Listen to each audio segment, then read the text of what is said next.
Welcome to our continuation of Mario Maker 1 All-Stars, which is our ongoing initiative in early 2024 to stream and record as many levels by notable makers as we can in the original Super Mario Maker before Wii U online services go down completely sometime in April, if not sooner, seeing as how the servers have reportedly had some problems already. In our last session, we completed roughly 20 levels by Pink Birdo, a very notable member of the community in the first few years of Mario Maker's life. And we're going to continue today with the next level, which is called the Ichthyologist. Now, a good number of these levels have had multiple routes, multiple passages through, reasons to go through several times. We haven't been doing absolutely everything to 100%, but we've been relatively thorough, so it could amount to quite a lot more than the number of clears that it looks like we're looking at on the list. Regardless, let's see what's up today, beginning with the Ichthyologist, with this tentacular layout that you can see in the banner image and what is now what we call the more info screen in Maker 2. I think maybe we just called it a banner back in Maker 1. Not really sure. Anyway, let's take a look. Looks like it's just going to be tentacular on the surface, but underwater in the subworld, as you would expect of ichthyology.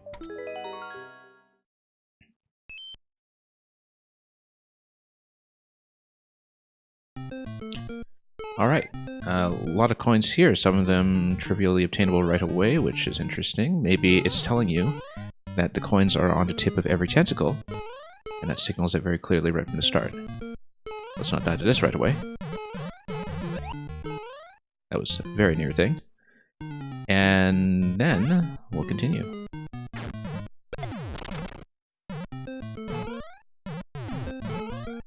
So far, we will... Oh, we'll have a checkpoint here. I wonder if this is actually a reloadable checkpoint going to the other side, if it is a coin collection. It is.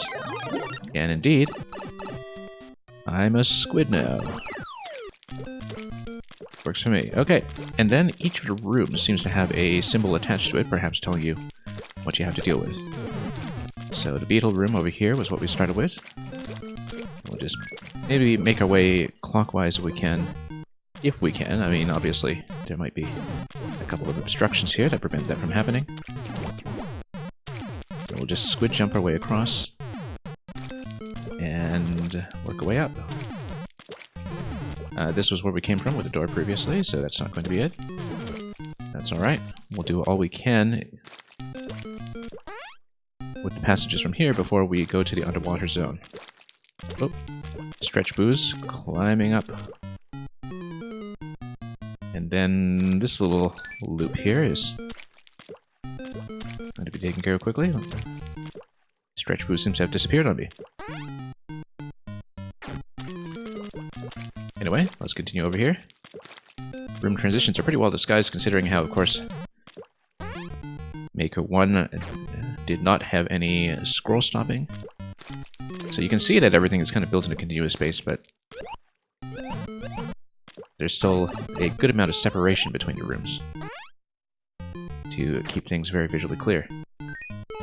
Okay, now we need to get out alive. Probably for the remaining rooms we'll need to go underwater first, so let's check in at the checkpoint.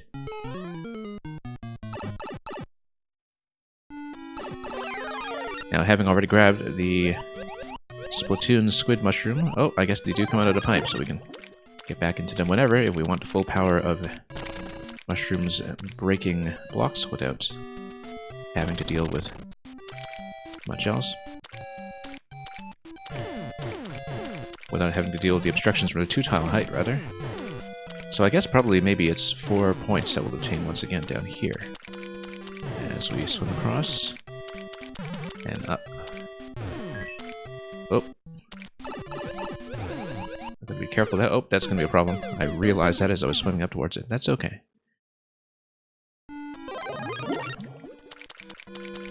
Well, we'll go just straight for that again. very much on theme to swim like this. We'll leave the mystery mushroom in place in case we need it at some point. Ah, yes, down below was the coin that we had obtained previously. This is going to be a slightly faster passage to go to roughly the same place, and we'll just get back out this way, which is where we meant to continue. And then, maybe thematically as something interesting, we can always grab it on the way out. Could just be another squid, though.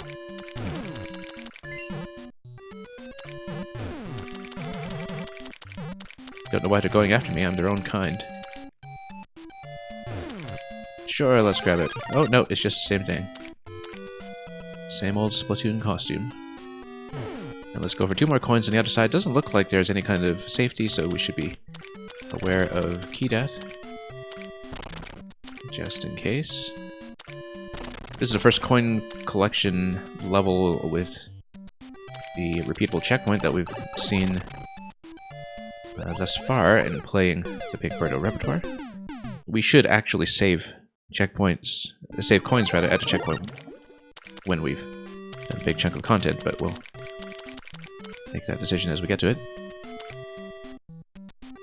And yeah, those key doors there, that's a squid face for sure.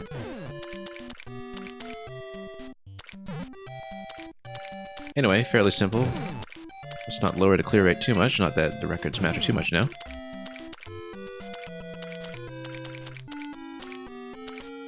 And since the mushroom here is nothing new, we'll leave it in place for the time being. Whoop. Just in case something like that happens. Oh, that's dangerous. Dipping right in my head there. I am no longer their own kind. So let's head on down.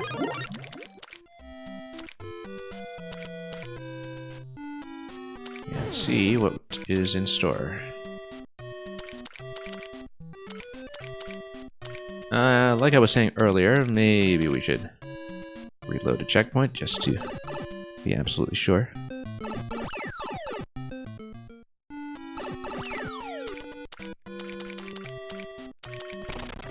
We've previously, in this profile, seen level after level of the split checkpoint tech, where you touch the checkpoint and then spawn on the bottom of the flag as it intersects ground. But in terms of the repeatable checkpoint built across the main world and subworld for something that's more of a non-linear collection level, this is the first time we've seen it here. Obviously, it's become a much more popular format since then in both Maker 1 and 2. Now, we are down by 1 coin, which makes me think that it's going to be through this door here.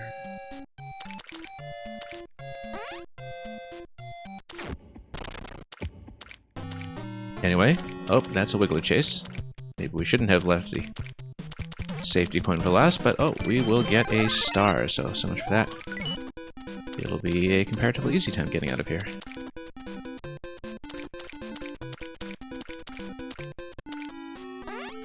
Then up to the key door we go. Rather, down, and then up to the key door we go.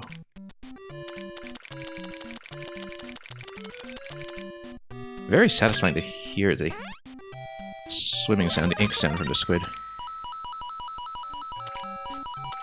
We'll defer this just to confirm that it is in fact the same squid, and then, oh, so much for the squid jump. Oh, look at that! This column is rather lovely.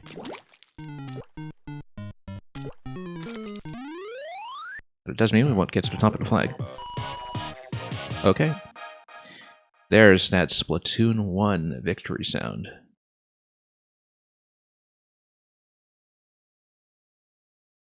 Coming back in a big way.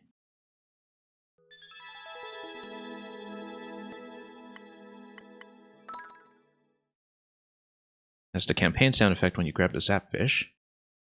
And look at that. A little pre-Splatoon level over there in the recommendations that we see from Japan. We really should make time to see more Japanese levels as well, because they're something we have much less contact with. That's true of Maker 2 as well, that, you know, it's such a huge scene there with so many of the best creations, and of course, naturally, it's a little hard to search and browse and be in contact with the relevant makers. Also, before I forget, let's actually display the level IDs. I forgot to do it last time. It's just a tap on the touchscreen.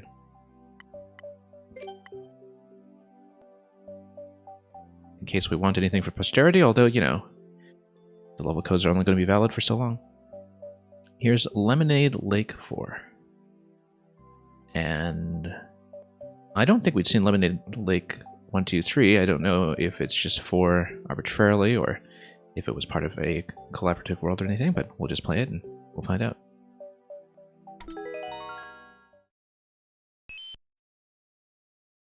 And it could be, of course, that some previous creations might have been removed, intentionally or not. Let's not die to that right away. Let's wait for retraction. Like somebody who actually knows how to play this game.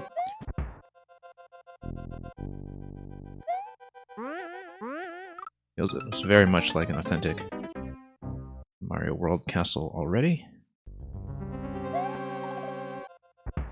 Wendy's castle, to be precise.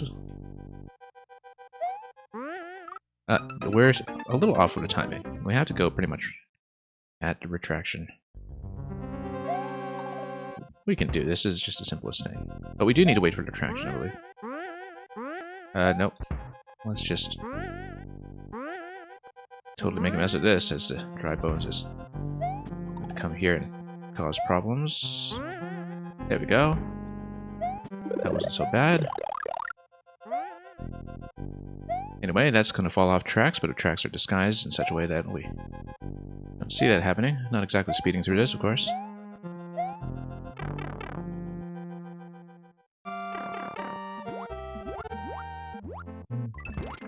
And more skewers punching their way through Lemonade Lake.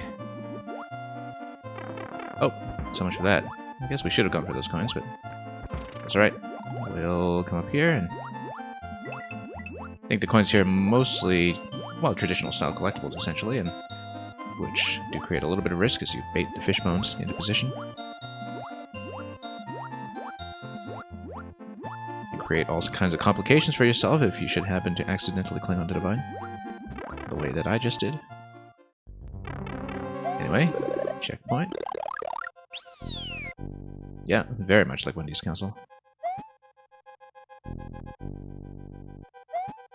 Oop. That was a simple jump, but that's okay. We got a 1-up mushroom. That isn't going to help me very much. This feels like the sparks in Super Mario World, in fact. They're kind of used here, the grinders, for the same functionality that the sparks are. There was something on the top left, too, that we didn't really manage to approach at all.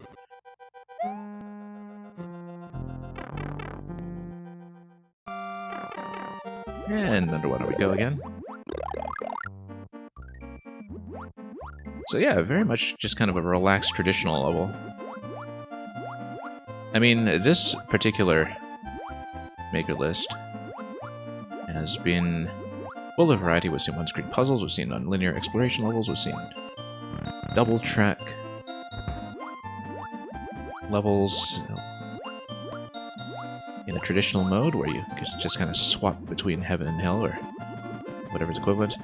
These bumpers here feel more like the sea urchins that are also not in the Super Mario World palette. So, a lot of things here evocative of elements that are not represented in Mario Maker. Oh, whoops. Even now, as we are in the era of Maker 2. Yeah, we should probably... Let's come down a bit before we do much else. Scrolling the camera up is a good idea, but the problem, of course, with Mario Maker 1 is that the camera doesn't scroll until you land on a surface or cling onto a vine, which is why we are struggling to move up here. And look at the boss here on a mole, very well disguised, as it looks like it's rocketing up into the boss room, and spawning in that bottom corner to really add to that effect. But yeah, too bad about the camera here. I mean, that's very much a Mario Maker 1 problem, where, you know, if you don't have the vine, that's just what happens. But we're just going to clip right through it, and look at that, it's going to fall down very gently. And that's the X. Anything else? Nope. There you go. Yeah, it looks like it was meant to be part of a traditional sequence. But what exactly it is, we'll never know. There are, incidentally, a number of levels here that are on this list that are from larger collaborative projects that Pink Birdo is actually instrumental in organizing, like the Super Discord World Series. Since at this point I don't know if we will actually have time to run those quasi-super worlds in Mario Maker 1 in their original form, we're just going to play everything we can that we haven't already recorded before. Because who knows how long servers may stay up, we'll just play everything we can. That will be later in this list, though. And how much we get to today, we'll find out. First, let's take a look at Ice Cream Peak Secret. Yeah, it looks like it's something else that was meant to fit on a world map. Even if it is a speculative one. Anyway, up we go. So, this is telling me to go up. So, oops, hang on. Yeah, my input timing has been way off. We should try to hit dead center here, just to see. Nope, nothing. Oh. Yeah, my input timing on jumps has been way off. I discovered that when playing Super Mario Advance as well.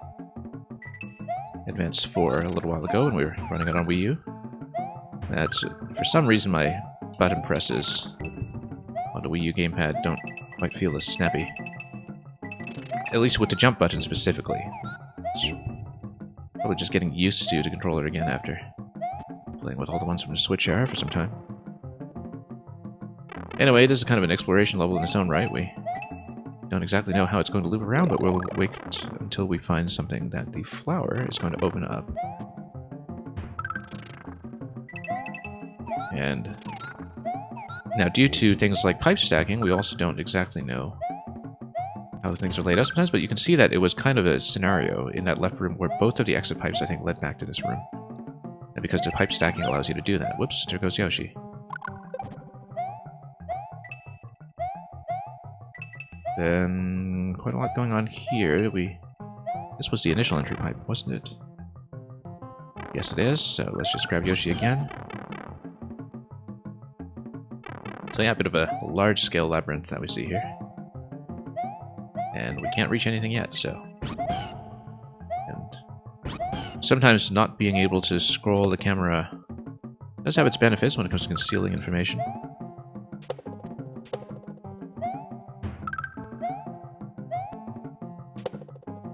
So you can't just see what's on the upper level, and there is a natural separation.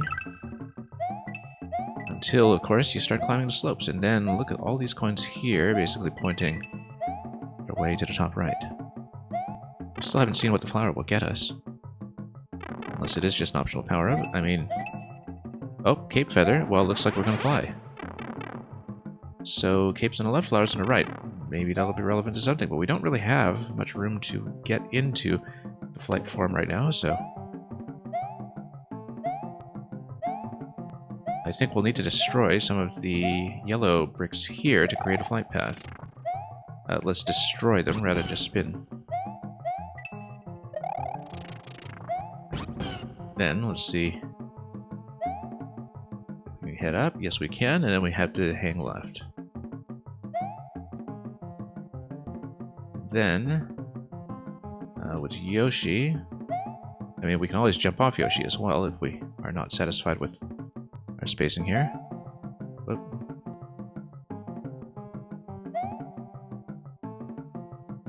I think we'll have to. Now, this bomb, though, is going to have to go off, and I think it actually is using the flower. But then, how do you come up here with the flower? Well, that's a good question. Maybe it was somewhere else we needed to fly. Possibly up here, for instance. We'll check that as well. Let's destroy. And, oh, Yoshi's still down here. That's good. We'll take him in case we need to drop him into the abyss again. Nope, nothing up there, but in the next segment it looks like there might be. Assuming we can actually get enough of a dash anywhere here.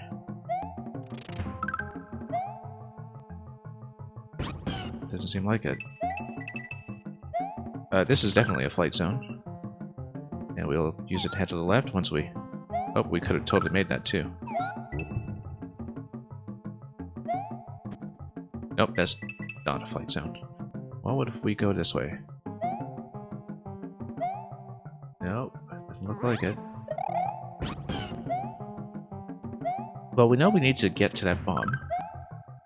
I think it's that once you scout the location of that bomb, then you jump off of a mole with Yoshi, and then get up there with the fire flower.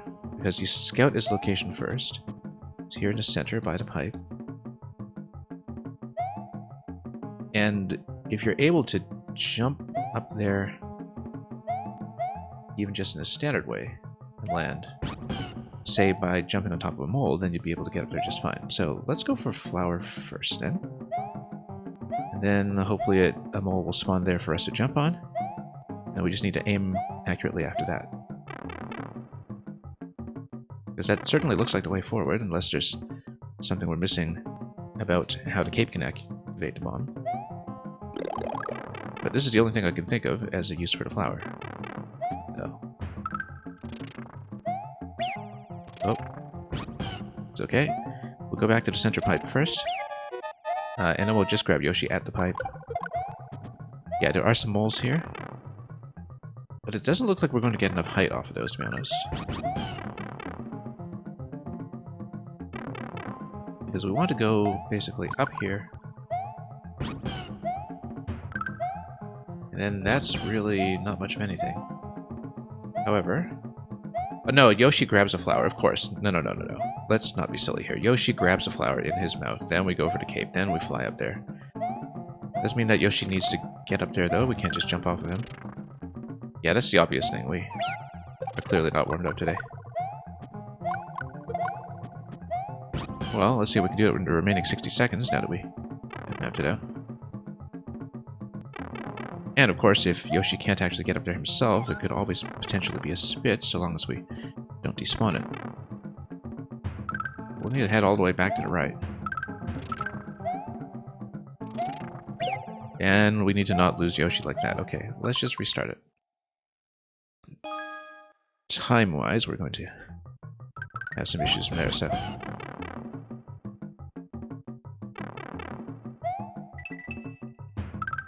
We will go for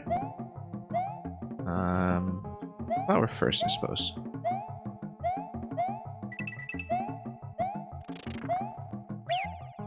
That's okay. Whoop. Almost okay. Then, when we're here, grab a flower with Yoshi, and we have to survive with Yoshi, of course.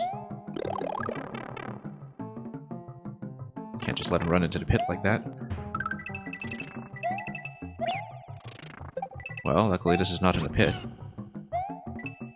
And of course we do have to keep the flower with him the whole time. Yeah, this mole coming down was sniping me a little bit earlier. And we'll break all of these just to be absolutely clear. Now we just need to survive all of this. Then up we go.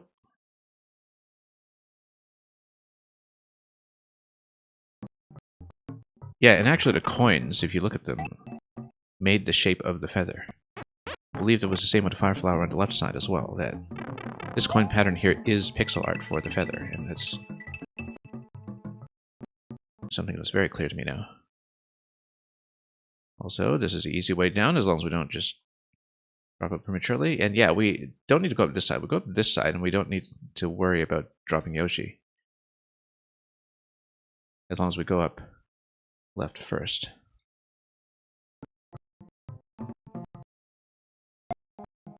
Now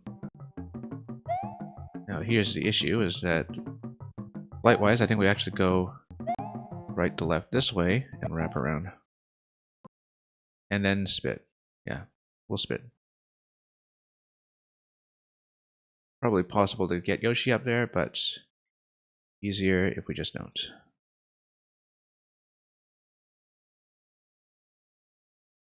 Nope, hang on. Wasn't how I expected that to go.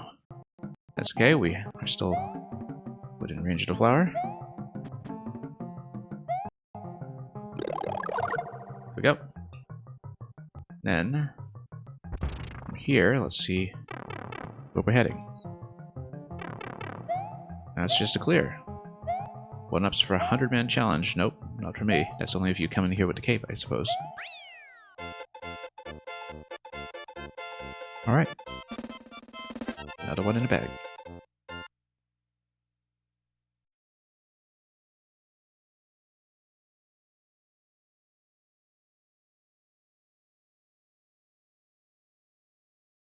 Anyway, servers are working. They are noticeably a little bit sluggish. And I don't remember if Maker 1 was always this comparatively sluggish. I think it always was a bit slow, but maybe not so much.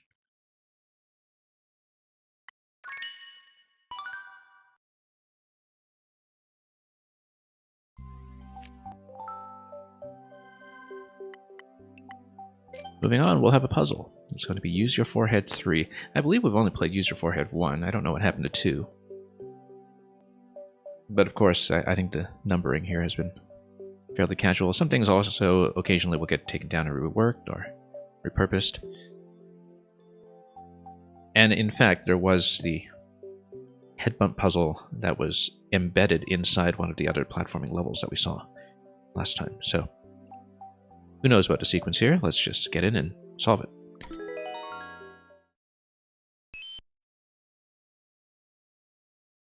And admire how much more aesthetically flexible the semi-solid stacking was back in Maker 1. Okay, so Big Mushroom. Remember, Big Mushroom has a slightly different logic in Maker 1. And that it does allow you to hit blocks from the side, although that doesn't seem to be relevant to this room.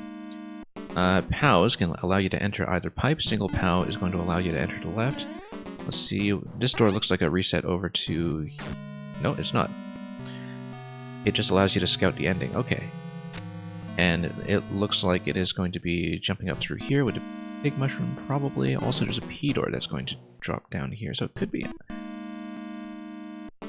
or rather, you would need to get on top of the P door, so you would need to move 2 objects up, probably using a head bump under the track, to load an object above the bridge without passing through the bridge yourself. And load 2 objects there, not counting a P switch, so probably something like 2 POWs and a P, and then you hit the P, and then you enter that door, and you go through the X. Here in 2016, too, P doors are still, I think, relatively new to the game.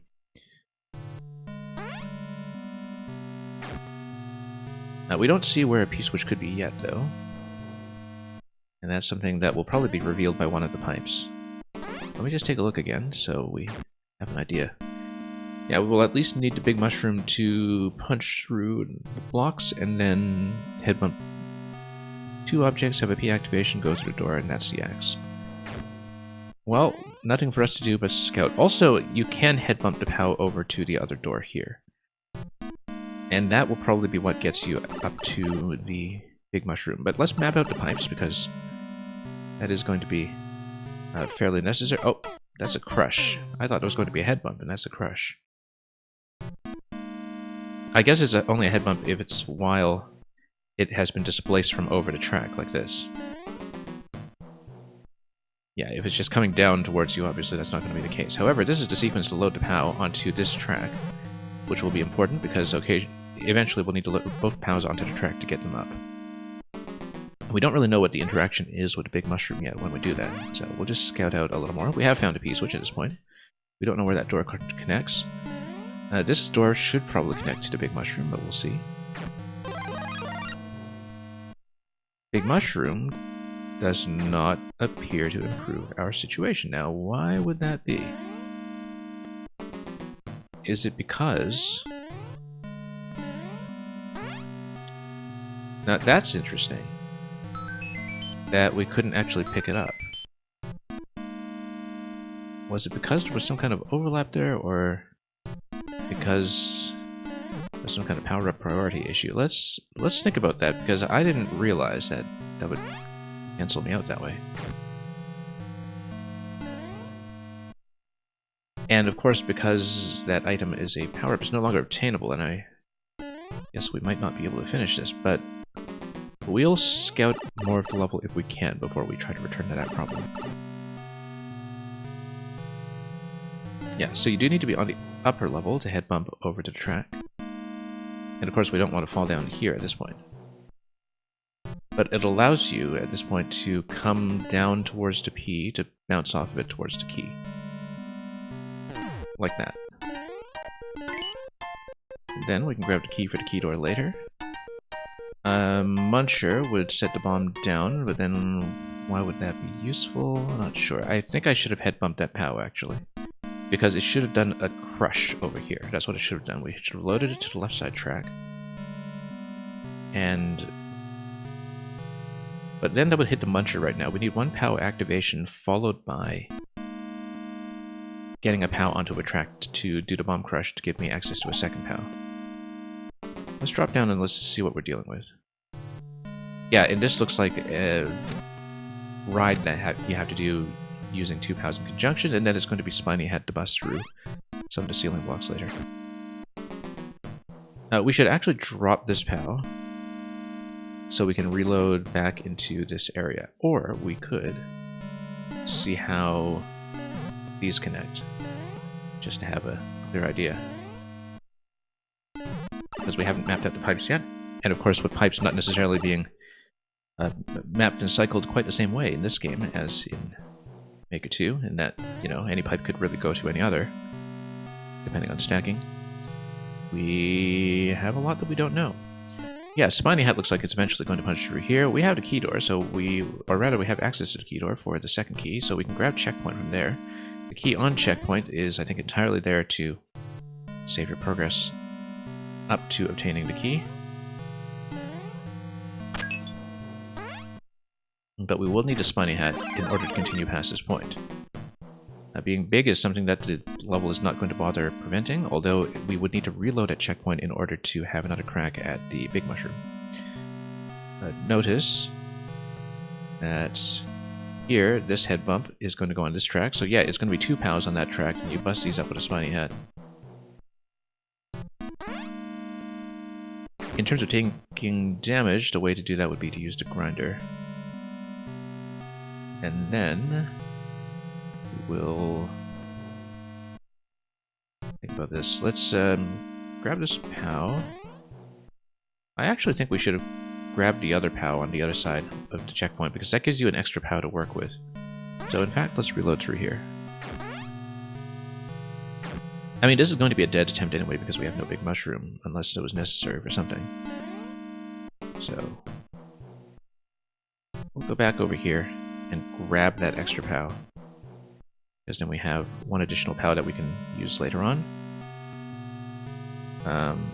We don't really need to hold the P because we'll get it back later. And in fact, it's better if we don't, because then we can have the P available on a track for bumping purposes. So we'll grab this POW and reverse through. I don't know if the POW order here is going to matter, or if the pipe entry here is going to matter. Because of course, you know, POWs aren't necessarily two-way. That might be worth scouting. But regardless, let's try it like this first, in case the first POW is going to get us anything useful.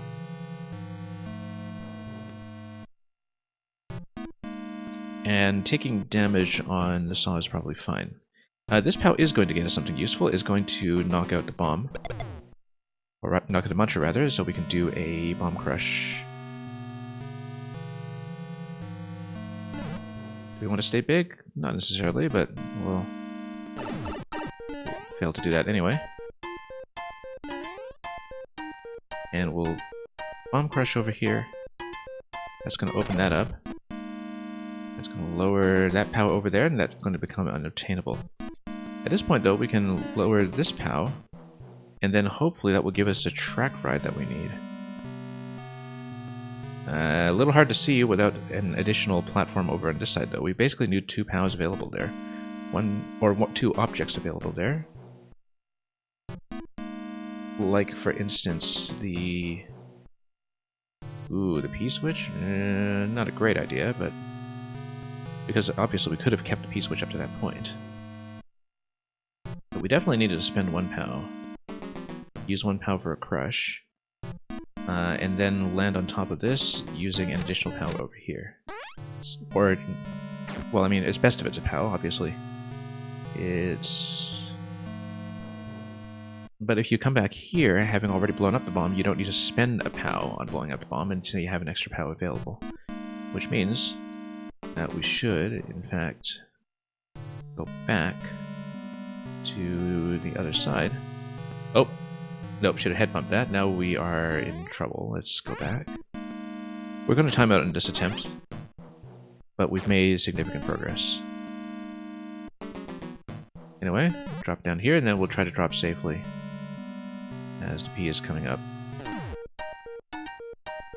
So, we do the bomb crush to grab the second POW, maybe?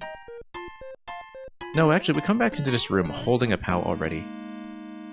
Then we bump this POW to the right, and then holding a POW already. Probably one of the POW from the entry room. We can kill the Muncher, move the bomb will just walk off. Then you use that POW on the left side there to create the additional platform here. So I do see the whole sequence at this point, it's just that we should take a death to restart this at checkpoint, just to reset the timer for a bit, so we don't have to spend so much time looping round and round. Anyway, so what we're going to do is grab this one and head down. And then, yeah, we can grab either one, so... yeah, it looks like there's... well, I'm not exactly sure what's going on with the big mushroom. I don't know if it's a stacking issue or what. But it doesn't actually look relevant. It did get cancelled out by something, and I'm not sure what. So what we do here is we move this. And then the second key will not matter because there's only one key door, and so it will give us nothing. Then we use this. Yeah, this key will just disappear on us. Do the bomb crush, and then we can reload through this room while holding a POW. Holding this POW so we don't need to spend 1 POW on the track to grab it a second time. No, we can't hold this POW because we need to load it onto the track down below, so no, it's not going to be that one. Although, no, we should have used it, actually. We should have used it to enter the pipe. So we should have kept that one to enter the pipe and get back out. So let's just redo this quickly. Yeah, we actually absolutely should have carried it. Now, we can carry any POW, though, just back to the entrance here, and then trade it for one of the POWs that originates from the first room.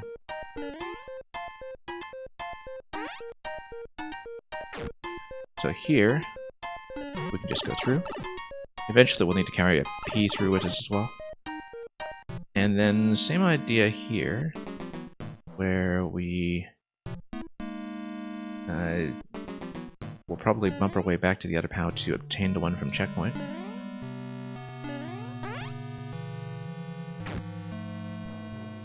Because it's an extra that's just hanging around. And then, from this point, we create a platform. We don't need to do that. We can just grab it. Again, doesn't really matter which one I think. No, it doesn't really matter. And at this point, we can kill the Muncher to walk the bomb away. It would be nice if the bomb walked the other way. But of course, we can always just jump on it. Oh, no, I made a mistake. We needed to pee on the track. So we have to repeat a whole bunch of stuff. Yeah, shouldn't have grabbed a P, should have just head bumped it. Let's do this again. And we'll wait until the P is on its way up. And we'll grab the POW, then we'll do the whole sequence to grab the additional POW.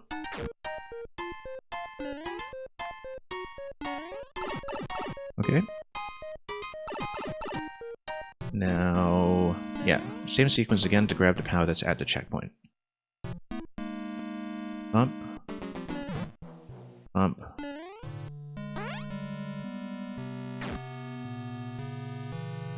Then we return this way. Grab, lower it. So yeah, the important thing is everything else in the next room needs to be head bumped rather than picked up. We'll let the bomb do the walk off, or we'll just jump on it and detonate it when the time comes. And yeah, it'll just get crushed, which is going to work for me. Then we head bump both of these. This one will go to the right this way. The other one will go to the right as well, from here. And then that'll give us both of the platforms that we need.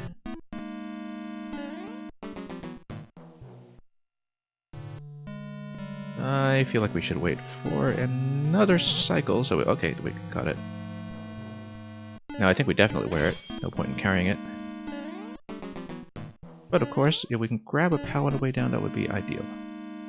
Doesn't matter which one, but we should try to grab one. Maybe not like that. Well, we can grab it here. And then grabbing the POW will allow me to exit with a P-switch. Then we figure out whether head bump with the spiny shell is going to activate a POW directly, or if it does allow me to head bump still.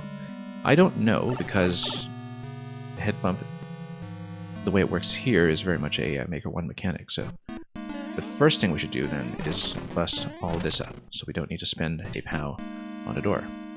And the second thing we'll do is see if this works. Oh, that's okay, we'll just bump it to the left. Then we'll bump the other one as well.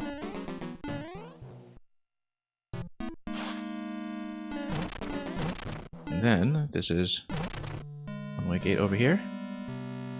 Let's drop the P for a moment, and then we'll come down towards it when the time comes. Now, here's an issue. That's... Oh no, you know what? We can always just grab one, and we can always up throw. This is Super Mario World. What are we doing? I said we can always up throw, and of course we... oh no, this is not Super Mario World. This is SMB3. What am I talking about? This is SMB3.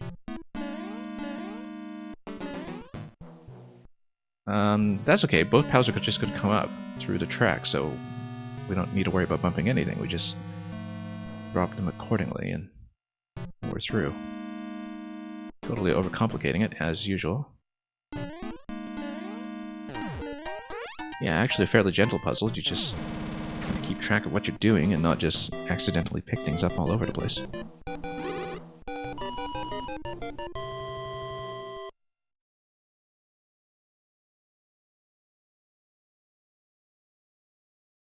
Alright, that's another one.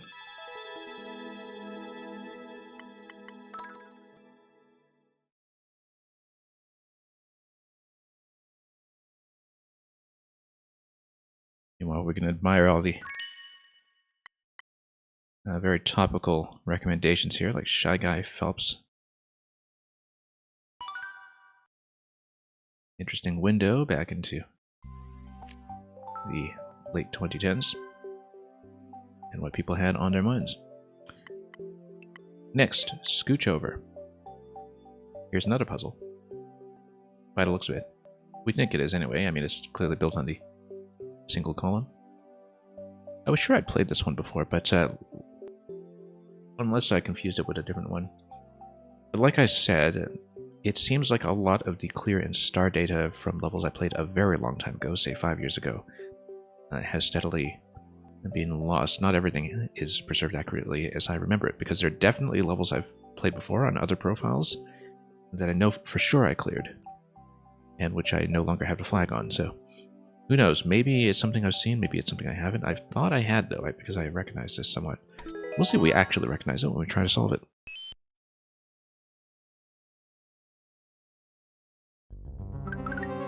Okay, so it is not a puzzle. It is going to be a key that you take through here, and we don't know what's going on with the pipe under it, of course. We know that we can pick up the POW. Let's scout a little bit. We'll figure out... Look at this. Look at this pipe artwork, something that we also still can't do anymore. We'll see how the doors are connected. Let's just take a look at them quickly. This one connects over here. It looks like this could eventually be busted down if you have the right tool for the job.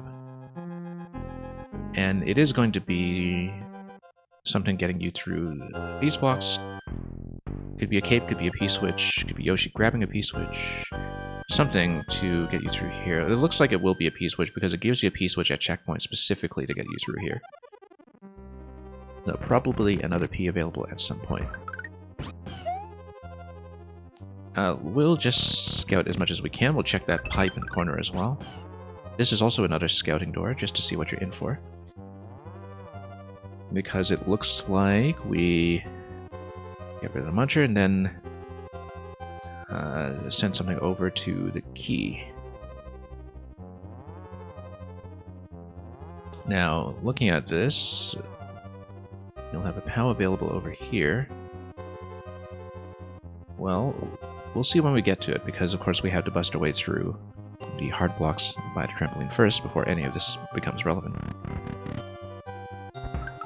Next, let's check. Yeah, there's a Yoshi up here. I think it's one where if you freeze the P-switch,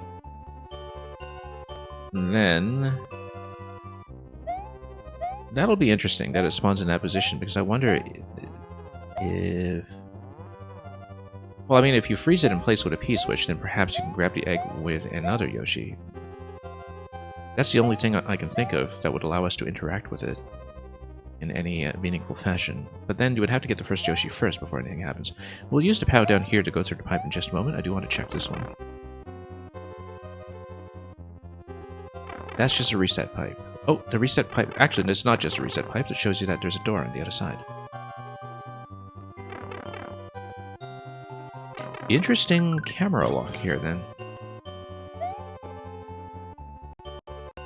Because the axe is in a fixed position here, you know you only have a certain number of tiles before the end of the level. No, there's no axe on this side because it's in the subworld. It's in the subworld.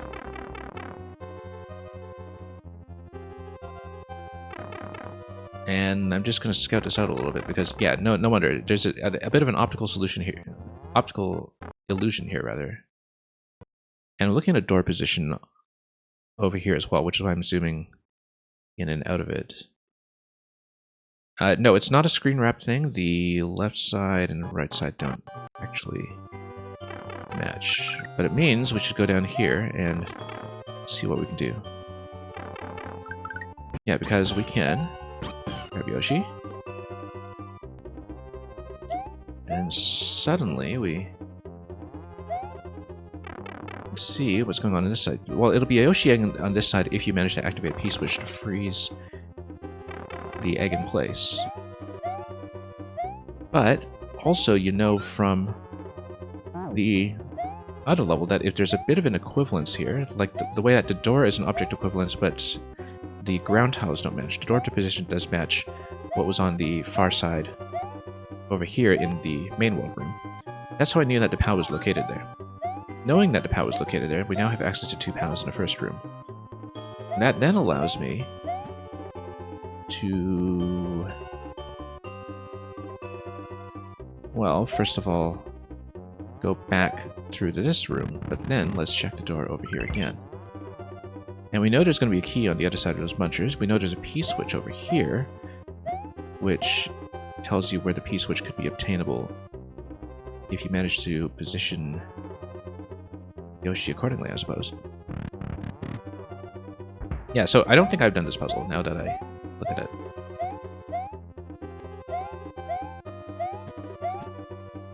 Well, we have a POW available. We know the POW is usable with the muncher. We know the POW is usable here.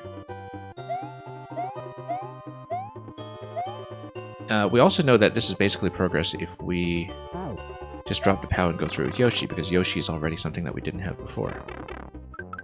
And that perhaps we need to take advantage of our spatial knowledge from the other room when it comes to understanding which objects we can grab in any further locations.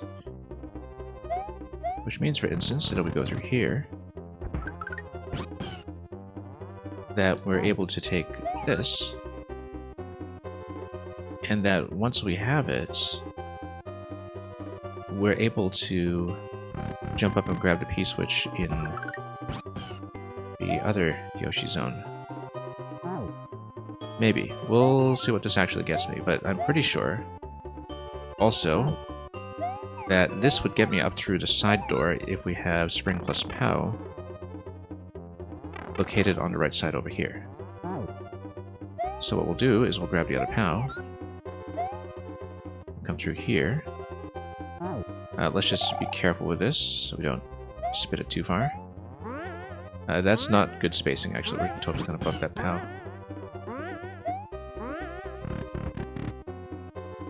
That gets you through here. Now, if you had brought a spring with you somehow, like an additional spring, like for instance the one located here, then you can switch over to the P-switch. The P-switch is going to get us to checkpoint. Now, of course, if you just activate the P-switch and start running, then... Well, first of all, there are 2 checkpoints. I don't think the checkpoint flag on this side is obtainable, though. So what we'll do is we'll actually activate this first. Grab the P-switch in this zone. Yeah, because that checkpoint flag is not obtainable, but now we can come downstairs, and now we can use a POW again to get through to the other side with the P-switch in tow. Now the thing is, we can use P-switch in conjunction with a spring, perhaps. We know we can grab a spring on the other side, but then we'll have 2 springs available to us if we are strategic about this. If, for example, I drop a POW in this location and I activate this P-switch ahead of time and I take the spring through with me, then we have a way to have 2 springs at a time. What we eventually want is 2 POWs at a time, though, getting up to the muncher room, so... Because basically what we'll do is we'll go for the other checkpoint. Well, the only checkpoint we can touch, really. This flag in this zone is just for illustrative purposes.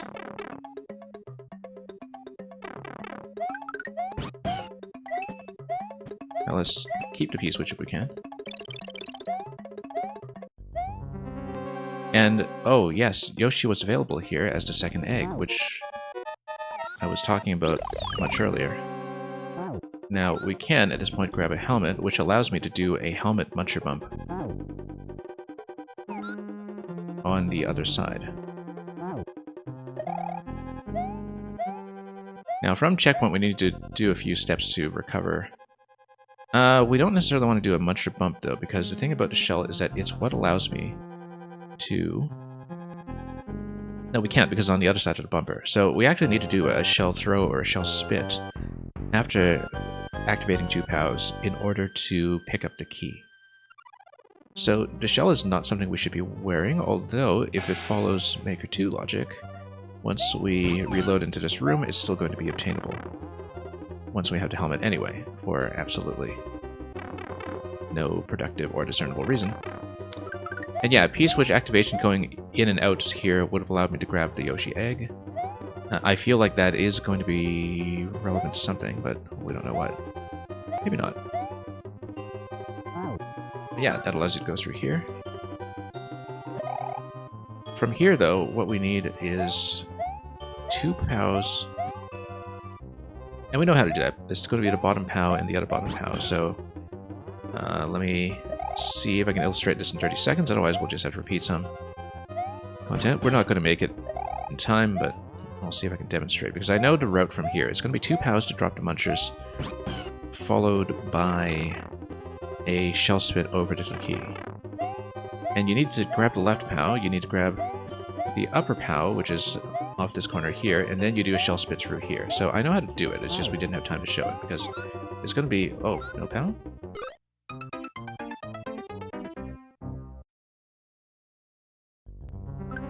Okay, maybe there's no POW obtainable there, but maybe we misread the position, so...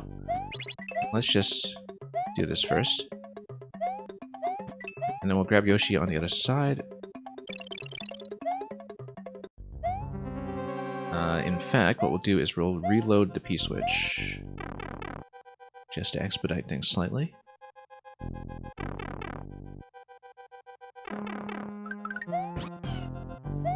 Oh, I know. Yeah, no, because this level is scooch over.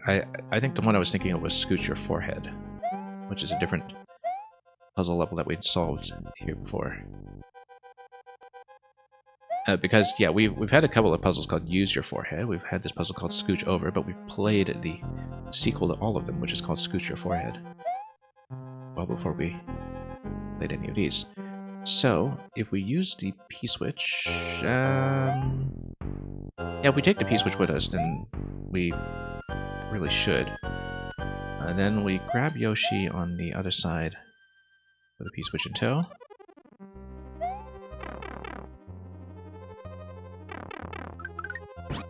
Okay. Then that allows me to grab the other P-switch here, or just go through directly.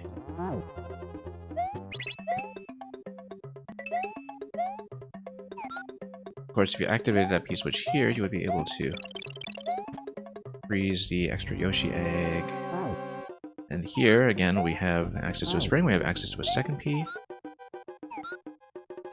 We don't, it seems, have access... Oh, yes, no. Thought maybe if we ducked through here, we could grab a POW, but I guess that's not where it's positioned. Maybe it's during the donut block fall. I don't remember. We have to look at the other room to really see its positioning again. I do know that as you fall with Yoshi, sometimes that does affect its positioning a lot with where the POW is going to be placed. But then basically we need 2 POWs in this location. We know where to get one of them, but we need 2 POWs plus a shell. In that case, that means that we actually have to grab a shell in this room, which is going to be through here. Like that. Yep, okay, then we know how to do it. It's going to be 1 POW, we cart a POW over to this room, then it's going to be shell, POW, POW. So we just need to grab a POW from the other side and bring it back here. Which means we need access to both of the POWs in the other room because we will be standing on one and entering while holding the other. In that case, let's grab P with us for just a moment. Maybe the spring is more useful. No, that's okay, we can grab another spring on the other side. Have to decide sometimes which object we would rather carry over when it doesn't really seem material to the actual solution we're going for. Might as well bring the P. If we activate the P once again, we could grab the egg, but I don't see that. I don't see a role for that in the solution just yet, so. However, yeah, I see that POW is located all the way over there. It's not something we can grab in this room, in fact. But if we need 2 POWs, then we need something else to stand on in order to enter here. Well, no, then we bring a POW over from the other side. That's what we needed to do. We needed to bring a POW to stand on. So we just needed to redo this slightly. Let's go back.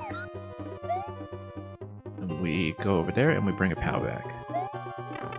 And we keep track of which POW is which. So we're going to do a POW swap between the 2 rooms. Which means we need 2 POWs over here, which is fine. That's not fine because we need a POW to stand on in this room. Okay, so we need to think about how to get a second POW. Either that, or we stack 2 Ps, we jump on one of them, and we enter with the other one, which means we need a spring.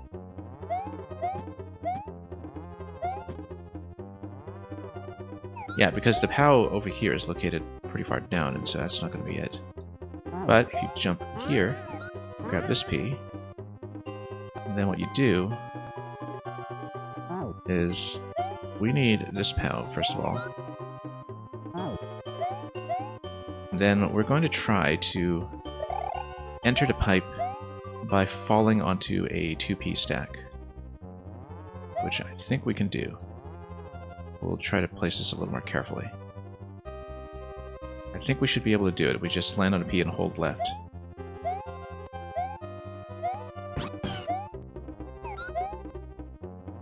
Well, wish me luck.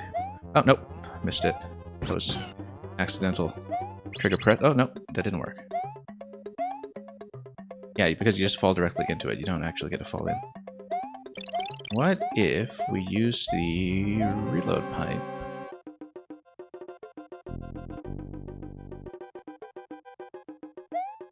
Let's think about this for a moment. Yeah, because this is a bit of an issue, which is how do we get the second POW into this room? That's the problem to solve now. We need to get the POW on the other side, but that means we need something to stand on. We have nothing to stand on right now.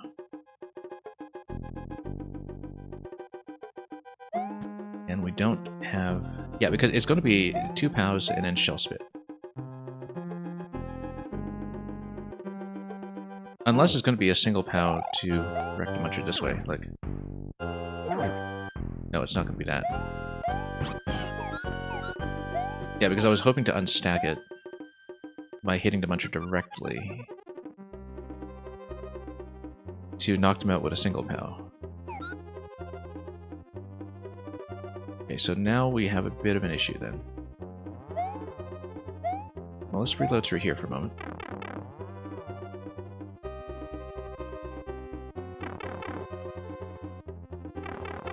Yeah, we do have a slight problem. I don't remember what we saw through this door again. I think it was just a preview of what was upstairs. Anyway, so we need to get something to stand on the other side that is new. And... is it a donut block that we can drop from far above? It is not. I was hoping it would be. Yeah, because the problem is that this POW is not going to be obtainable on this side, is it? It's one tile down here. So maybe it... well, no, it did seem a bit far away for that. However, a shell spit here is going to knock out the POW. So maybe we just bring 2 shells in instead. Because if the POW is located there, and it's just off screen and out of reach, then what we can do is we can spit towards it. By spitting towards it...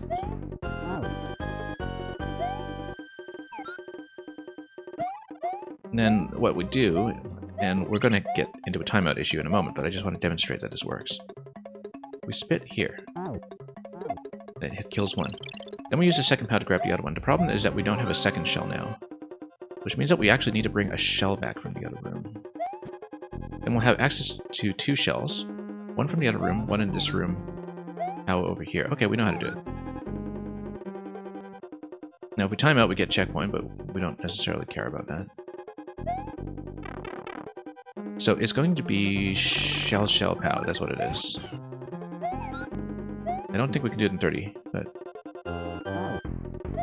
we can certainly try. If we don't just flub every jump along the way and hit every key switch in the wrong spot along the way, which we're doing here. Yeah, we're going to time out. But the idea is that you come through here, you have access to POW shell now. POW and shell gets you the munchers out of the way, and then the second shell gets you the key. In fact, you could even deflect the second shell, like grab the key with it. Oh, well, no, it might go off the side. I don't think I actually read that accurately enough to say either way. What we'll do is we'll get back up to Yoshi and then also eliminate all of the areas that are gated behind P blocks. So what we'll do here is we'll grab the other P switch again. Possibly even activate the other P switch and just grab a shell with us, because that'll be the most efficient. Because, yeah, we'll just step on a P on the way out, I think.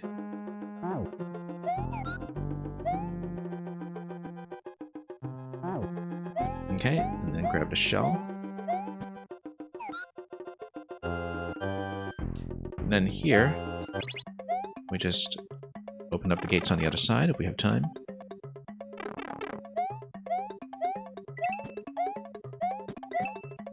Then, because we have 1 shell, let's just place all of the objects we need accordingly. Let's just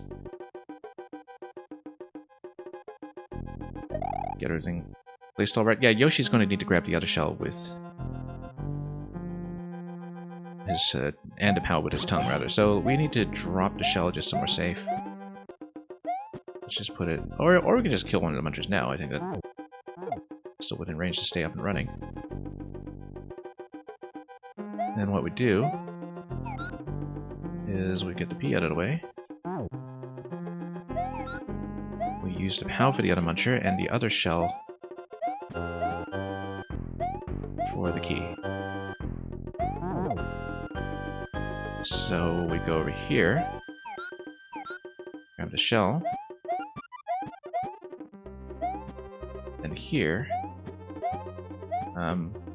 this is the easiest way to do it. Hey, we even wore the helmet. Excellent. And that gets you the key, and then we just reload this room. Oh, spat out the mushroom. Oh well. Reload this room so we can grab a POW to exit.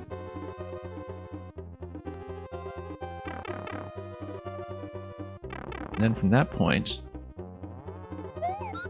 we'll clear this pretty easily. I mean, you could always plug in the key here, and I think the pipe will probably just send you to the pipe on the other side as well, if you want to do it that way. Unless there's some reason that it won't.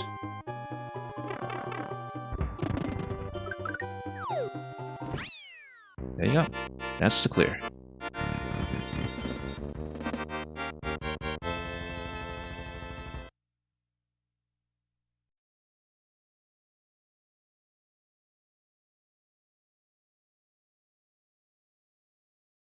Yeah, it's sort of interesting to see a kind of camera illusion puzzle like this. Magnet Maker 1.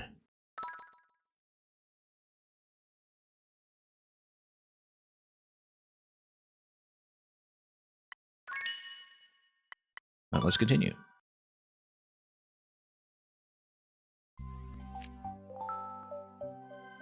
A very well played and well liked puzzle if you look at it. Definitely something that was very well known. Yeah, it's actually extremely widely played, so it must have been heavily popularized in its own day. I mean, I definitely heard of it, I think, unless I just confused it with Scoot Your Forehead. Reunite Birdo and Yoshi.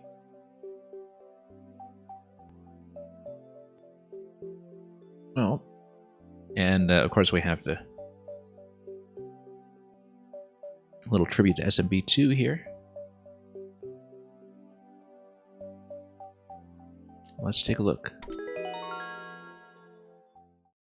About 9%. Looks like we might be back into a more traditional space, but maybe we'll play as Birdo. I mean, it's not going to be Yoshi. Look at that. Meeple costume here is giving us the question block down below. Luckily, with the Magic Koopa and the sledge both immobilized, we're not going to get hit by anything here. Anyway, here's Yoshi. Yoshi is probably supposed to go up, not that we follow directions ever.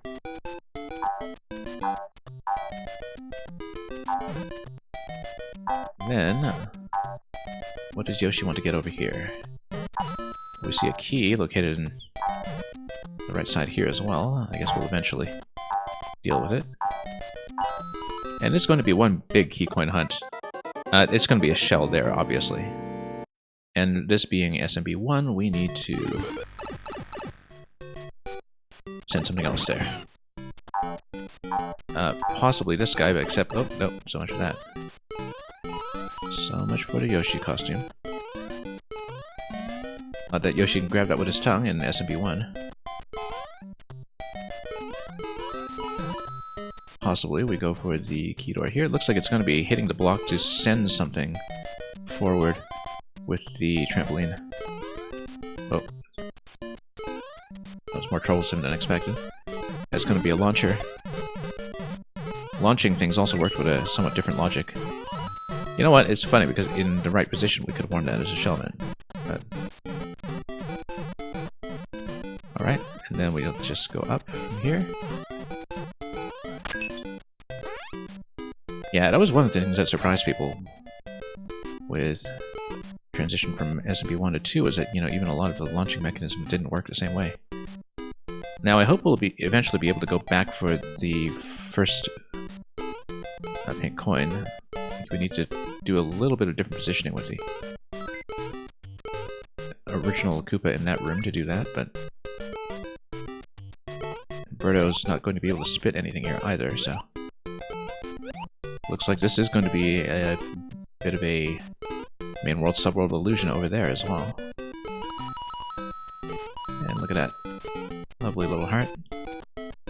So yeah, we can kick those over. I guess it'll be the equivalent of picking up turnips.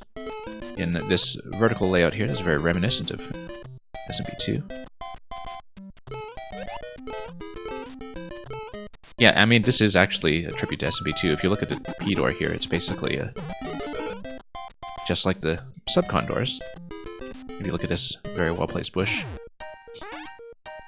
Are we in subcon? Kind of. I mean, we do get a shroom out of it.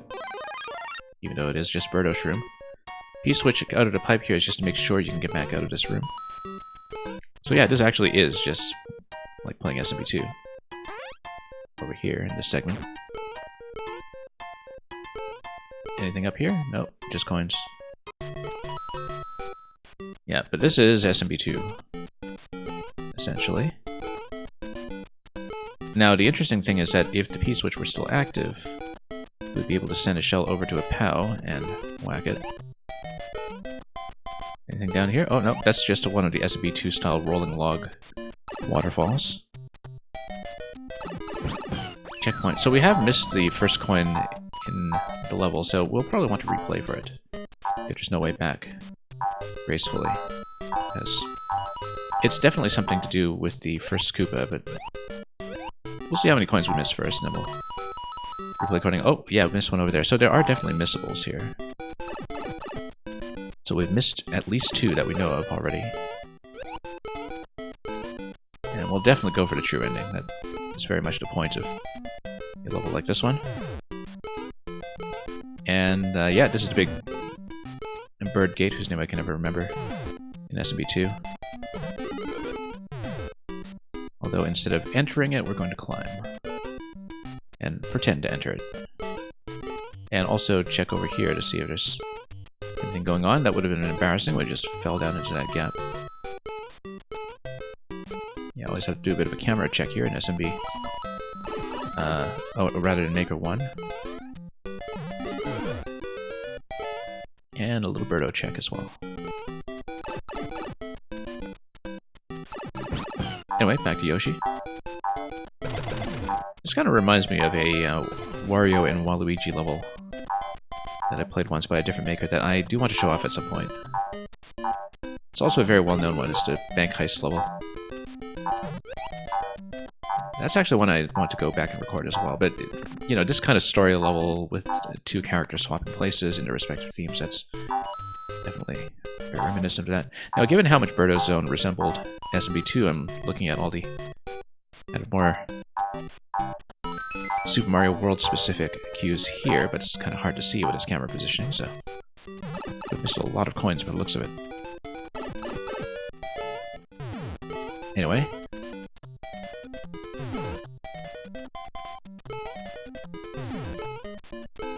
Back over here, and whoa, that was not great. Dawdling quite a bit here. Checkpoint 2. We'll continue from checkpoint, although obviously I'll want to. More coins. Yeah, this is a boot check. Sometimes there will be power-up checks, I suppose. We missed a lot of coins. Oh, and then we have a little Fanto dig here, I suppose.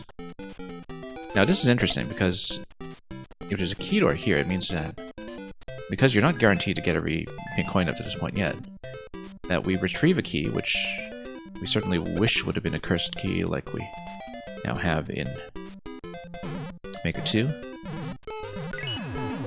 And then, yeah, if we hit the P-switch like that, then you get the equivalent of the Fanto Chase. Very interesting way to implement that, given that it's not baked directly into the Maker 1 engine. And yeah, as you can see here, we have missed quite a bit leading up to this key door. Like I said, there are at least... Oh, there's one key here, though, so... Oh, whoops. Nope. And then we just took a bit of a Yoshi dive over there. So we see, like I said, we know we've missed 2 coins. We know also if we touch checkpoint here that we'll miss this one if we take a death, so... You need to do this perfectly with no deaths in order to make it out with the full complement of coins, so we will be missing at least 3 at this point that we know of. And then we'll do the little Fanto chase over here, which, again, very cleverly put together.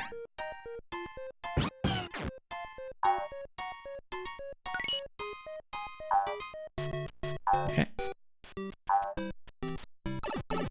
I suppose this here is meant to be like the reservoir sequences in the fortresses. And, well, the chomp is just a chomp. Oh, no.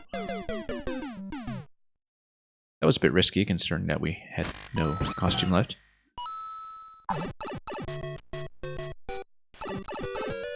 But we'll go for it again, just to keep count. We'll need to do it again when we complete everything, but I just want to make sure we track which coins we know about, in case there are any that we haven't seen. Don't know if there's a graceful way to not activate the pseudo-Fanto here, but it's not much of a chase, it's just very flavorful.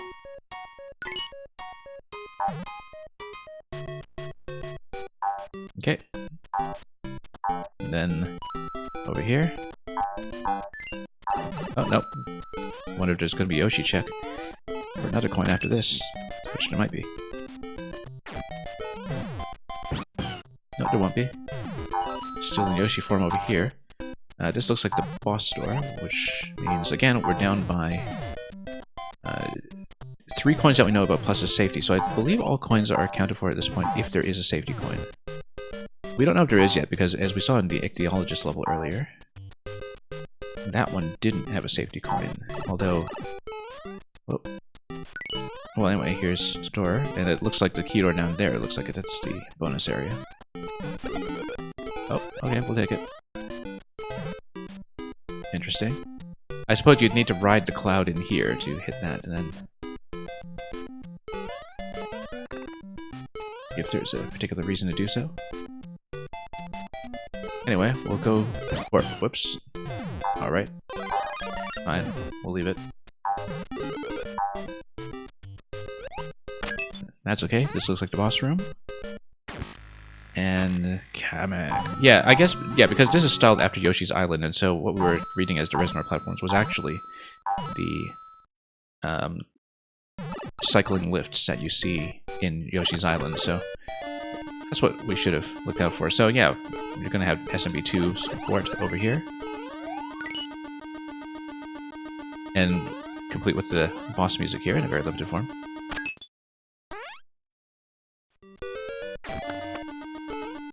And then, of course, the usual post-boss sequence here that you see in SMB2.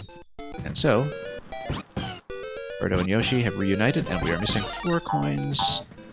1 being the safety, and oh! Interesting.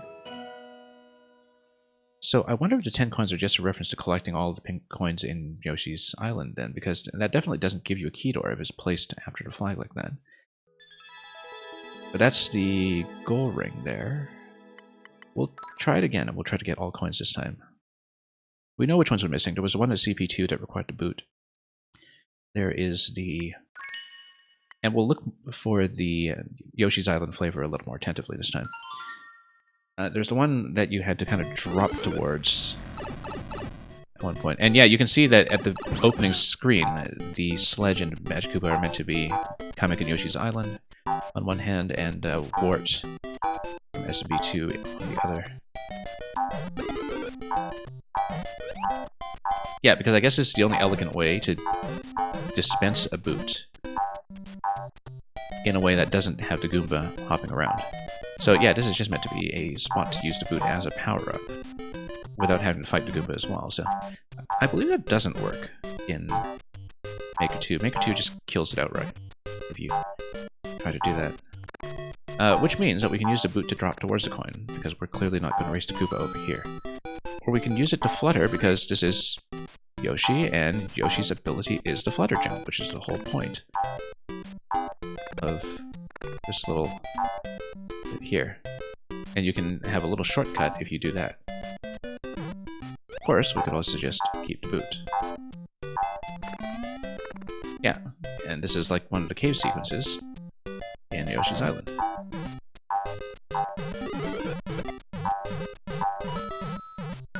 Then we'll grab the key.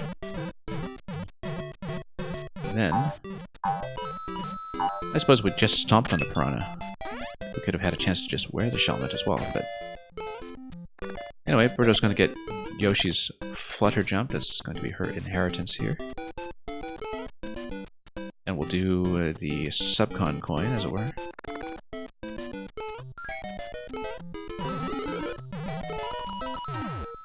That'll be effectively coin 3.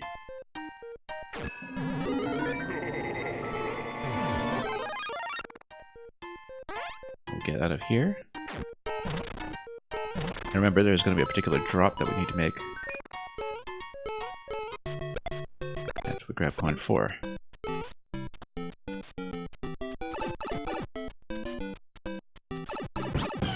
It's going to be somewhere at the end of this segment here. So yeah, these are the Yoshi goal rings, as in Yoshi's Island you either pass the checkpoint stars or also do the handoff from one level to the next.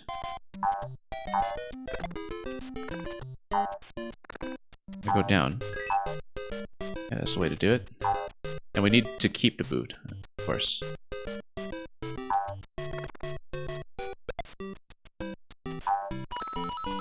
Then, from here, we know that there's one coin that's at CB2. And 2 coins in the Phanto sequence.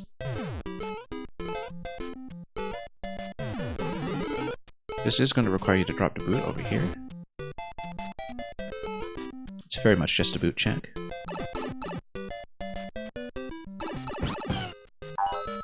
Then back to Yoshi's Island. Yeah, this is the Chain Chomp level, the famous Chain Chomp level from Yoshi's Island where the chomps come in from the background. I mean, all of these are pretty iconic scenes from the original games. We just weren't paying attention the first time. This should be another chomp bomb over here. I guess it wasn't something that we spawned correctly, or... Yeah, because it feels like we should have spawned it over here, but that's okay.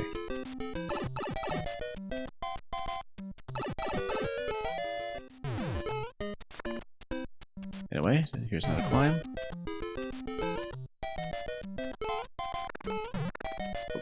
Yeah, we of course need to keep the boot going out of here to grab this coin. And then 3 more plus the safety. I think they are all accounted for. If I'm not mistaken. Obviously, I kind of want to mess around up here first just to check if there's anything, but we'll go back for the boot when we can.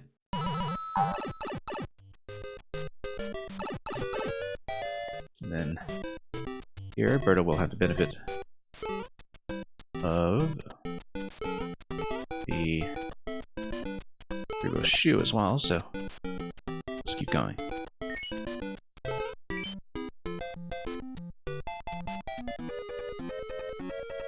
And yeah, here's the thing, is that if you die at checkpoint and you don't finish, you actually can't complete it with all coins because of the fact that you respawn a checkpoint before the coin that requires the boot. So you do in fact need to make decent time. Oh, almost missed that. But anyway, we'll be quick with the rest. And grab that gracefully. Much easier using the boot. And then that's actually the last coin. The last one is just going to be at the end, so we'll just drop in and get the key on this side. Okay, yeah, dropping in there with a boot is much easier, given how careless I was being. Anyway, let's speed through the rest.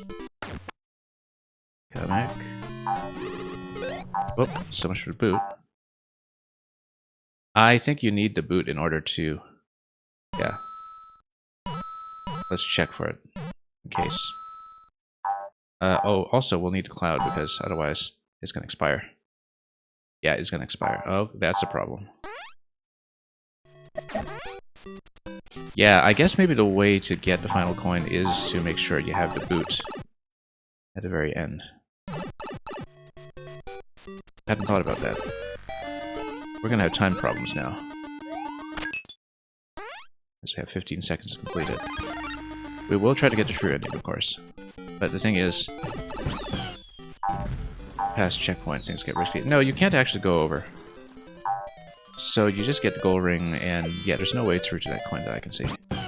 So with 5 seconds to go, you know what, let's just take it, jump through the gold ring, grab the final coin, and then I think it's just kind of a little completion bonus that doesn't have a room attached to it, which also refers to the requirement to collect all coins in Yoshi's Island as well. That's how I'm understanding it. Anyway, I feel like we did it, so let's exit.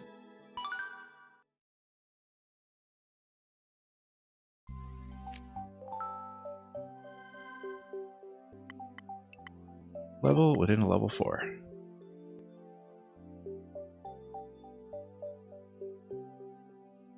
So we played a few of these in the set that we did in the previous session. They are all levels that are identical layouts that are tessellated on top of each other. And we'll see how this one goes.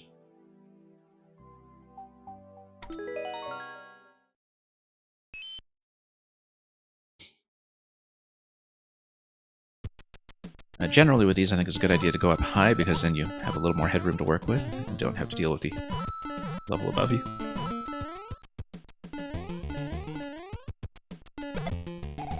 Or shenanigans like that. I can clearly go over, so we will. Door here. No, we do need 2 POWs, so what we'll do is we'll grab 1 POW here, go through the door, send it up there. Now notice that there is a checkpoint. If you take the checkpoint route, let's actually deliberately skip the checkpoint route because we're that reckless.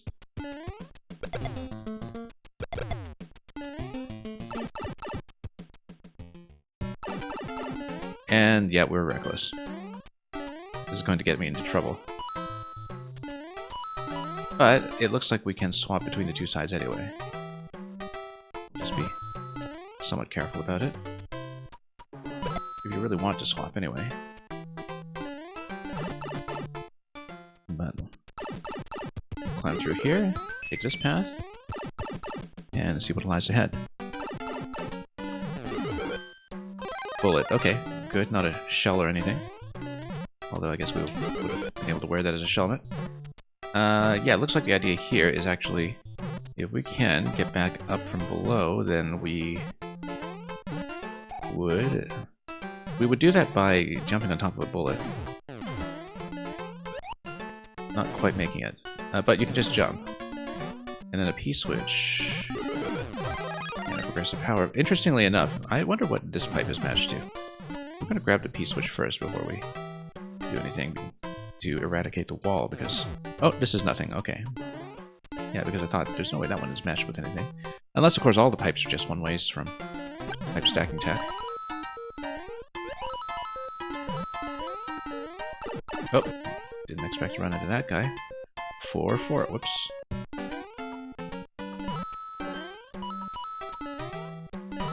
Well, I guess we'll take the top level, and then, whoops. And hopefully fewer camera issues to work with as well as we move over here. Now, why would we want the munchers? Because 4 POWs will get you across. That's fine, we just need to make sure that we're all in around the same column for these. So then we'll just go down 1 layer at a time. And we'll just try to avoid despawning if we can. So, once we do that, then we'll be able to head back up.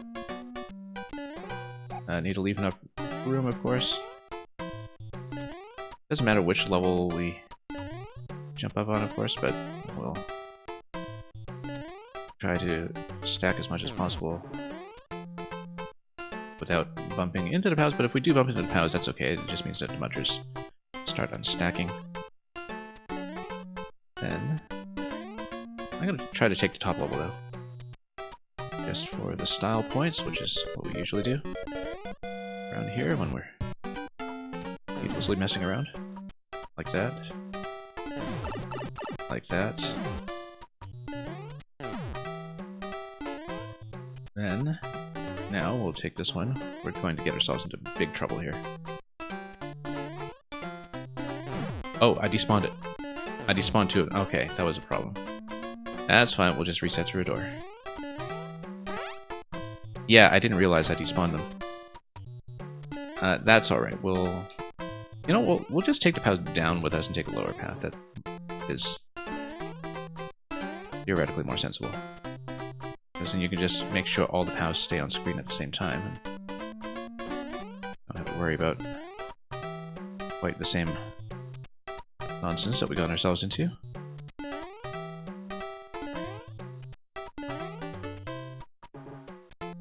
Yeah, that despawn took me by surprise. I didn't realize it run off so far.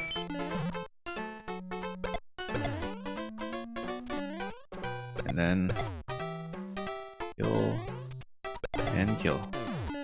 And that'll give us the top layer anyway, so... Well, not the top layer, but this one.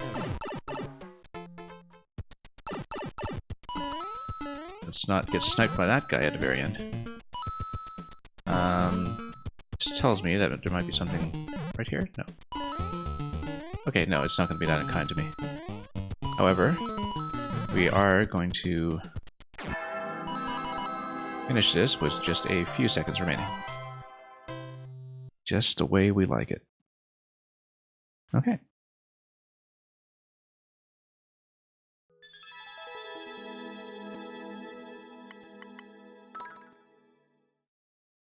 That was level within a level 4.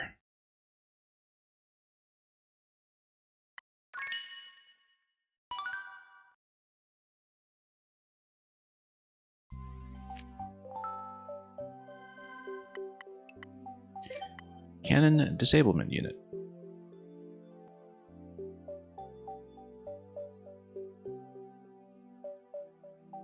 Trying to make sense of the pixel art over here.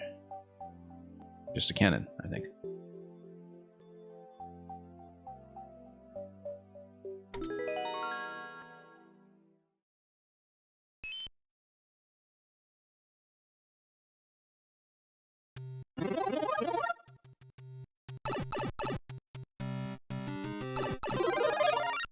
And Diddy Kong time. Or not. Charmander? I think it's Charmander. I'm always surprised to see Pokemon amiibo content anywhere if it is amiibo content. Or Pokemon tie-in content to anything outside of Pokemon because the licensing restrictions are so strict. This is a Mahjong set. I didn't think I knew the Mahjong tile costume existed. That's nice. If we're not crouching over something... Oh, we are, but I just want to show off some of the effects with it. You turn it into an MM for Mario Maker. And of course there's Birdo. Captain Falcon.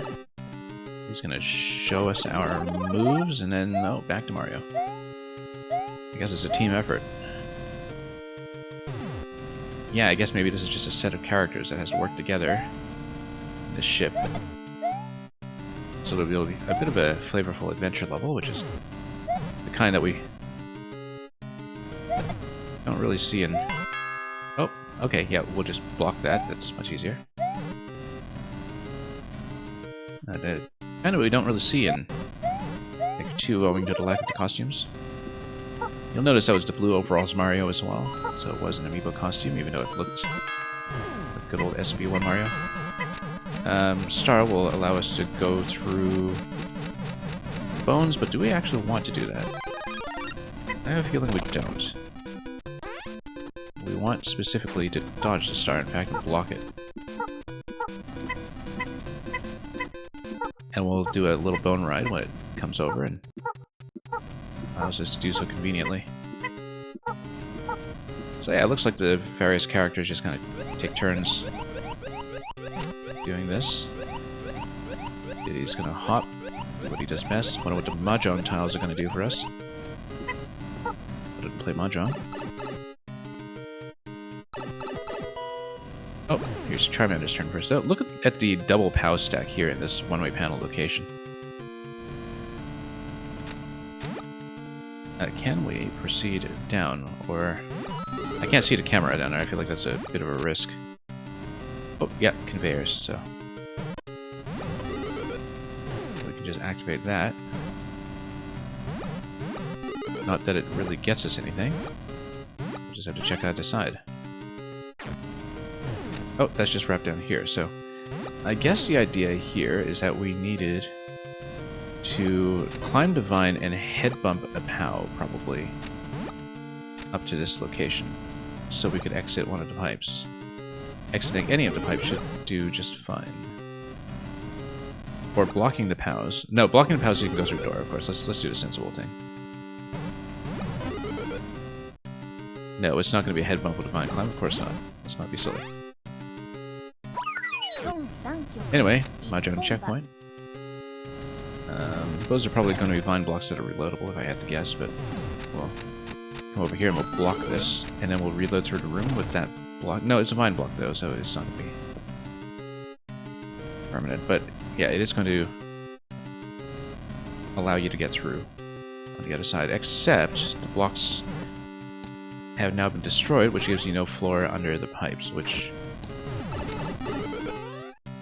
yeah, we basically need to just stop that before the second bomb comes out. So it was something timed. Now, why you need a Mahjong tile to do that, I'm not exactly sure, but... never send a non-Mahjong tile to do a Mahjong tile's job, I suppose. One of the first rules of the trade. This is going to be a head bump because, of course, it's Birdo, and that's what she does, is scooch things over.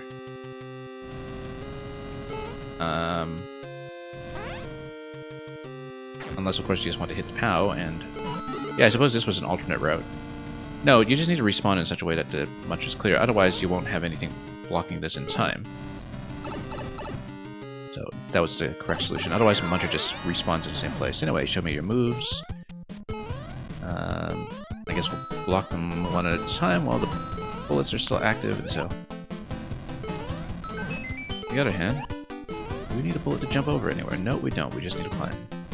And yeah, the climb here becomes tricky to do if you are still being tracked by the bullets on the field, I suppose. And then we just need to block each of these. Don't even know what they are, but presumably more bullets. So we just preempt that. Yeah, because if you're in a column like this, you're not going to have a lot of flexibility while the bullets are tracking you. Good old airship camera bomb doing its work as well. That was fairly lucky to get through the burners the way I did. And here we just get through. Okay, coins are fine. But we shouldn't have blocked all those. Then, what do we go over? I guess we'd just have to jump back. Oh, okay, no. Can you not jump over the flag? I guess because it was built at the maximum height. I don't know.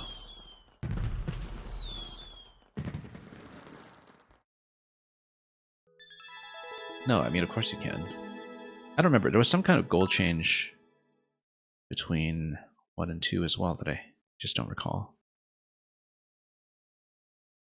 I mean, you can definitely come out on either side of the flag. Yeah, no, I think it was just at the maximum height.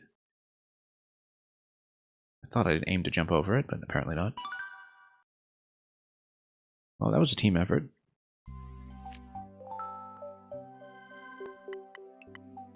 Ghost in the ruins.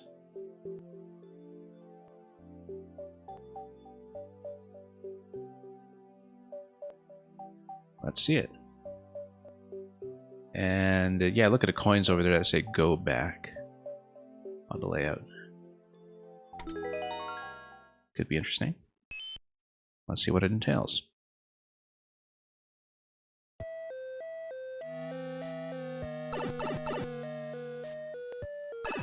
So we're going to be stuffed in here to this diagonal checkpoint, and it says leave.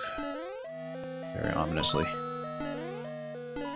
Coins are just crying out at you here to do the sensible thing and not just collect them all. 3 pink coins, notice. And these rooms are marked to coincide with something like visually indicative, perhaps. This is going to be a vine climb. And we had to go down there. I just didn't read that accurately because I was so distracted by the wiggler and the coins to the right of it. Let's do the room again.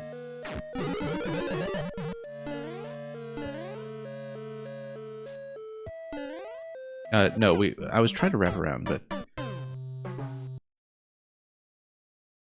I actually didn't see the end of that vine climb, whether it doubles back. Like whether you climb in towards the coins and then have it follow the track a little further. I just didn't... Oh yeah, it does. It totally does. So we just need to go back this way. Like sensible people. And here it just wraps around as well.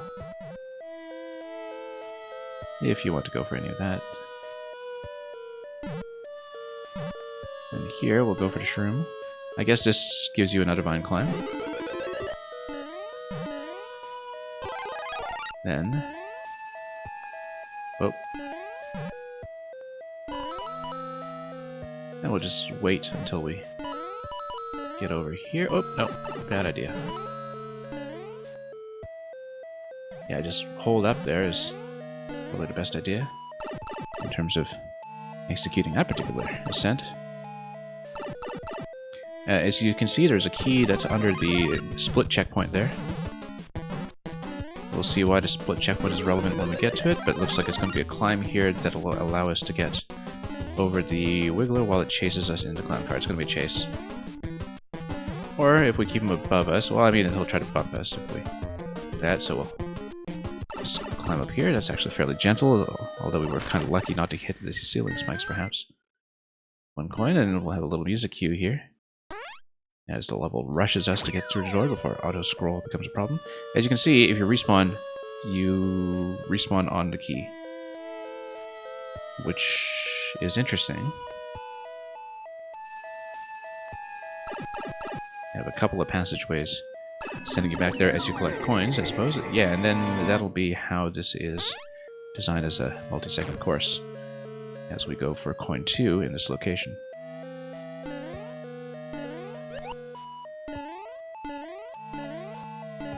Anyway, looks like there is a location to drop the POW under the key door there, unless that's, of course, exit only. It probably is exit only since it's on top of a vine, and I think the vine would take priority over it. Here, if you hit the POW, the bomb would walk off, but the bomb would not activate just yet. Unless there is something like a pot of blue... No, I mean, it would have to come out of the pipe first, so we probably should have kept the POW. But... Shell jump? No. But, you know I'm tempted to. You know I'm tempted to. It's Maker 1, though, and we totally don't know how to do shell jumps in Maker 1. I mean, that's definitely not the intended method, but we're going to try it anyway. I haven't done a single shell level in Maker 1, I think. Even historically. This is a very bad idea, but then we'd see how to respawn at checkpoint. We should come down here and climb towards the key door. Wouldn't that be a smart idea? Totally seems like a shell jump skip is possible there, though. Oh no, this is just where we came in. Okay, never mind. We do need to redo this and this time without a shroom. I mean, we can always just, you know, put this guy over here and jump on him. Have we ever considered that? Except we need to get the POW first to do that. Nope, hang on. Now, if you pick him up like that, notice that he resets. I think that might be an engine change as well, in fact, that if you pick him up while the shell is shaking, then he doesn't continue to respawn. So, yeah. I think we'll leave him here, and then we'll drop him to the right. While I do a shell jump where you can just walk on him.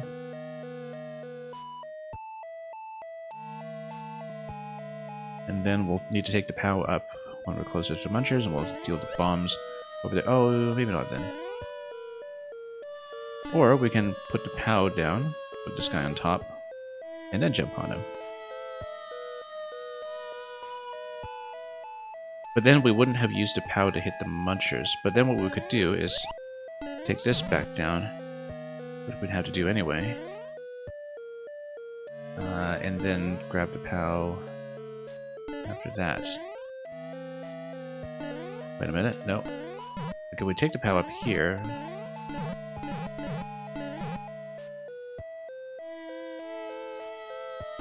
No, this was just usable for getting us on top on that side. Let's put the Koopa back here.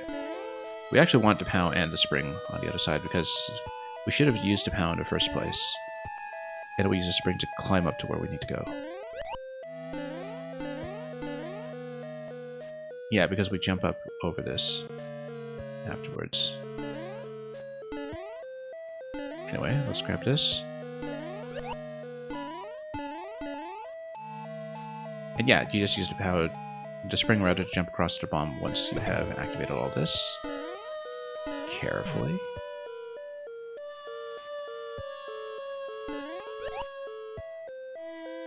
Then, let's not fall down too much. And let's cross. Now, of course, you'll be obstructed, even if you had the ability to go through this. This is going to break stuff, but let's grab this first. Okay, it's going to send me through. I guess we wanted to send him through such that we kick it over, well, hang on. Yeah, we need to send him up, which means that we will basically need to jump off of him and just try to drop up here. Nope. Hang on. Oh, no. Well, it's going to cycle around, actually. We should have made use of that in the first place. That it's just going to cycle gently. Natcat, welcome. Which maker should you follow Maker 1? Well, I mean, following might be... You can still follow, but it's tricky at this point, given the circumstances here. I think the shell holds the key, and we just need to send him up. Or not.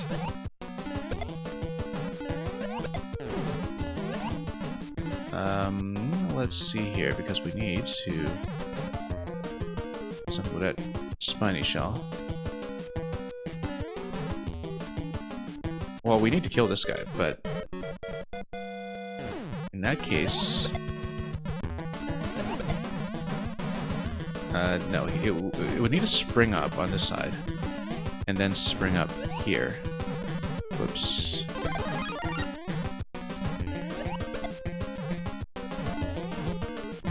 Okay, good. And then now that'll kill it.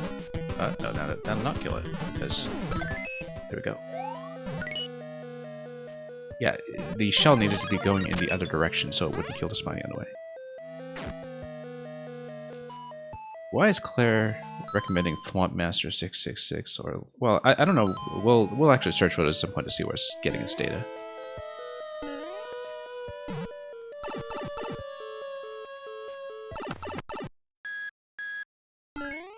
Anyway, here and then through the recycled checkpoint. And we're probably going to time out before we manage to do segment 3 here. I guess a split checkpoint will send you through the bumper, and then we'll see how that particular bit of coin tech is going to work. Because we won't have time to finish room 3 just yet.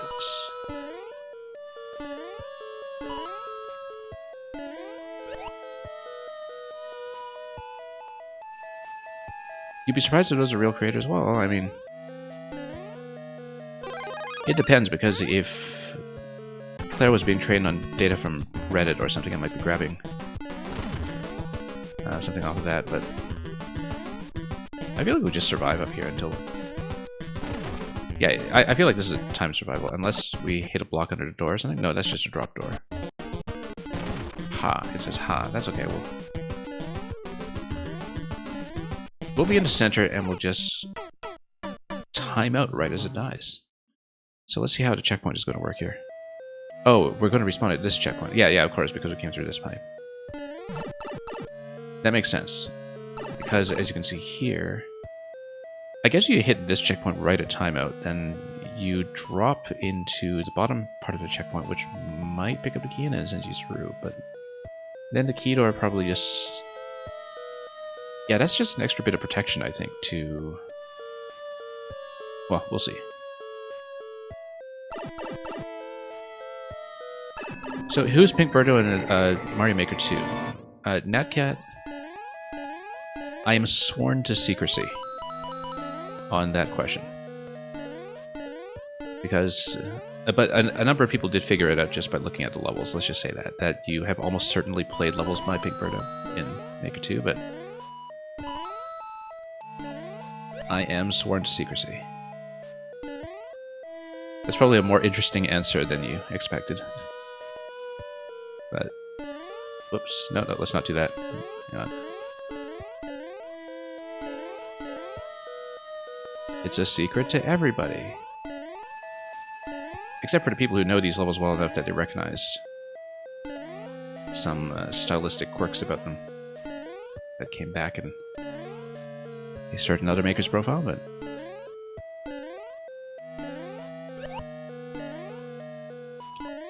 Yeah, because I actually did figure it out independently. And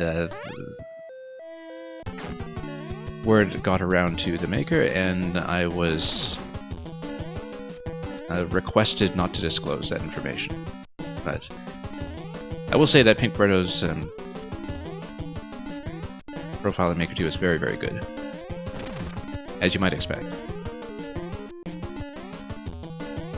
I mean, a lot of the really serious Maker 1 veterans... Oh, I love this blaster recycling that's going on here. Or not recycling, rather, but they fall down stack by stack and allow us to go aha as we go for the exit. And of course the wall pushes you here, so you're not allowed to go to this side perhaps, or are you? Maybe we can. We'll try to take the right side just because it's... Oh. Doing that to me here. Okay, that was unexpected. Yeah, I guess we probably went out of range and respawned them. Maybe that wasn't intentional behavior.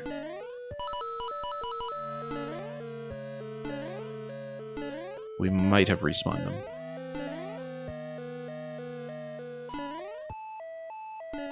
Well, Natcat, I'm not saying that you have played the level, I'm saying it's very likely that you have. I'm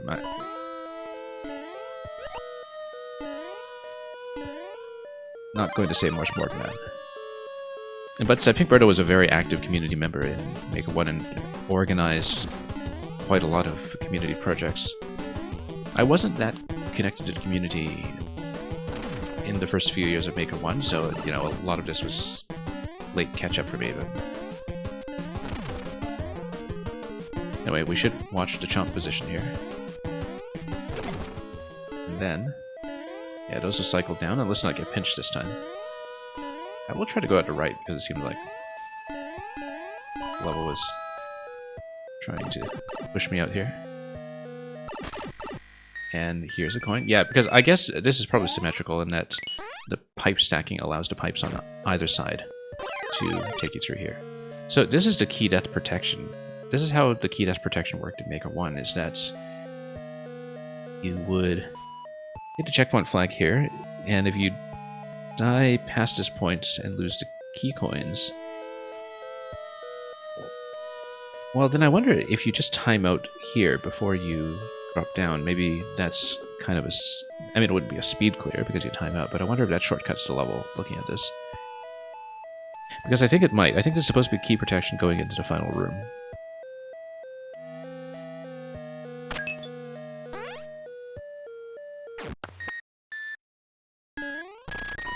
Anyway, go back. Run. And you've got the auto-scroll music here going as well.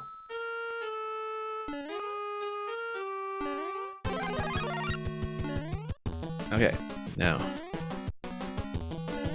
Look at this shell down here. We won't be able to do much with it unless we can pick it up, you know, as it's spawning. I think we do have to pick it up as it's spawning. I think that is the way to do it. And then we put it on, like we drop as it coming out. There we go. And then we get underneath. Very nice fight. And I wish I could have said more here, Netcat, because if you recognize this style of boss fight where you have this, you know, little scrolling music segment leading up to the finale that you scroll into, that's something, of course, that becomes much more flexible in Maker 2 with a lot of the global loading tech that comes in. And there are certainly some levels in Maker 2 that, by various makers that I can think of, that are kind of an outgrowth of this style. But anyway, that was Ghosts and Ruins, a couple of pretty interesting boss sequences in there. Let's keep on going. Now, of course, Netcat, there aren't any maker IDs in Maker 1, which is actually something I was surprised to remember because I'd completely forgotten that. But today I remembered to actually display the level IDs in case you want to look up the makers and indeed follow them.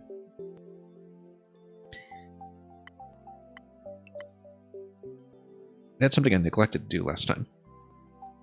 But I do have level codes for each of the makers I'm featuring jotted down anyway for people's reference.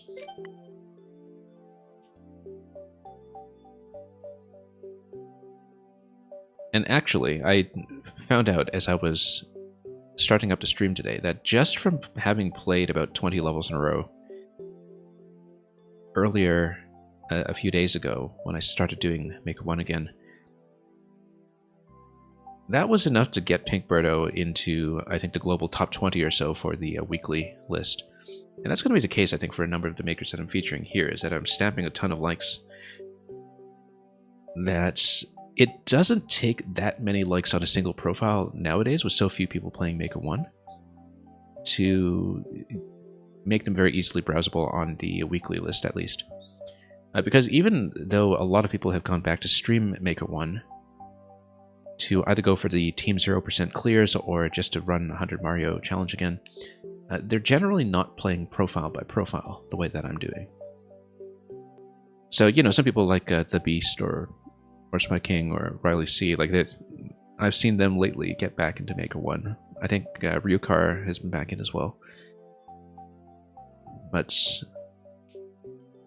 they're not playing in such a concentrated fashion that's going to elevate people's profiles the way that I seem to be inadvertently doing. So maybe people will be easy to find that way. Anyway, here's Time Stopper. This looks like a puzzle. Let's see it in action. Unless, of course, this is just the main world screen that's hiding something much greater. Look at the little scroll at the beginning that we have over here. It is a scrolling puzzle. Now, there's a P switch at the very beginning. Or not a P switch, a P door pair at the beginning. Probably we'll need to take the shell through with us and just be very observant of the left side as we reset. This has got to be a reset. It's not a reset. It sends you through here. But it's pointing to the P door. And I wonder if this pipe allows you to shift the camera position as well. So, oh, this is interesting. So, this is the time stopper concept, that when you enter the subworld, it shows you what is on the left column when there is no auto-scroll. But when there is no auto-scroll, there's nothing that's on the right side of the screen, although we have to remember what is off-screen, because as was one of the other puzzles we played earlier today, the idea behind this level seems to be that the layouts match. It's just that one of them scrolls and the other one doesn't, which means there may be some objects that we can interact with that are slightly off-screen on this side. And so we'll have to keep that in mind. This is a lovely effect too. Look at this. That is simulating the POW not moving on the track by just putting it on the ground in front of the track. And that by doing that, it's kind of simulating that the clock has completely stopped. And there's a little death spike here. I suppose that's for people who want to respawn at checkpoint for some reason. And then look at this big key image over here as well. That's interesting. So yeah, you can see that there are key doors that you'll need to go in eventually. Probably we need a kind of 2 object stack in this room, plus a P-switch activation. Now obviously the way to progress here is going to be with using the POW, although I wonder if we can do anything here. Nope. And we'll check the door as well, since it seems like a responsible thing to do with the clock stopped. And so yeah, it shows you once again, this is the initial scrolling position. And you kind of have to remember the objects here in the layout because they will give you a sense of what you can interact with off screen when that happens. There are 2 pink coins. They're going to be the matched pink coins on either side, I believe. And we'll have to figure out how exactly we're going to be obtaining that one. Okay, with a Spiny Hat would allow you to punch the Muncher as well as the hard blocks.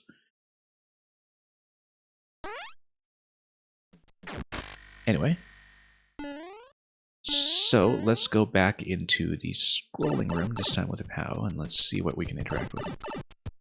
Yeah, so slow enough here that the death spike there is because you'll get crunched if you try to go up top prematurely. Notice, too, that in the room where time is flowing, the buzzy shell actually just becomes the buzzy, implying that the spiny shell in the top right becomes a spiny. So if we take the buzzy shell with us, we need to figure out what we could potentially interact with. Yes, well, there are 2 POWs.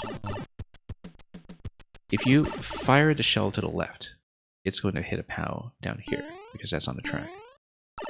So what we'll do is we'll use 2 POWs. And Buzzy is going to hit the one on this side. POW over here is going to hit the one on this side. Then we have access to this door. This door now shows you a different area of the subworld. Oh, that gets you a P because that was over the checkpoint. This is, I think, almost certainly an optical illusion as well. That's not actually continuous with the previous room because, of course, that's what the scrolling trick is coming in. And that it's a separate section of the subworld. Now with the P switch, then we can go back to the original room and enter the P door, but let's see if there's anything else relevant here that we need to know about. Notice that because time is flowing and the fire bar is turning here, that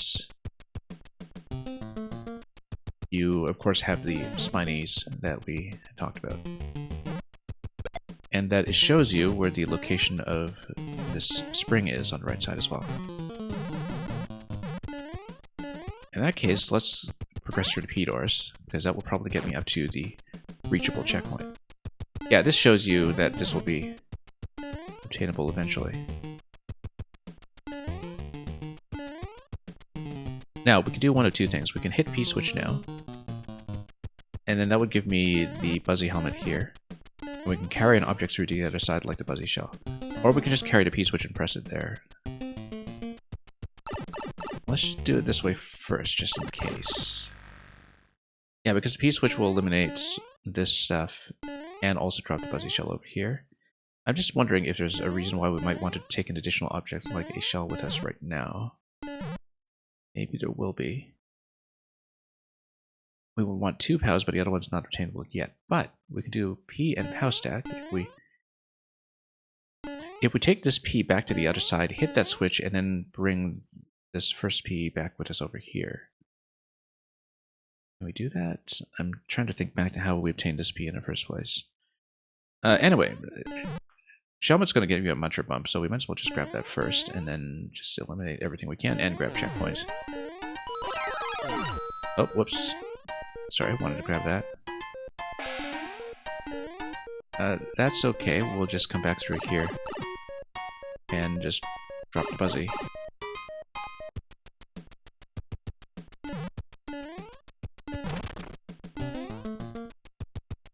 Yeah, so P-switch was obtainable over here, though, so I'm just thinking about...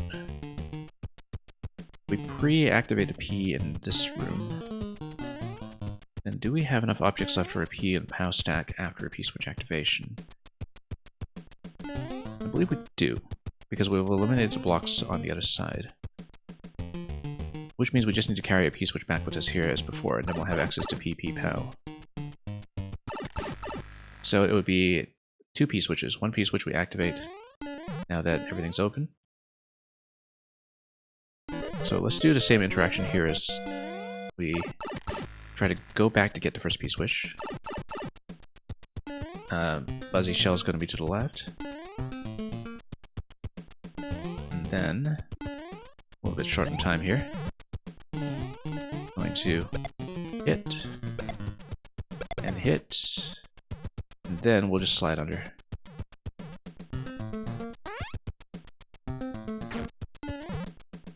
And then, notice incidentally we can do this, which doesn't really seem to get me very much. Except a P-switch, if you're big. And Fio2, thank you so much for the raid. Let me give you a big shout out.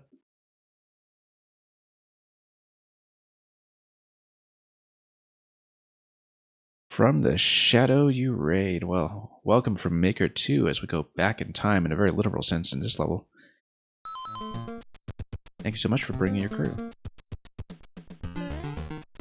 And let's see here. What were we doing? Oh yes, we were bringing the first P back. We're going to hit timeout this time. But... And Happy Morty, welcome as well. Anyway, we've hit checkpoint already. It's just that we'll map out what this part of the solution is going to look like. It's going to be P stacked with POW over on this side. And then it's going to be P-switch over here. We can probably take an object through with us and probably should have done so. Because we would have wanted to... Well, I mean, first of all, we can now grab this. And we'll have to change hats, I guess. Not clear on how we're going to hit that coin. Possibly it has to be a shell toss off the top. No, I don't think so. Now, we could have reverted to repeat, or we are going to hit timeout in just a moment. But then, this will give you the spring. And we'll scout ahead, even though we don't know where it's going to go yet. Okay, let's try it again. Alright, so we're at checkpoint here. We'll just hit the P-switch so we can eliminate everything here first. Then we won't hit the mushroom this time, and that's okay because the mushroom does absolutely nothing for you except make it inconvenient to get under certain cracks. So let's just go back to what we were doing. By first of all grabbing this, and then grabbing the P-switch from the previous room. Yeah, notice the effect here is that instead of the fire bar, the hands of the clock are tracks instead to indicate that it's frozen. Yeah, luckily the puzzle is designed to accommodate the force mushroom and not have it be a benefit or a detriment. So, what we were doing here... Oh yes, no, we needed to go back to this room. 2 POWs available. So this is a room where time is moving again. And then, gives us enough information to do this, and then grab the P. P is going to be over here, by the unobtainable checkpoint, and we come back over here. Then we'll take it back with us, and trade for the spiny hat.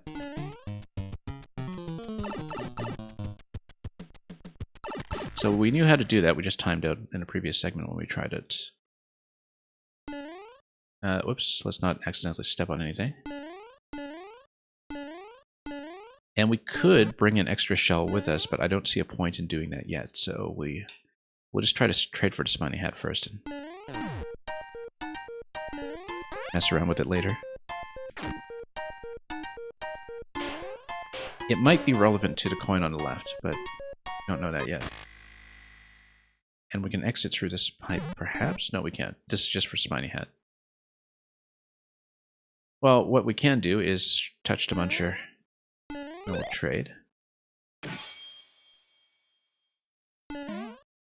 Yeah, I feel like there's something we haven't... Oh, no, it's going to be able to spring, and then you toss the shell towards a spring. And then it's going to hit the coin. That's what it is. So we'll go to get the spring, and we'll come back into this room. And then we'll do a shell kick into the spring here. It's going to bounce up. So... And... well, yeah, we have other ways to keep the POW, though. It's... I suppose the POW would have gotten you through the muncher as well if you're talking about like jumping on top of the door with double P-switch, but you can't do that because you need the P-switch to be active in order to enter the P-door, right? So you did have to have P and POW as the stack, and then you hit the P-switch after that, simply because you're not going to have an active door otherwise, if you know what I'm saying. So we're going to take POW with us again this time, I think. Although I don't know if we need it. We might not. I don't think we will, in fact, because we're just going to go up the lift on this side here to grab the spring. And we'll trade to it. Well, maybe we should have used a POW against a Buzzy here just to minimize a little bit of inconvenience. However, now we'll need to do the P door here again. Maybe I missed something. No, I don't think I did. Let's keep going. If I have the Spiny Hat and I'm able to punch through anything on this side, I think I can. Yeah. But you do need a POW hit against that muncher over there, which we can do if we grab this one.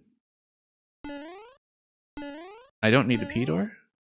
I did earlier, because that's how I got up to the Spiny Hat. And yeah, Happy Marty, I'm glad that you can follow the commentary. Another shell will spawn from the pipe, so we can kill this one, it's fine. Then what we'll do is we'll set up here. Well, the arrows are pointing to the door, but maybe the arrows are also giving me a clue to this placement. Wait, I thought this was going to give me another shell, is it not? Maybe not. I guess we needed to maybe pick up the shell or bounce it. No, we bounce it on top of the spring, then we hit with the POW. Yeah, I thought this was going to give me another one, but it seems not. So let's just do this bit again.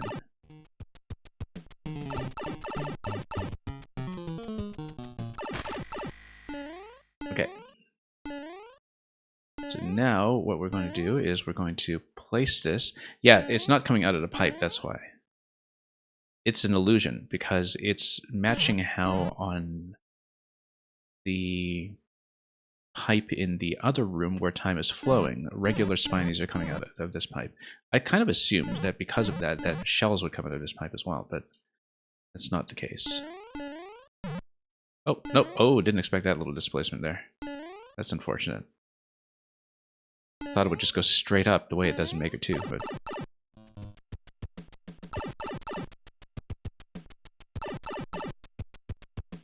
Yeah, because time is frozen in one room. Yeah, that's right. That's why you don't get... like, in terms of the sort of flavor of the level here, that's why you don't get things that are spawning. That time is frozen, and so nothing is moving, so... Okay, let's try to do a proper soft drop this time and just try to balance it on top. It doesn't. It totally doesn't, and it just falls off the side. I didn't realize that. We need to find a column where it will be preserved then. Because we need to do a POW hit that's not going to hit this shell.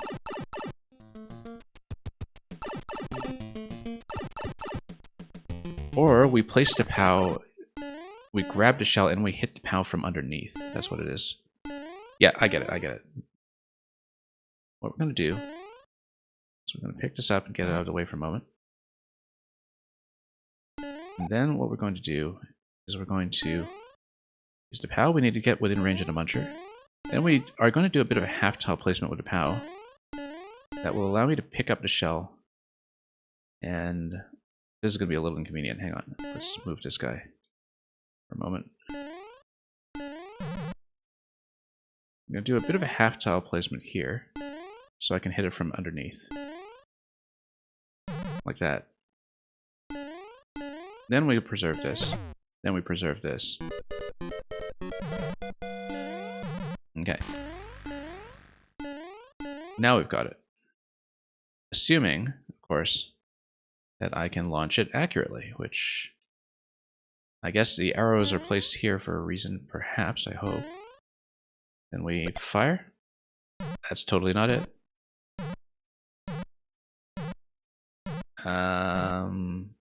Maybe we needed to fire from a different position, like over here.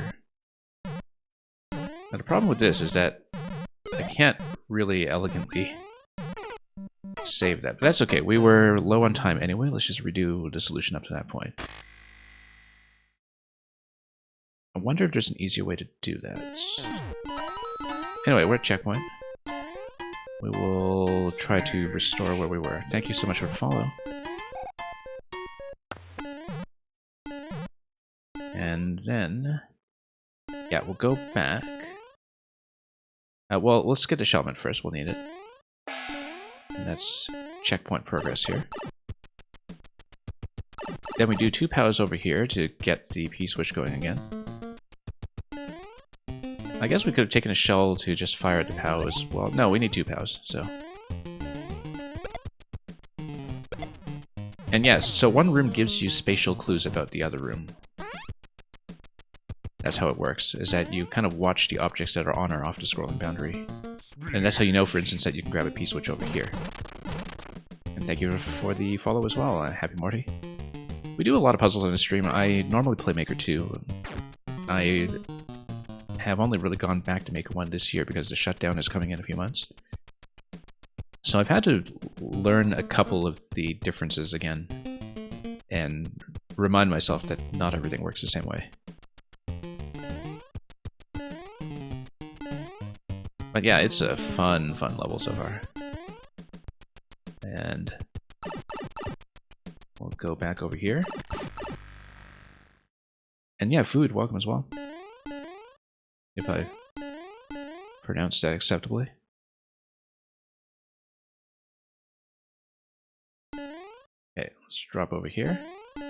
So yeah, you do need the P-switch active. Go through here because you don't have the spiny hat yet to punch through the top.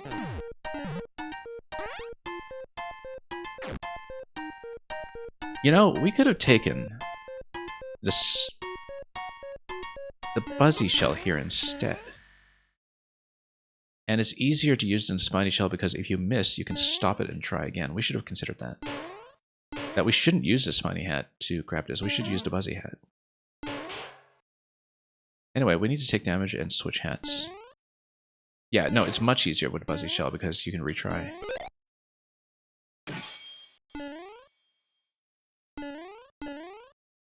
One of those simple things that you just overlook when you have a bit of tunnel vision. Anyway, we'll grab the POW. Okay, we don't need it actually. We'll just go back through here.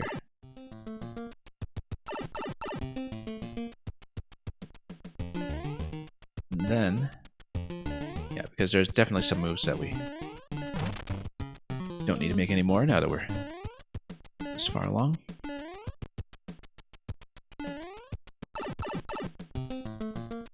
Then, when we're here, yeah, this time we'll do it with the Buzzy Hat. Oh. We needed to hit the P-switch to drop it, in fact. It's easier to drop it with the P-switch. We'll do it that way. Let's just redo this. And, well, actually, we broke it now, so that's okay. It'll just drop. That's good. And then what we're going to do is we're going to take the Buzzy Hat with us. We're going to take everything with us. And then we're going to break this over here. And we're just going to get this out of the way. We don't want it. And let's place the Buzzy Shell somewhere where we won't accidentally kick it, I hope. And then we'll do the same kind of setup as before with the POW. And yeah, VO2, we usually go without backseating. I mean, you'll know when I'm really spinning my wheels for a long time, so. But we're usually able to just stew and solve things. Sometimes I do that for far too long, but. Okay, so we're going to grab this first just to get it in position. And then we'll hit this. And now we'll grab the spring, and then again, if we miss, we'll retry. But it looks like we can just do a shell throw onto this location. Perhaps. Then, there we go. That's exactly how to do it. That's one coin. But then now we need to do that the same way in the other room. In the remaining time that we have. So let's get back out of here. And then we'll want to punch through here in the other room. So we'll go up first. Probably we'll need a P-switch activation to do that. So yeah, because otherwise we're going to have the blocks that are on top of the flag, and that'll be a problem. But then we'll need the spring. Maybe. Let's see what's going to happen. Because I don't think I eliminated the. Maybe I did actually in the other side, because the scroll boundary got us up to a certain point. Then we hit. I'm just trying to remember. I think we need to take the P. Let's try it with the P. Yeah. Oh yeah, we totally did have the P already, so we should have taken the spring. We should have taken the spring, because then we place it and we do the same setup over here. So, that was a mistake. But then we just go through this door. That's okay. That's okay.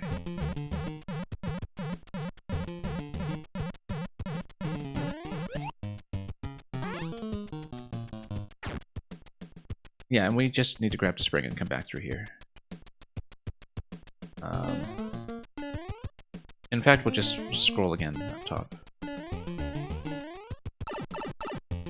We'll be able to do it.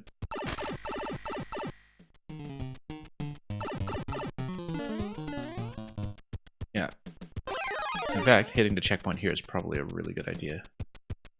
Even if we didn't. Yeah, because if we hit timeout, then we will be this far in the level, and that's actually potentially good progress, although maybe we won't have all the requisite items we need at this point. We also completely forgot about the POW.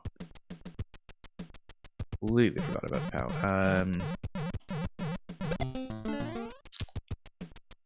Yeah, because we need to go up there with the P-switch. No, we definitely need to take a POW with us, but then...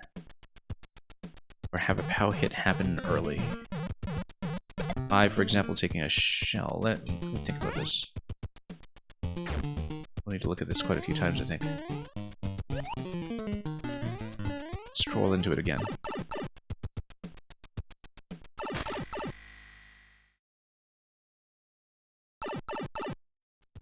Because I feel like we need POW and spring up in this location.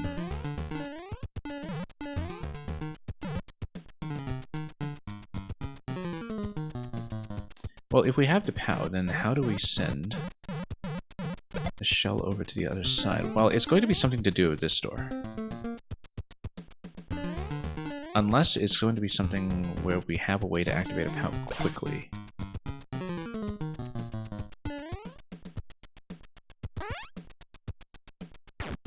Yeah, this is going to be a bit of a twist here. We didn't quite see coming. Let's see. Sadly here, Maker 1 is going down. Yeah. When you got it, Maker 2 was announced the next day. I had a similar situation where I got Maker 1 day 1 back in 2015, but I dropped off of it for a couple of years without playing the good stuff. And I got back into it a month before Maker 2 was announced. And which is why I have so much catching up to do now. That there are a lot of good makers in Maker 1 that I only heard about once I was already playing Maker 2. we're going to time out here likely, but I'm just trying to think about what the sequence will be. I think it's going to be like this. You use this shell to hit the POW again, but it doesn't look like it's going to be within range. Oh yeah, because that POW has already been displaced. We didn't scroll in here. Let's see what happens when we spawn on checkpoint over here, because we need to get back to the spiny hat, obviously. So maybe that checkpoint is not helpful. Although it does get you to P in this position over here, which is going to be progress because it gets you straight back. Once you have the Buzzy hat as well. So that's fine because one P-switch is going to grab the Buzzy hat, and then you have to do this again. Hang on. No, here's what we're going to do. We're going to hit... Yeah, we need to hit one P-switch to eliminate all of these coins. Then we do need to kind of redo the sequence. Grab this.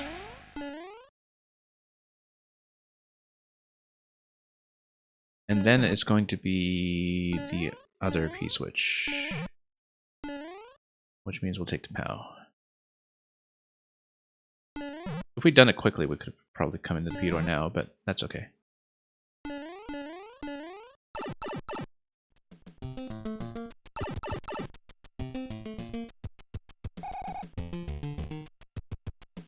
Yeah, okay, and then because we scrolled into this room, we take this shell. We send it to the left. And then we come in here and we grab the other P.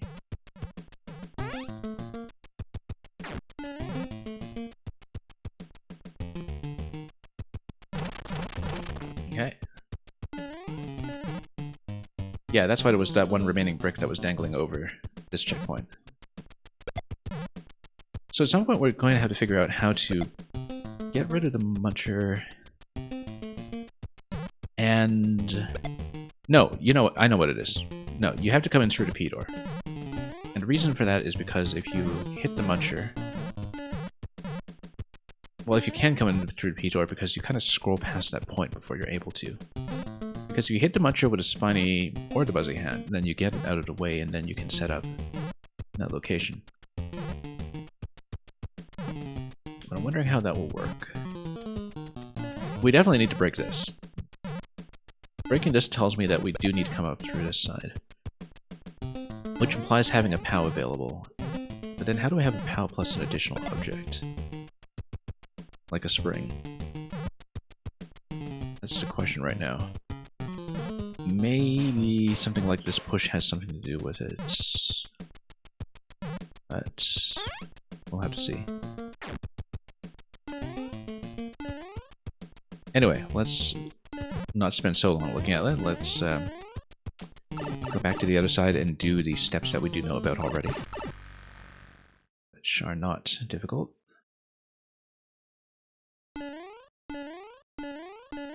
So we'll just grab this first. Come through here. Then swap hats. And then break everything we can.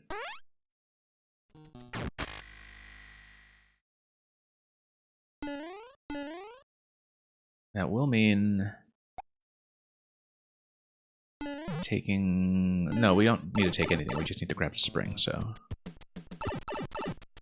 But I wonder, yeah, there's no way you can get there in time with the P door, or let's scroll into this again just to show what we're looking at here. Yeah, there's no way you can get to the P door in time. On this side, going over here. You're not going to be able to do a double stack here, and whoops, oh, that was a mistake. I was just trying to demonstrate that. That's okay, we burned so much time in that attempt. Let's just do things properly again.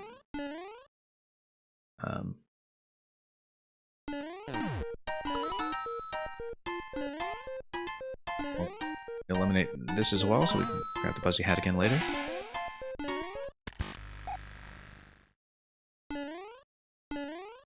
And we'll do the whole loop.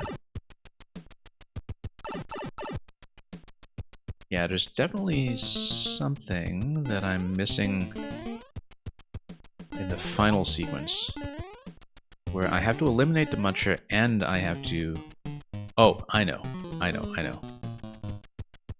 You use the P-door on top. We're going to try it. I have an idea that I want to try, but we have to get through quite a bit in order to sequence and get the spiny hat first before it's going to happen. If you don't have access to POW plus spring, what you do have access to is POW plus P, specifically this P. And if you do that, then a POW can eliminate the muncher, and a P-door can get you through that door.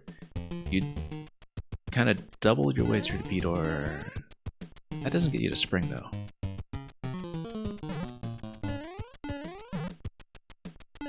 Yeah, the problem is that we still don't have a way to get to spring.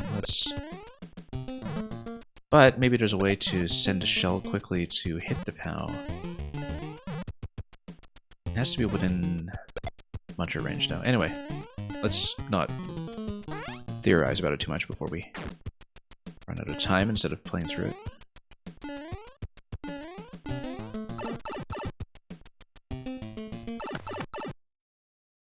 Yeah, because here, basically, if we can activate a POW quickly,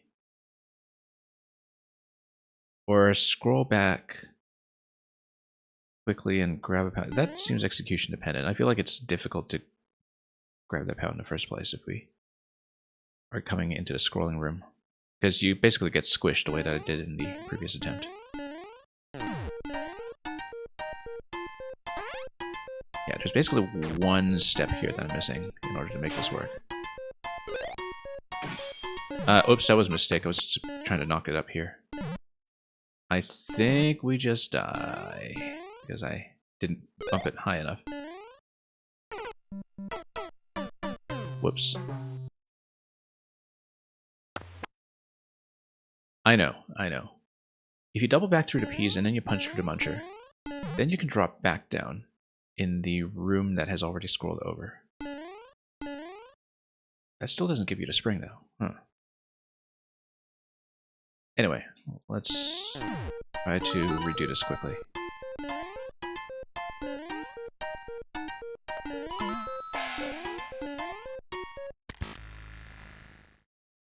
Well, we know the whole sequence up to the spiny head at this point, and to coin 1.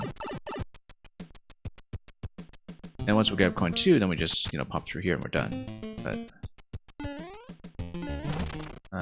right, let's grab this guy.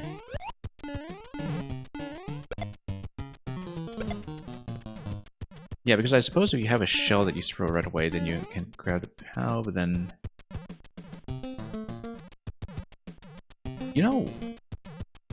Okay, no. I still have Maker 2 brain going on here, and I'll explain what I mean in a moment. I'm looking at this stuff to the side over here, and I'm looking at it and thinking, scroll break, and then I realized, no, first of all, it doesn't even work that way in Maker 2, because these are ice blocks, not hard blocks, but... This is just the end of the level. It's obviously not a scroll stop, because those don't exist over here. So... Yeah, having to deal with Maker 2 brain is definitely a thing when we're doing some of these. We've had a few situations like that already. Anyway, we've burned 100 seconds on stuff we know how to do quickly, so that was maybe not wise, but we'll do this.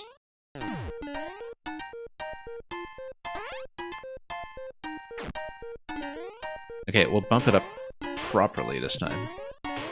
Then take damage. Much better. The era of no scroll stop, yeah. Yeah, definitely there are a lot of things in the Maker 1 camera to trick me out. So for instance, see how we're jumping here and this camera's not scrolling up? It's because the camera only scrolls in Maker 1 if you either land on a surface or climb on a vine. And we've played a couple of levels that make use of that, but sometimes, it takes some real getting used to. Anyway, we now have the ability to punch through ceilings, so why don't we do that? Let's open up what we can. So this is the position we'll eventually get to, where we need to find a way to get through the muncher and drop a spring over there. We know how to do that, if we just pick up a spring and move it into this room. So we might as well just do that.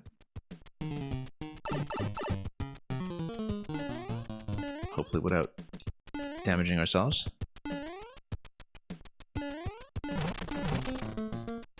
Oh, there we go. Might as well break this just to maintain symmetry. And then, do we want the spring? Yes, we do. That's precisely the whole point, taking it here. One thing I haven't considered enough is just taking the spring through this door as well. No, because that just puts you here. Okay. But this is just a wall. Okay. No illusions here. That is a ground tile, but it was worth checking. So at this point, we're going to work our way up the way we did before. And I mean, we know how to position it with a spiny shell, but I think it's safer to do it with the buzzy shell. The way that we did previously. We'll put everything on a side over here for a moment. Then we'll set up the POW where the muncher is within view.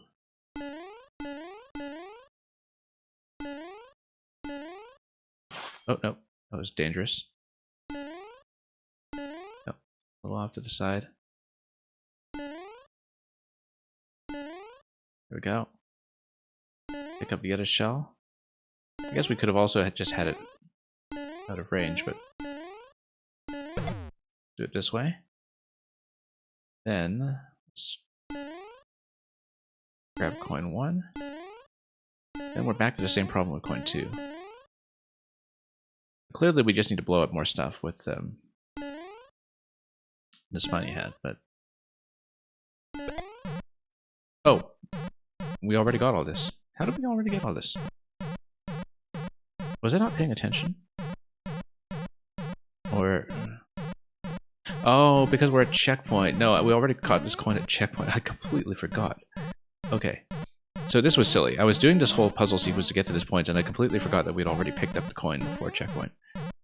Because I'm just so used to starting from scratch and also not having checkpoints in puzzles, right? So we didn't need to do this. Whoops. Okay. That was silly. Well, let's keep the spring for the time being, and then we'll have double spring available. Well, once we swap rooms again. Not here, obviously, but if we go over here and then swap in over here. No, not here. If we go over here and then go left. Yeah, no way you can reach that POW without a shell.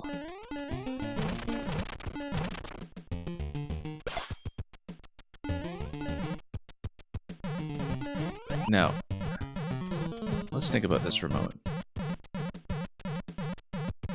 So we definitely need a POW here. If I grab a POW here, how do I also have a spring here? I don't, but you can have a P. You used a POW to hit the muncher, you used a P to go through the door. Once you go through the door, we still have a problem. But then one thing we haven't thought about is how to grab the second spring that is in a time-frozen room, if it is reachable. Whoop. Getting into a bit of trouble over here. Let's send everything through. Because we still need something that will get up to the coin, it's just that we haven't thought about this. Let's, unless there's something to the time-stopping illusion that makes that coin operate differently. Let's block this first of all. And then let's just go through here. Because if we take that door that is in the top right over in the non-scrolling room, can we do that?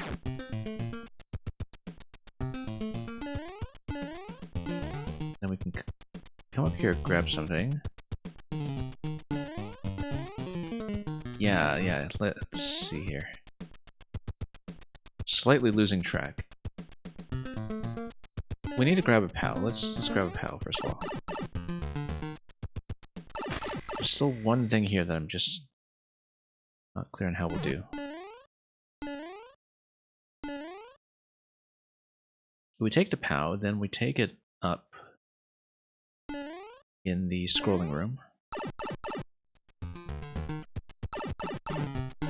Go up this way. So we've come up through here.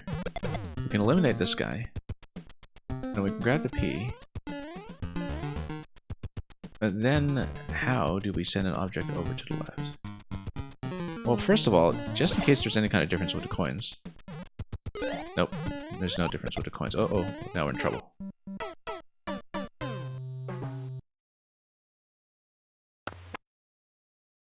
Maybe we need to come through that top door. And yeah, okay, so first of all, let's keep in mind that we have the coin already, and we don't need to do as many interactions as we previously did to do all this P-door nonsense. We do, however, need to trade up to the spiny head, though, so we at least need to progress that far before we do anything else. So we need to trade up to the spiny head, or nothing will happen.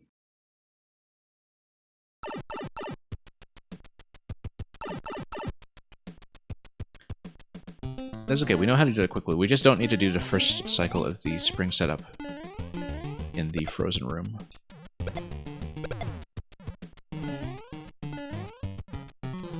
Let's go grab the P.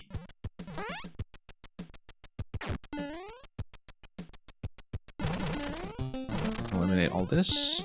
Come back. So eventually we bust through here. We have to have a POW available, and then there's probably something we need to do with the doors up there.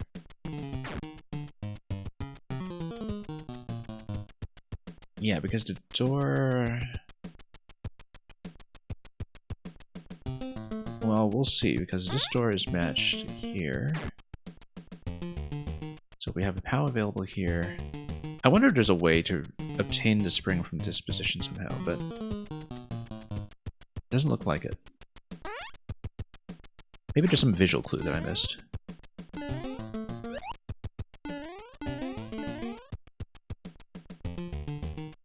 Well, let's come down here first. Maybe there's some visual clue about a difference that exists in the top left when it comes to coin placement. Or coin 2.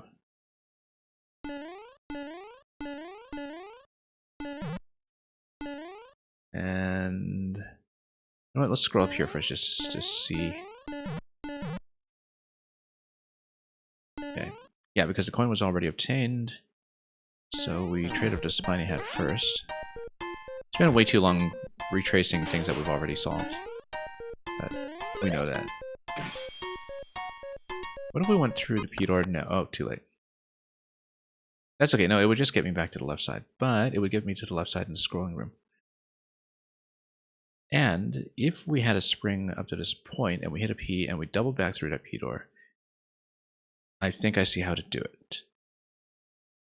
We drop in through the P-door on the other side. No. Because this is still in the frozen room. So even if we doubled through this P-door... well, we'll have to see. Let's back out first. Break what we can. So we don't need to do the whole Buzzy Shell thing here because we already have that coin, so let's skip that. Go directly to thinking about how we're going to set up in a frozen room. We need a spring first, for sure. Or do we? You come over here, you don't get to the POW in time, but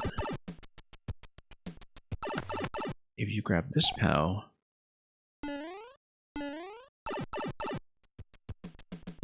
you can go up through the top. And let's grab this again. No, we missed. That's okay. The important thing is that we want to bust this down. Then we need to think about how this muncher is going to stay dead. But yeah, let's try to do the thing that I was attempting to do before we died previously, which is...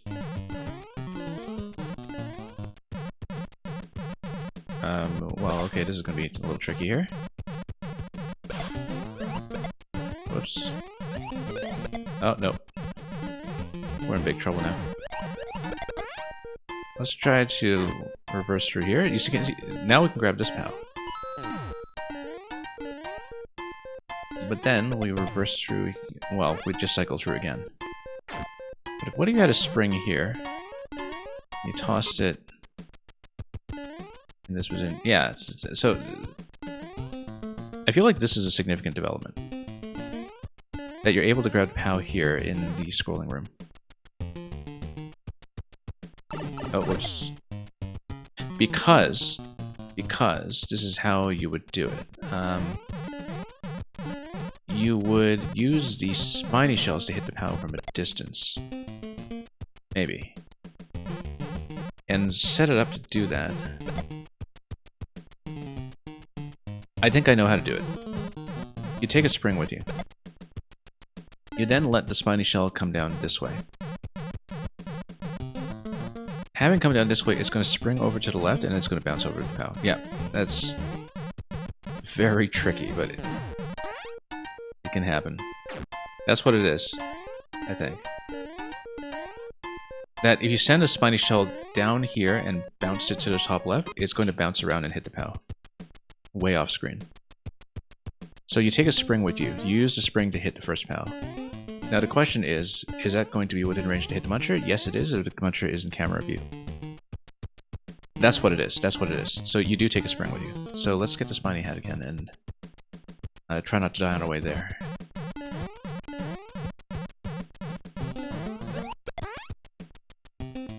Okay, so first of all, we need to get back to the spiny hat, which... Oh. I made a bit of a mistake. That's okay, we just need POW POW P in the frozen room, so that's fine. Do it. And then we'll do a double POW stack over here. We'll put on the spiny hat so we can go through the muncher. We'll activate the P after the double POW. This is the first time we had double POW in this room, incidentally, which seems like it's potentially significant. Because now we know how to sneak that POW into this room. And so if there's a solution that involves double POW as the stack, then we know how to do it now. But I think I do see it at this point. And it is going to be very tricky, but we'll do it.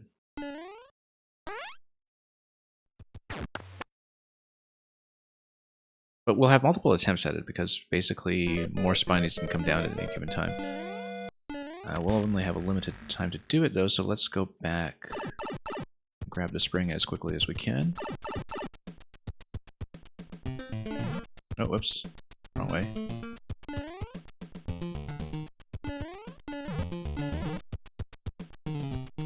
How are we only getting this at 80 seconds this time? Well, because we spent way too much time just theorizing. But I think we know how to do it. Go up. No, we don't want it to be in this room. We want to reload into the other room. Yes, and then take this up.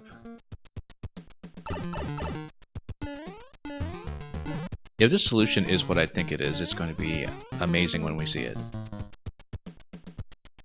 Because... Oh, no, you still need a POW to get through the muncher, though. Wait a minute. No, you don't, because of everything that we were saying earlier. What we use is we used a P to block. We used a P to block like this. And we need the P to be a little ways over. So it goes down like this. Then you can see where the placement is going to be. Or you just stop the shell and then you send it across like this. Wait a minute, we don't even need to do that. We don't even need to use a spring. We can just grab a shell and... We can just grab a shell and throw it. Yeah, why don't we just do it that way in the first place? Because we don't know how to do things the easy way, that's why. No, yeah, you see, okay, no, we didn't need to complicate it that way. Of course, we're not going to send it down to a spring. We just throw it to the side and we... Okay, we have the solution. We just need to do it quickly. But we've solved it. I absolutely see the way to do it now. Yeah, we've mapped everything out at this point. I just needed to toss the shell off the side, and it bounces over to the POW, and we make sure the camera is on the muncher, and that's all there is. It's the same logic as this throw over here, it's just that we're doing it up above with a spiny shell with a couple of additional deflections. And the thing is, because, you know, you've got so many zigzags that are off camera, it's a difficult thing to visualize until you've really mapped it out for yourself. So, we'll take it back through here. But we get it at this point.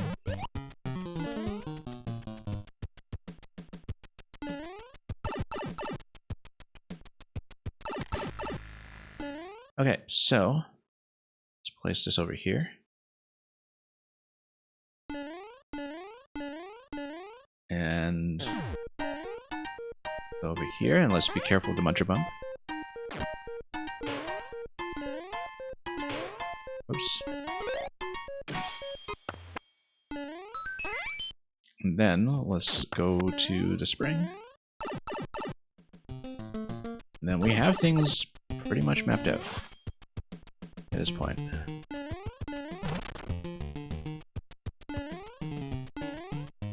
We'll even do them relatively efficiently.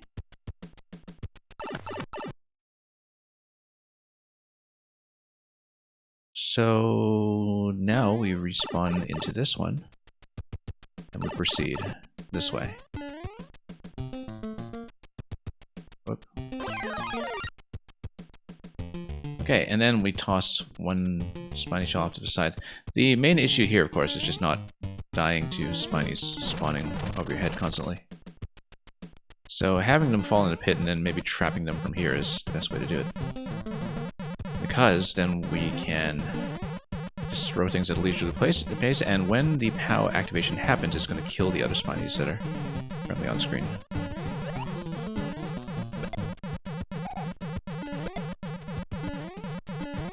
Okay, that's going to do it. Good. And then now we can, well, basically have spinies eliminate each other for a moment while we position ourselves. Let's do that. Although we need a spring on this side, so maybe not just yet.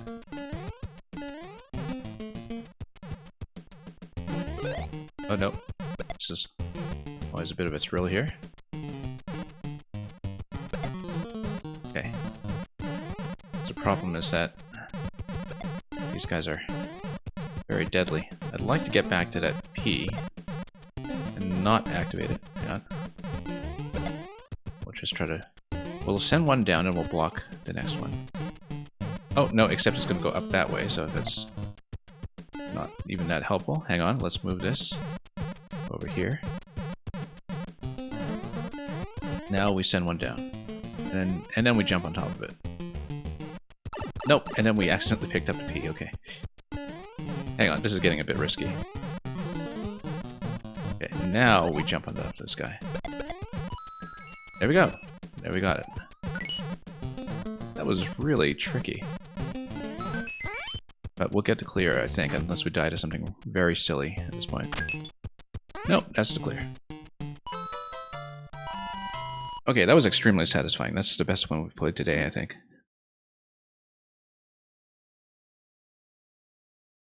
And yeah, the stumbling block in the solution was, in retrospect, such an obvious thing that we just didn't look at very carefully, and we were obviously overthinking the setup a bit, thinking that we would,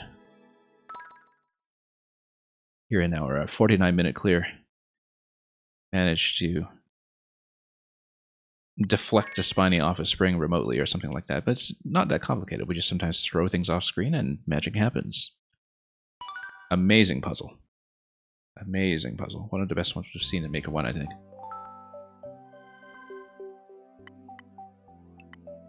It's reminiscent of another concept I've seen before, but yeah, for something in 2016 when the puzzle format was still kind of early in its life, in Mario Maker terms, that was really quite fantastic. And we'll have more puzzles coming in a bit too, but we'll do a platforming level first. Strawberry Skies 3. Yeah, so this is from Super Discord World. I assume that maybe some of the other numbered levels that we saw earlier that were for worlds that we didn't know about were also part of some of the collaboration projects. Bonafide Pirate, welcome. You just came right after we had an amazing solution.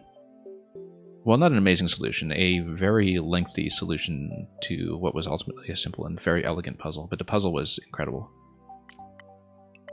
So, very, very happy with that one. Anyway, back to a bit of platforming, and we will have more puzzles coming, so let's see how we're going to do.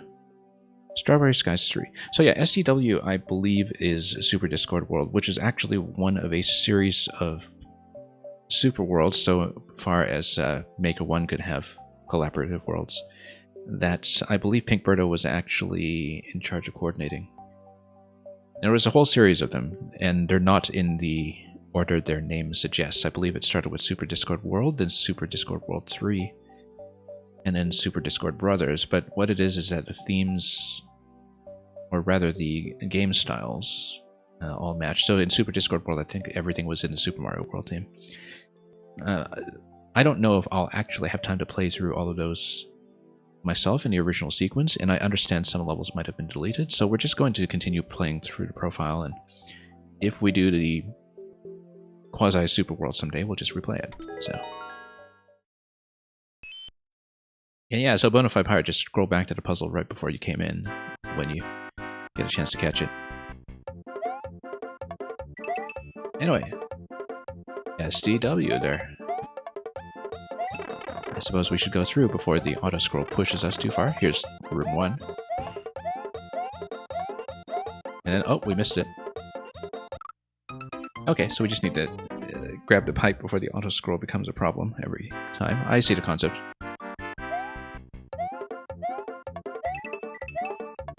The bonus music is a pretty nice fit here.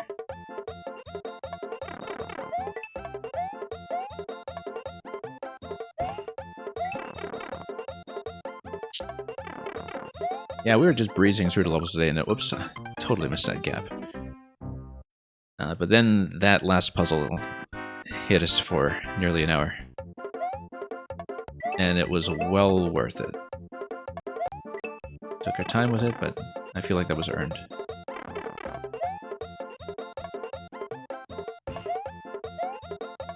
That little forward momentum here has been catching me off guard slightly. Oh, there we go. That's Maker 1 camera, definitely. Throwing us off from time to time as we get these vertical ascents. Here's floor 3.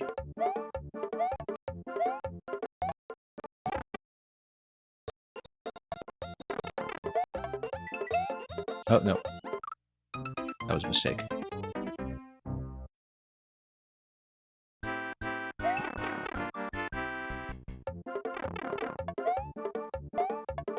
Anyway, let's go up. The faster we land, the faster we scroll the camera. That was a bad idea. We should have stayed on. And just dodged as everything comes down.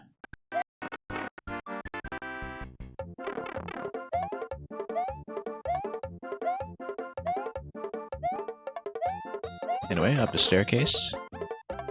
And after that, we'll just jump in a more standard fashion. And imagine that actually works in a Mario game. Okay, these coins seem to imply pretty heavily where the jump should be going here. So we'll not make too many mistakes on our way to checkpoint 2. 6.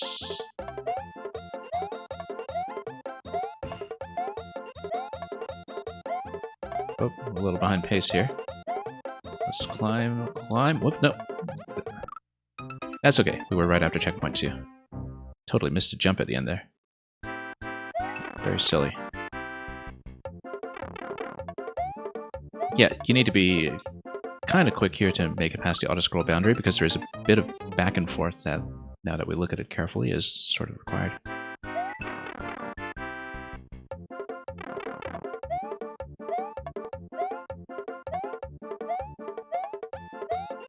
Okay.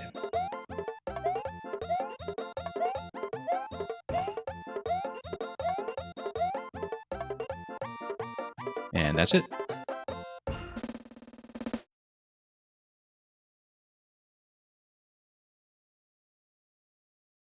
It's going to be back to a sequence of puzzles after this one, so that's a nice little platforming break.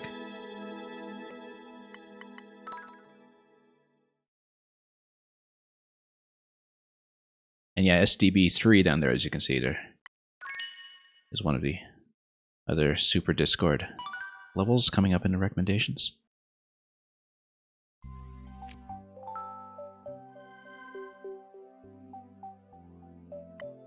So yeah, Bonafide Pirate, the level we had just finished was Time Stopper. That's the one to look for.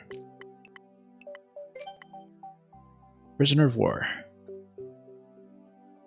Yeah, it looks like it's another one-screen-wide puzzle. We've seen a lot of these, actually, that it's built in a one-screen wide format, not the kind of strictly locked one-screen format that's very common in Maker 2. Of course, Maker 2 has the benefit of scroll stops to enforce things a little further, too. Now, let's take a look.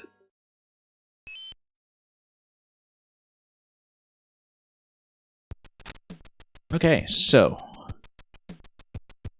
the goal is stacked on top of the bridges, so we'll need to eliminate the buncher stack in order to get through.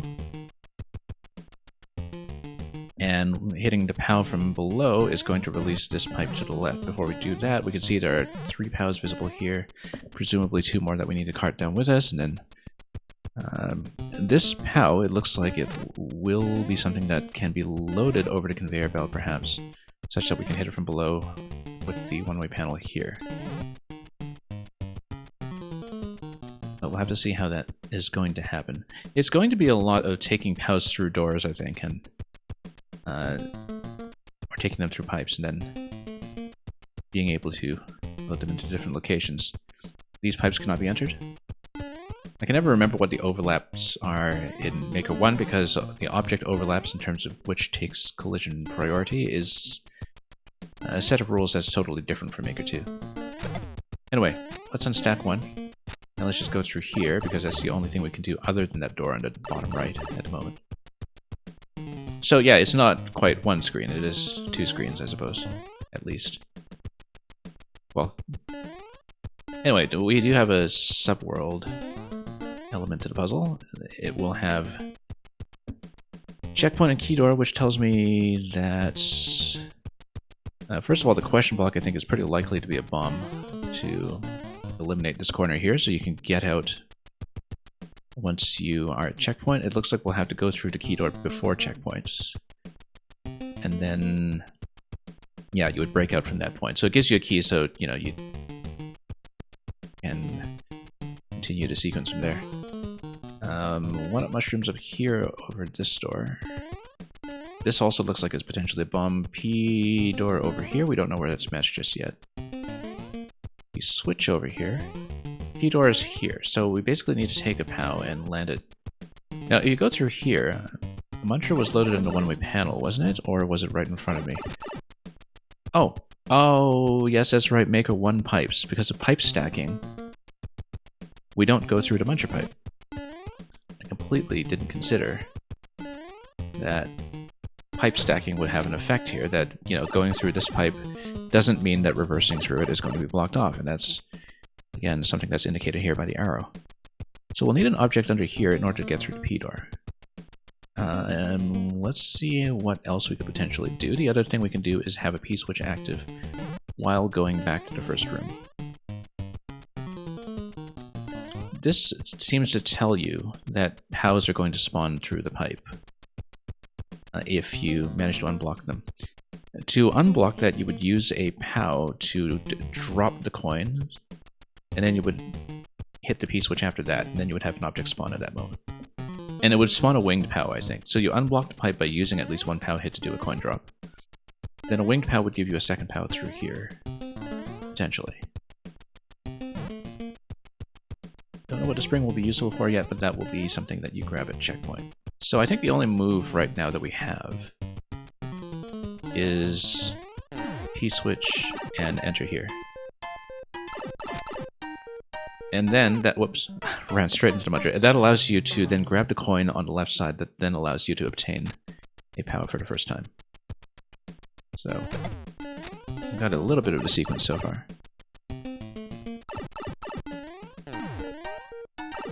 We'll come back through here. And then we'll grab power, and we haven't checked the door over here yet. And that's just going to take you through here. Now, some of the POW respawning logic is also different in Maker 1, I seem to recall. But I don't remember exactly what the rule is. I think it's because, I think it's when you have a POW spawn from a pipe or something, and you take it in and out with you, then another POW might spawn from the pipe. There's something like that that is different in Maker 1, and I just don't recall exactly. But anyway, this is just basically a visibility door that shows you where the two other POWs are going to be. And where the keys are going to be there. I think that's just a visual illustration, though. I wonder if that checkpoint... Yeah, maybe checkpoints are accessible on either side of the key door, and you go back and forth with them. Oh, I see. If you go through the key door, then you land at the checkpoint, then you land on a P-switch, and then you go back. And then you go back to the top level with the P-switch. Let's see. So anyway, here, we would need it to still use the POW in order to get through the muncher. Unless there's anything else I can do with the POW over here. You'd still need to eliminate the muncher with it. So I don't see the benefit yet of having been able to pick this up. Like, we're basically thinking of using it the same way that we did when we hit it from below, which doesn't give me any progress. So what can we do with this POW that we couldn't do previously? Let's think about it.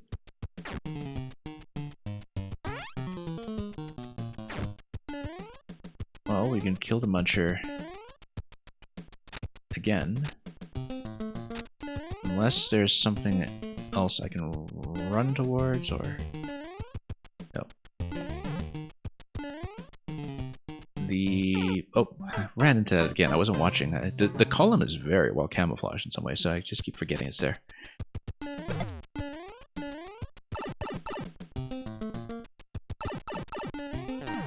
Maybe we have to come back in here with the P-switch active.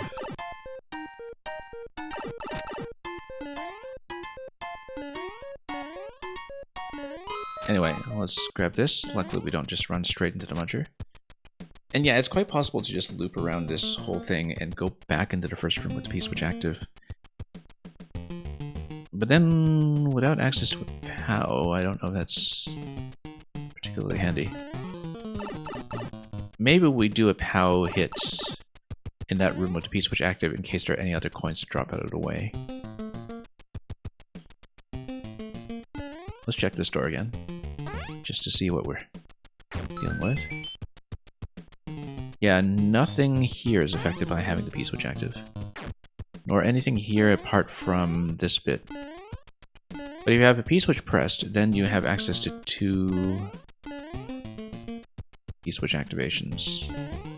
Basically, if you loop around back to this room with a P-switch still active, then you have a second P-switch that you can hit. That's not going to help if you don't have some kind of POW hit to drop the coins, though. So... let's hit this first.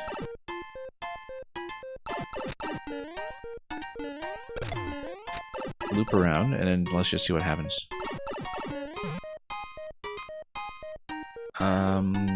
Nothing really.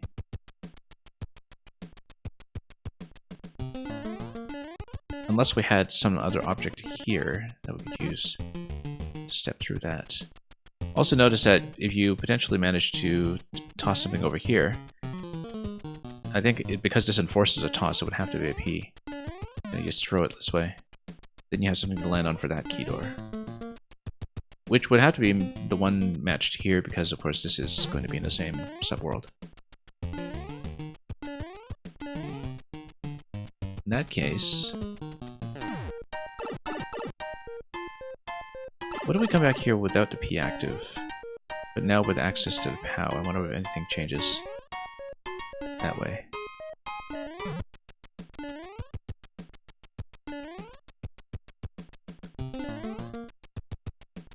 Let's say you go through here.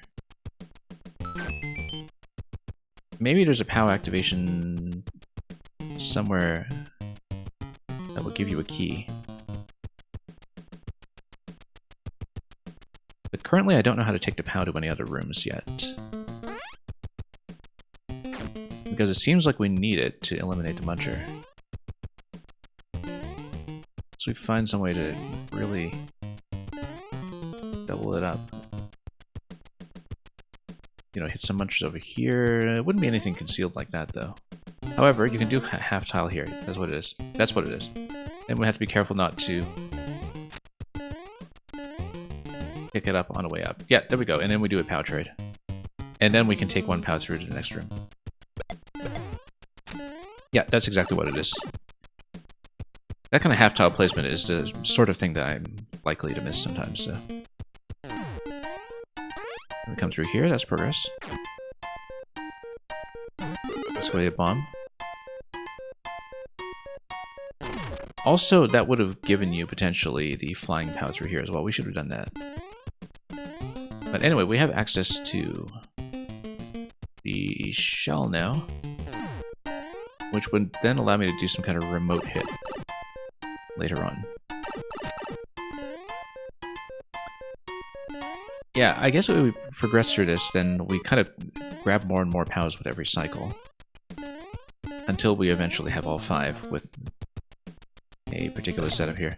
So we're going to do the flying POW on the other side, and here's how we're going to do it. That we have to do a coin drop first, and then we activate the P-switch. And then that should give you the flying POW. The only benefit of that, though, is that you have, once again, an extra POW over to the other side, unless you use it to jump and carry an object through. Now, of course, we can do another POW hit to eliminate this block permanently, once we do another P-switch hit. So perhaps we should do that, and then we permanently have a flying POW available, which will then give you a platform to jump on. That allows you to carry objects further. So, yeah, we'll just grab this. Didn't matter which POW in this particular circumstance. Because what we'll do is we'll just hit like this. And now you have something to ride on.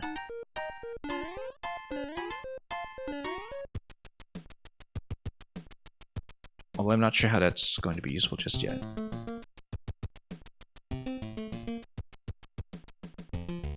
Possibly you stack a P on top of this POW once you eventually have access to one, or you stack another POW on top of that POW. When that winged POW hits the wall, then any POW that you stack on top of it is going to drop on top of the key door. So once you have the key, that's how you do it. You stack a POW on top of the winged POW. That drops a POW under the key door, and so that's going to work. So the next thing we need to figure out then is how to obtain one key.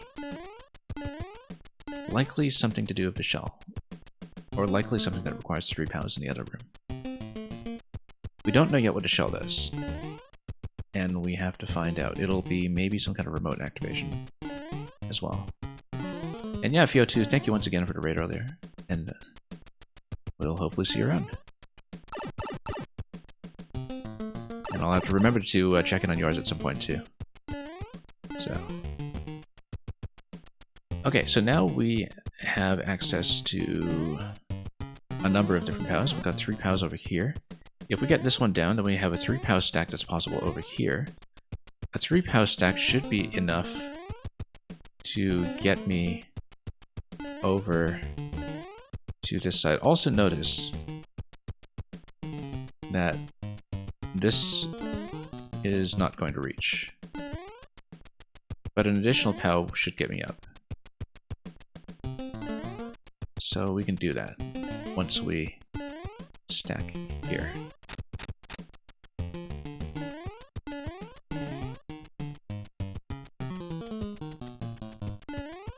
So yeah, next objective is to get a key, if we can.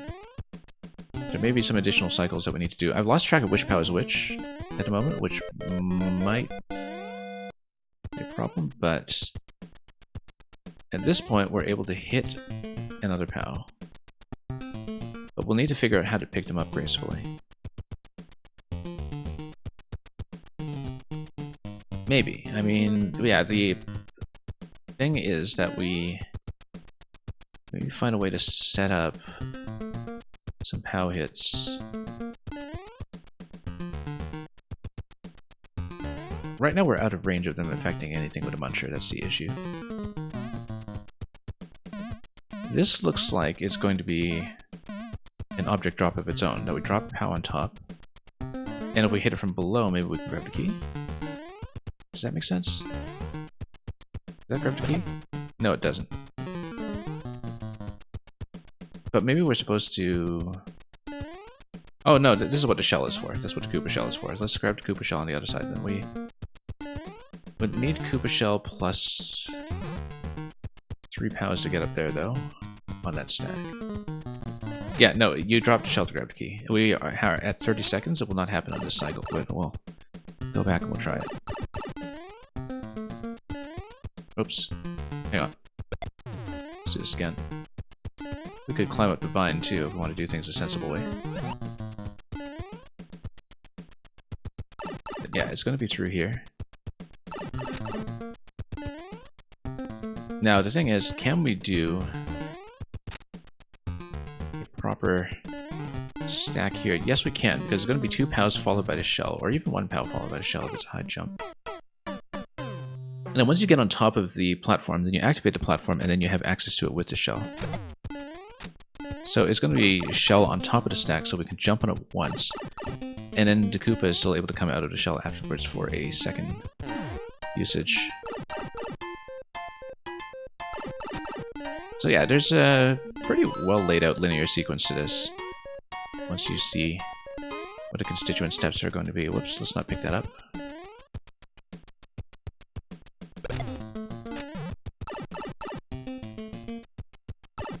So yeah, next thing we'll do here is do the coin drops.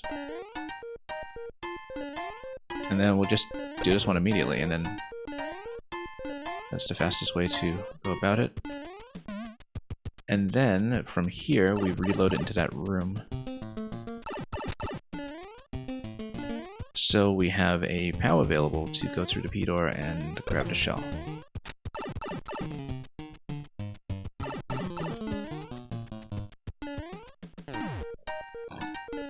POW through here. And then it's going to be shell once this blows up.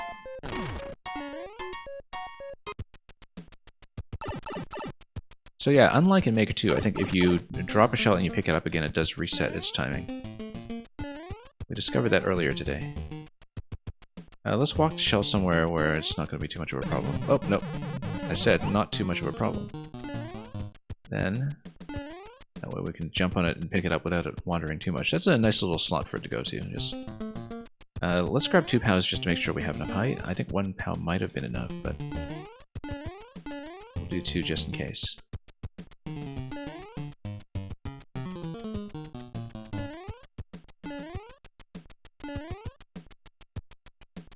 And then from here, we drop the shell on top. And then we can bounce on top of it. We'll let it walk. That'll give you plenty of height at this point. Once you activate the platform, then you're able to grab the shell again. And just walk up with it. And grab the key. Notice that you would need to create a floor over there to activate the other POW. For an activation that would hopefully be within range of a muncher stack, but we'll not worry about that right now, we'll just go for the key first.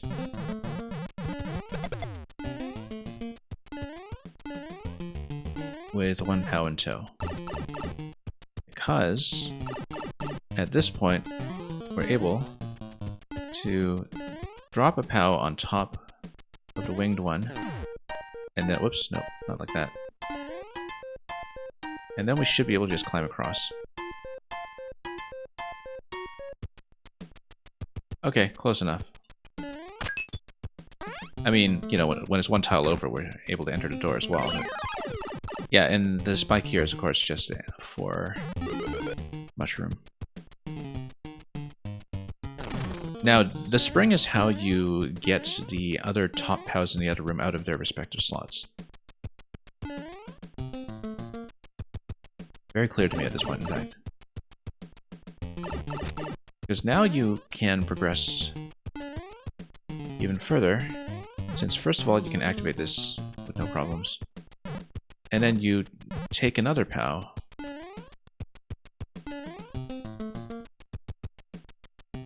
Now the problem with this is that we need to eventually figure out how the shell activation on this POW over here is going to work. Because you need to basically stack 1 POW down below to create a surface and then fire the shell.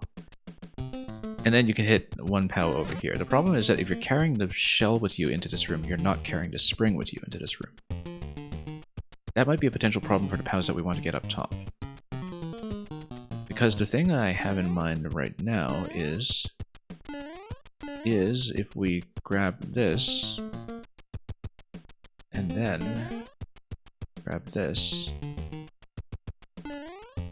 and eliminate a few at a time. Like, basically what you would do is you would stack, come on, like this, and it would eject the other one. It would eject them both, in fact. Possibly even too high if you look at the semi-solid bridge on top. Oh no, it'll get both of them. Oh, okay, no, this is just a ceiling, of course. Lots of good quality control here. Now, here's the problem. Oh, no, I know. You would need to use the green Koopa shell in this room. But then... yeah, you would need to use the green Koopa shell and bomb this open so you have access to the shell from that point. So, actually, the thing we want to do at this point is spring plus a certain number of POWs to get into this door. That door will get you to the Koopa shell. Might be a big stack here, so let's go down. Once you open up the Koopa shell, then you have the spring, and then you have access to shell down here to hit this POW. You can unstack all of the other POWs, and then you're done. 1 more on the stack.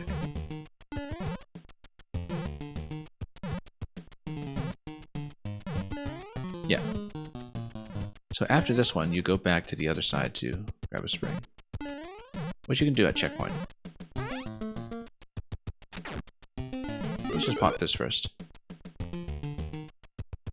I think we have the solution from this point. The question is whether I can do it quickly. Also, this door here, what does this give you? It's just a second key. And it just gives you a checkpoint up to this point.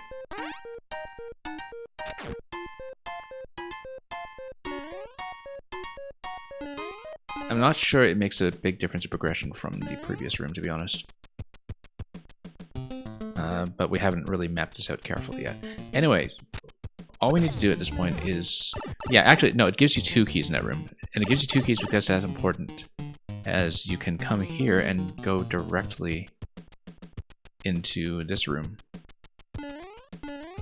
to progress from there. But since we've broken everything open already, we can just go back to grab the spring.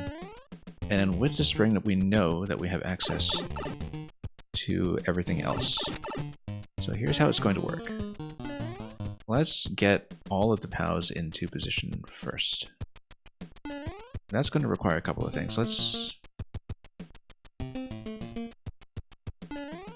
do the same placement as before. Don't do the regrab. Then we'll move... hang on. I'm gonna be careful here.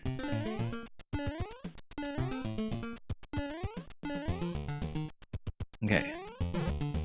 Now we'll move this. We need actually spring plus multiple POWs up here to grab the one on the top. So let's hang on. I have to be relatively quick about this. Yeah, I probably need a full 3 POW stack. I don't know if I'll be able to do this on time. But stack this, and then you have 3 POWs to grab the last one.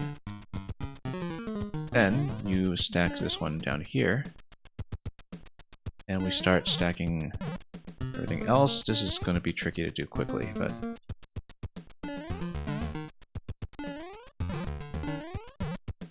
yeah, I don't think I can do it fast enough. You eventually drop 1 Powser to bumper and then send a green shell over it. That's how you do it.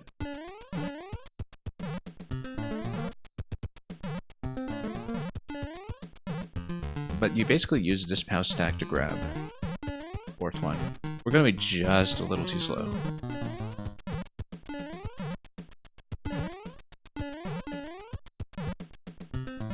And this was not quite a line, but it should be enough to get you to grab.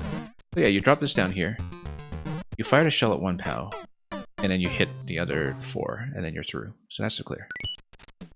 So anyway, let's see how this works from checkpoint. You grab both of them. And then that makes sure that you can minimize the amount of repetition that you need to do to open up everything else. Because we actually want to grab a POW from the... Oh yeah, we need to do this bit here. That's okay. We'll grab 2 POWs here. So yeah, you still need to repeat some things just to open everything up. But we had the solution. We were just able to do it in time, as we saw. So let's open up the flying POW first, so we can drop something onto the key door on the other side. So what we'll do is we hit once, we hit twice, then we go back and grab another POW.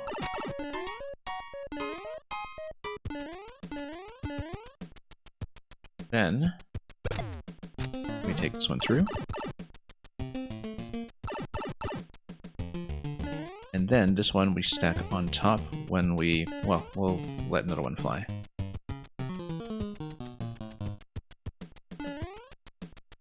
Then we'll be able to go through here, and that will open up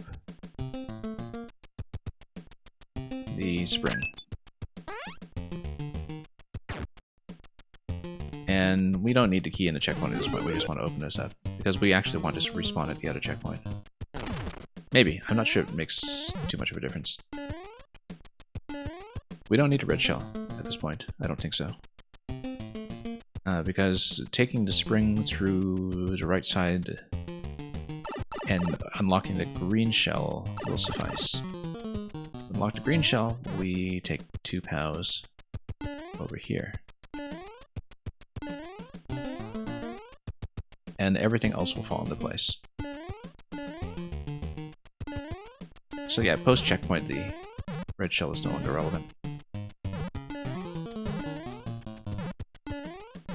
Because grabbing the first key in the first place was what we needed the shell for last time.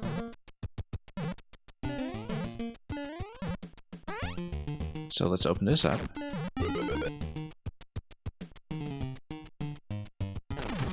After opening that, we're able to grab the spring in the other room again. And once we do that, we have everything we need.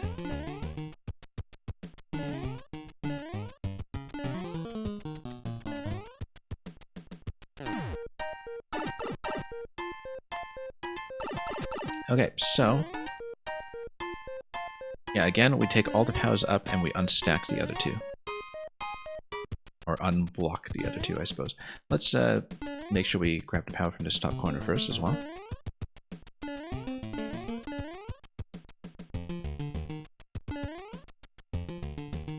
And then we can take everything up pretty much. Let's just activate this first, so make it easier to load. We'll grab the remaining one over here, and we do need all of the POWs to grab the one at the top left before any of them get dropped to a different position. And we'll place this guy down here for a moment. And we'll grab this as well and send it up.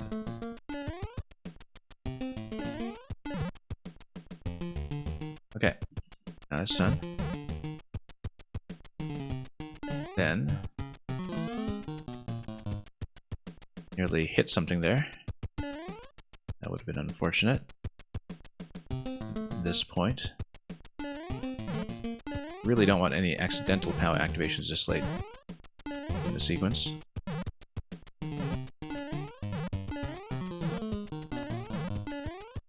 Anyway, one more of those. We'll have quite a bit more time on this reset. That'll give me the top POW. Just barely. Oh, just barely. I suppose when you're building two screens high like this with the puzzles, that you do have enough headroom to, you know, actually do a little bit of platforming, so you're not tied up against the ceiling the whole time. Anyway, it's going to be this. Let's unstack everything else and get it to the lower level. We want to have the munchers within view when we have the first POW hit. Yeah, let's not drop this one on top of the spring, therefore. Okay, whoops, that was not what I wanted. Yeah, we'll just get everything down here. So we can send the Koopa over without a camera position that is too high. Okay, good. At this point, we hit, hit, hit, hit. And just for style points, we're going to come through here with the spring. That's a clear.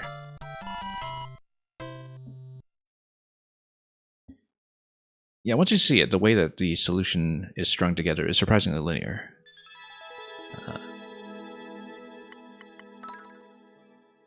That's not a criticism, of course. That's just to speak to its clarity as a puzzle, that the clues follow each other incrementally very well. And it's just a matter of understanding where certain elements are going to fit into the sequence. But I think, once you see a lot of the distances involved in terms of where you need POWs, where you need a spring, then the big aha would be in stuff like jumping off the Koopa shell and reusing it, the red shell for the first key. So some really nice moments in there with item reuse. Let's do another one. We'll get as far as we can today. Although we're still only partway through this profile. Item Dislodger Appreciation Club. Yeah, we had some breezy platforming levels to start today, and then now we have a whole sequence of puzzles, which is great.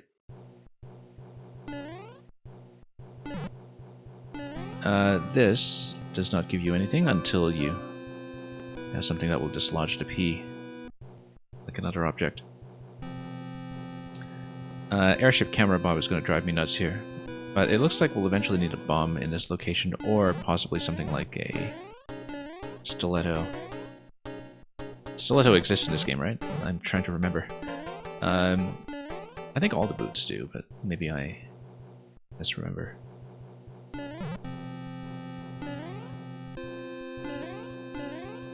Anyway, Spiny Hat over there will eventually get you through this ice block. Item Dislodger, I feel like it's eventually going to be, something like sending an object up through these columns.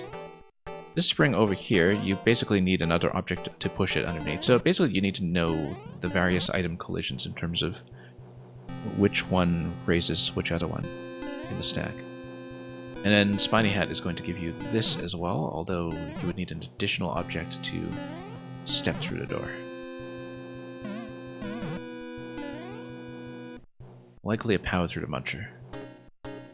So we'll keep in mind that it's going to be a pipe transition over to the checkpoint there, and I think there's nothing we can do here so far except go through to the other side.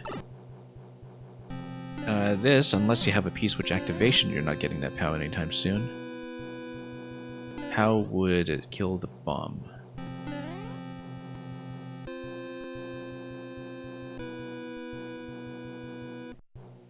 What else is there that we can interact with here? Let's climb. Let's see.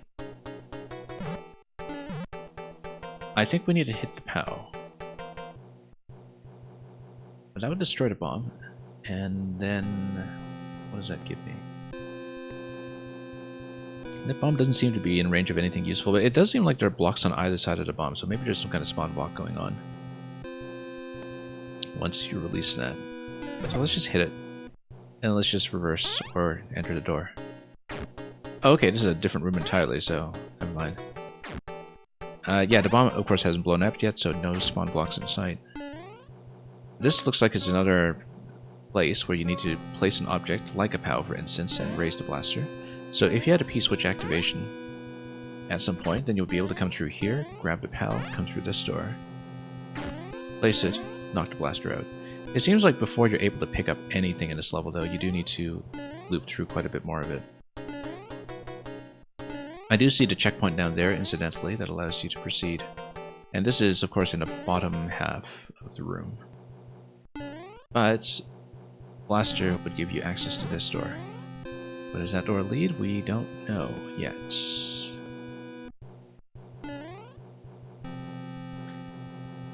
No, it would be the one that's on top of the checkpoint. So we see a particular sequence here already. And then that would give you a Spiny Hat, and you could start breaking out from there. So we see a couple things already. That we need some kind of item. We don't know where the first item grab in the game is going to be. Maybe it's the Spiny Hat here? I don't think so, though. No.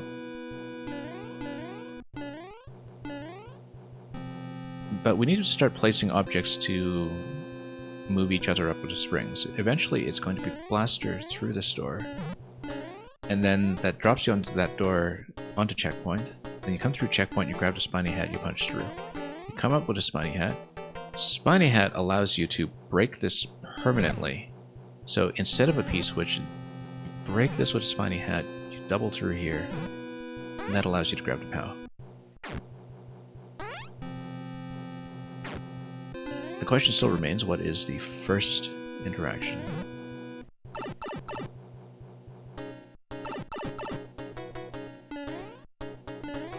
Is there something I can raise with my head? Well, we need to figure that out. Or, no, you can just step on a P-switch. Because this is a semi-solid that we just need to be careful with. We step on the P-switch and go for the POW. That's step one. In a very literal sense. Okay, so it's not Spiny Hat here after all, unless you're coming through checkpoint. From the POW here, we raise the blaster. Raise the blaster. Raise the blasters. Does not pick up. Oh, that's not enough. It's not nearly enough. That's okay, we'll be able to grab the POW again. Once we come through here. Then we grab the POW to send a P up. It's going to be a much bigger stack than that up the blaster.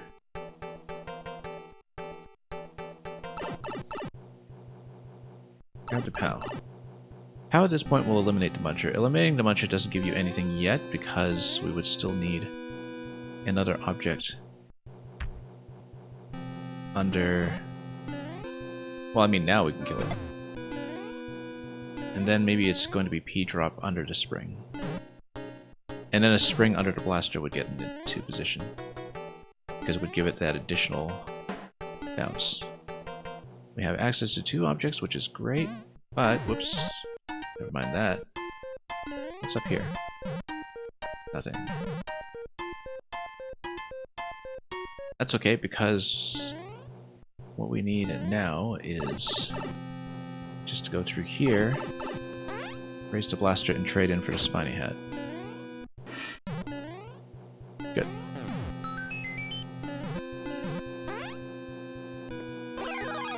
Checkpoint, mushroom check. Spiny hat. Punch. Wonder what... Oh, I see. You need to put something over there on that spring in order to raise the spiny hat so you can carry it instead of wearing it. But let's break ice first. And then we'll figure out where we actually want to hold the shell. But let's break everything we can before anything else happens. Yeah, you break it this way, then you are able to get POW plus spring without actually activating a P just yet. And then perhaps with a spring in that location, you're able to jump through and pick it up. Grab the P. Then you have all three. Why would you want all three when you could just come up here and rotate through the door? Okay, this is the furthest we've gone so far. I wonder if these doors are matched to the ones on the left. I think they must be. But then you would need an additional object here that you can grab. And then here, the Koopa shell... Yeah, you would have spring plus another object. And... that would displace the Koopa. That would drop the Koopa all the way down through the middle. That would give you a Koopa shell going into the other side. Why would you want that? We'll find out. After we do this. Now you're able to step on this. Could do it with a P-switch too, I guess.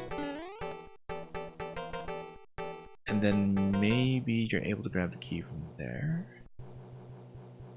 No, the Koopa has to be what is walking down to that spring. I see it. So we want a spring over here to walk the Koopa over. But then will the POW get stuck? Let's see. I don't think it should. Yeah, it's gonna go over like that. We had to grab the Koopa, and then we send it. Oh, time's up. Then we place the POW under the door. We take the Koopa shell. The Koopa shell is going to give me the key.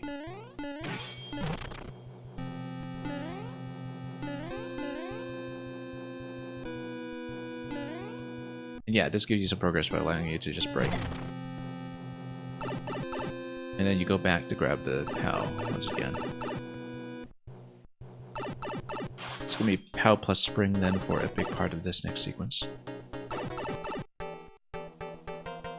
I don't think we need a P at this stage.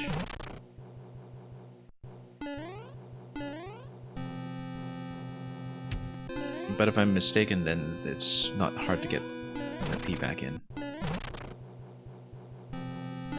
Now, we place it here. Raise the Koopa.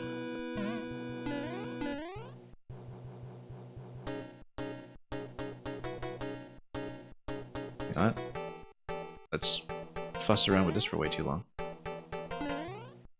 without accidentally jumping into the POW. Okay. Now that we have that, we grab the POW again and place it under the door, and then we grab the green Koopa way down below.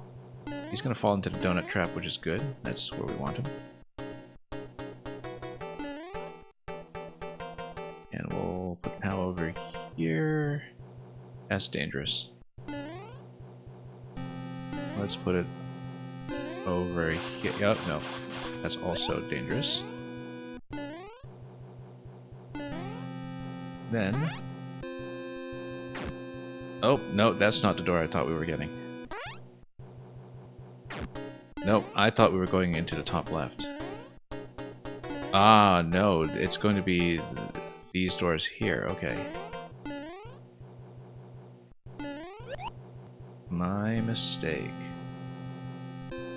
And we had all the right objects to do that too. It's going to be spring plus POW plus P, and then you take the Koopa through. I didn't know because I didn't know how the doors were matched. That's okay. That's easy to fix.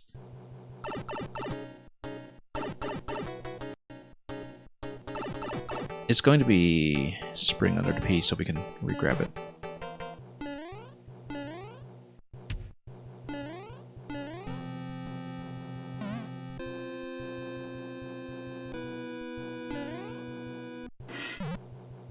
Yeah, and then you grab it like this.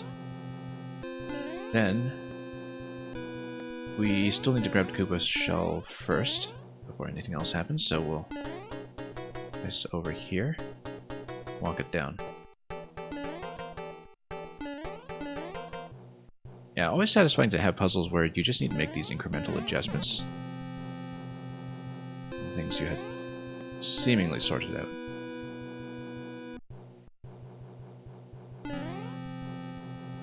Just grab everything and bring it down. And we need to be careful not to kill the Koopa later on when we jump up towards it.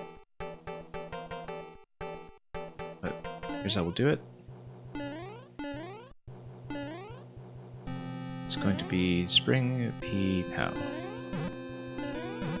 And you can see from the height there that is absolutely going to be the case. We'll try not to kill the Koopa. From below, anyway. Let's be careful here.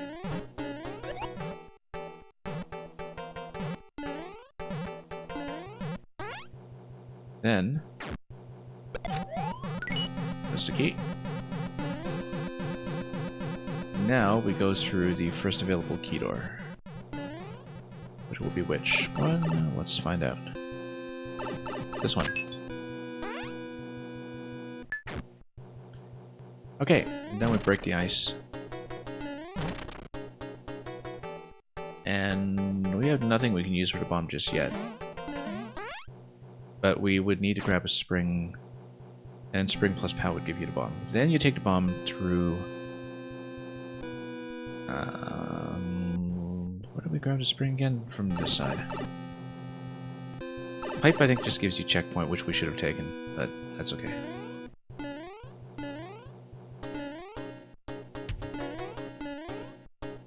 Yeah, because checkpoint saves the spiny hat.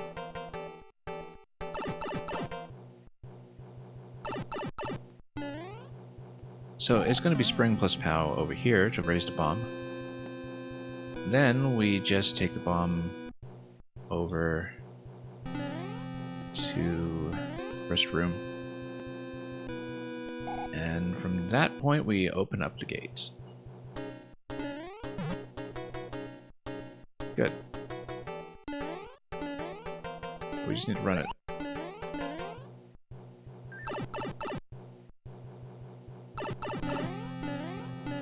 No need for the checkpoint even.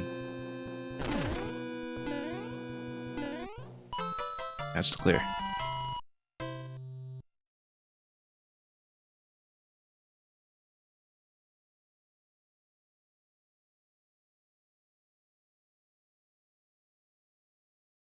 And yeah, Bonafide Pirate, thank you for another GG. There will hopefully be more to come.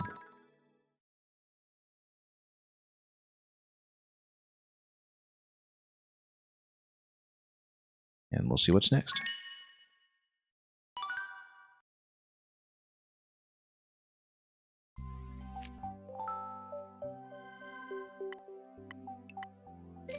Banach-Tarski item duplicator. There's a mathematics joke that I'm kind of fond of if you know what this is referring to. And that's the mathematicians are having a bake sale. Banach-Tarski's. Buy one, get one free.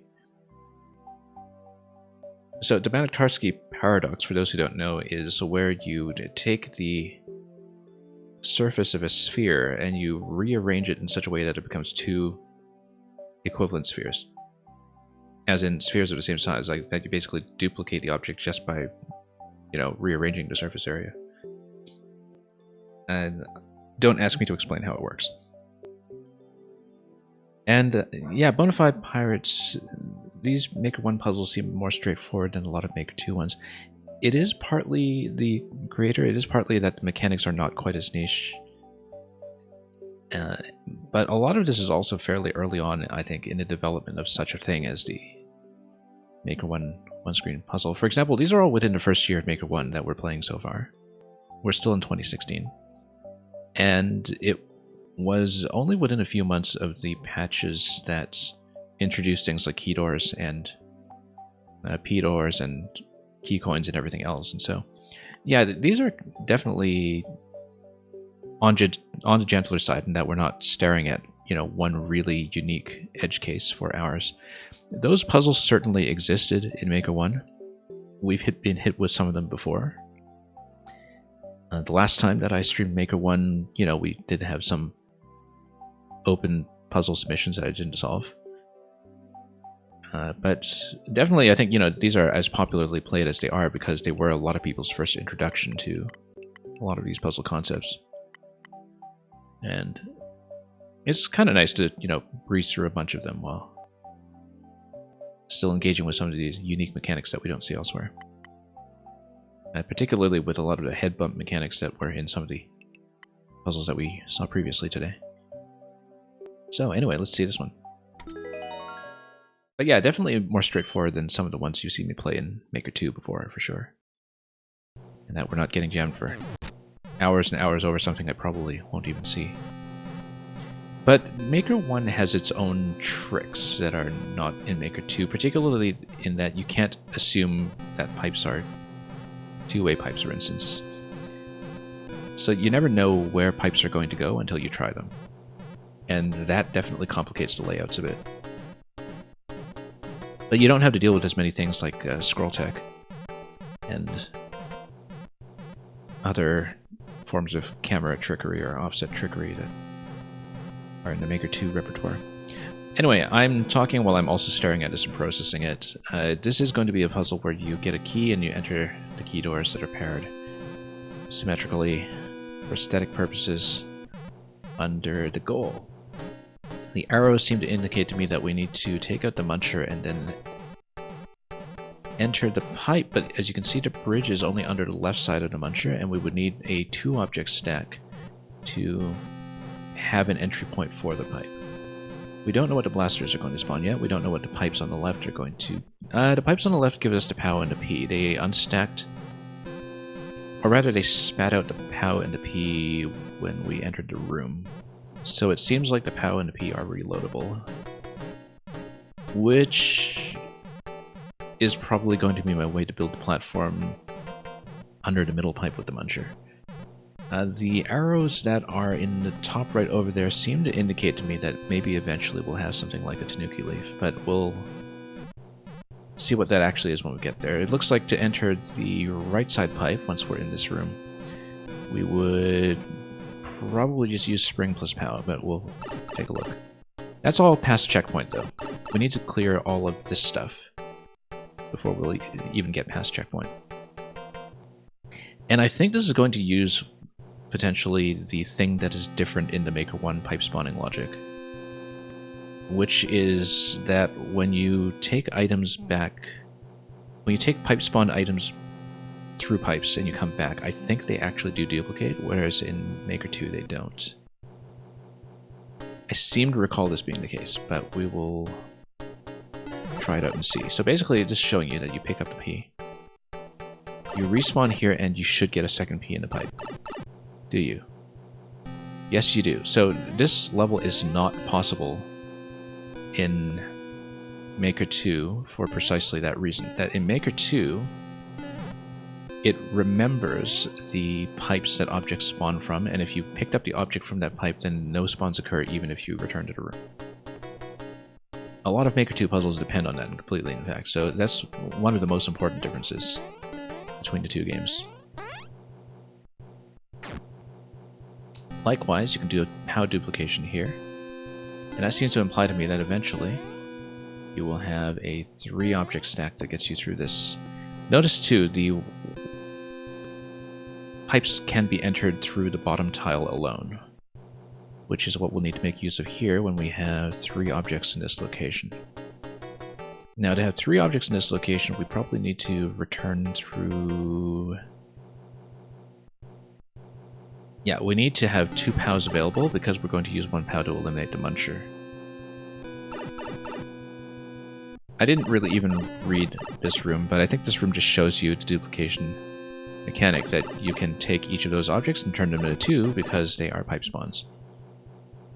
So, even if you didn't know that this was a Maker 1 mechanic coming from Maker 2, this level actually does quite a bit to teach you. And teach you immediately. This means at this point that we can eliminate this.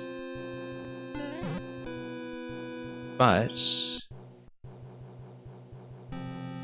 we don't want to do that right away, do we? Because we need 2 Ps available on the screen in order to make it through. No, we don't, because we hit 1 P switch, and then the next one will come down, and then we drop it over here. Then we have a spiny hat. Next time we cycle through there, we'll get another spiny hat, and we would be able to use it as a spiny shell. Which would be potentially important because maybe that will give me sufficient stacking. Let's see here. I'm actually not sure. I assumed that POW dropping on spiny shell would kill it instead of sitting on it comfortably, but that might be Maker 2 brain speaking. We still need 3 objects here. If the spiny shell is going to be 1 object, what you could do is you get a POW here, you take a spiny shell through. We can do a duplication again, but what would that get me? If you want to get 2 spiny hats in this location, you would still only have 2 objects here. Spiny shell, POW. It's not quite enough. So what you would do instead is... Let me think. So you had the P switch interactions earlier where you would have a P door down at the bottom. Oh, you know what? No, you could just break each of these segments with a spiny hat. We should have broken it up to the 1-ups, in fact. Yeah, this is a simple thing. I didn't even read the hard blocks on the right side. But it's just breaking the hard blocks, that's all it is. And then you have the additional objects once you cycle the Ps up to join the POWs. Yeah, this is all it is. And then, if you have 2 Ps in this room, then you're able to put them under the POW and then exit that room. You will, in fact, even be able to exit that room while holding a shell, if you really... Oh, no, forgot about the muncher. Never mind, you do need to take a POW down with you first. Yeah, I forgot the muncher. Let's go back up and grab POW. Whoops, no. Yeah. Oh, whoops. Hang on, we completely messed this up now. Let's go back.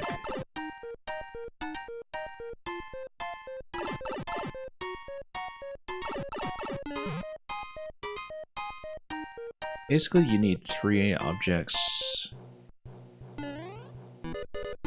You do P POW POW. Not sure. Because you take a POW down here, then you take a POW down to the muncher, you nuke the muncher, you get P plus POW plus shell. So the shell has to be part of the stack, I think. But if it's part of the stack, we need to not kill it. I mean, POW has to be on the top of the stack in order for the pipe to happen, but it could be P bounce on top of the shell. It probably is, in fact.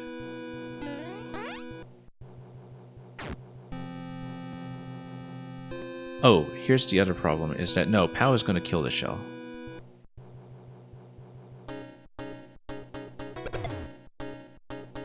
So you only get 2 objects here.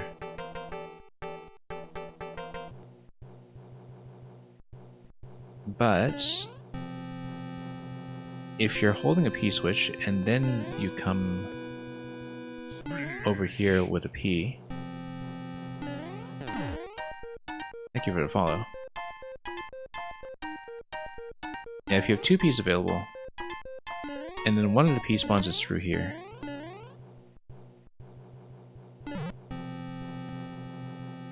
I want to be in this position while having a P spawn from over here. But if I entered the P door, come out of the P door, and have the second spiny shell available, well, let me think about that, because I don't know what the ability to loop up here is getting me yet, given that time's up. But that's okay, we know how to get to that point pretty easily. It's very straightforward, in fact. We spent so much time talking at the beginning of the level that burnt about 100 seconds by itself.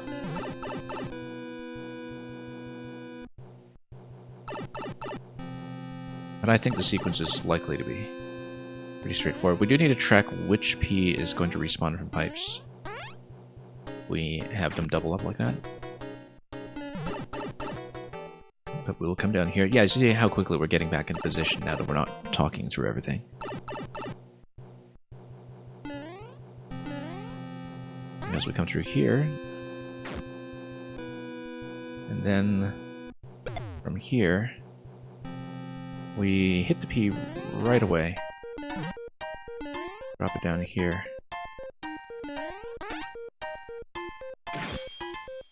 And then I wonder if I should have looped right back through the P-switch here.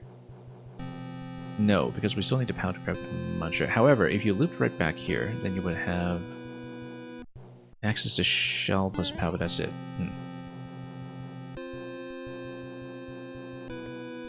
Well, let's loop again.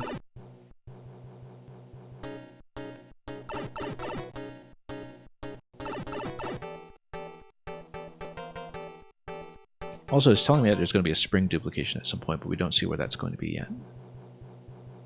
Possibly I need to jump up to the next level with the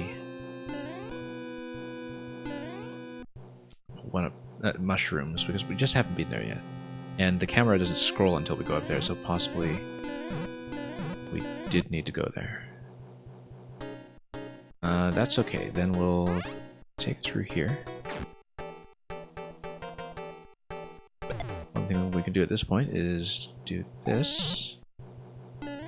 And yeah, because if there's something like a spring at the top of this sequence, as the hint room seems to indicate, then we just put that under the power and we're set. We don't need a 3-object stack at all.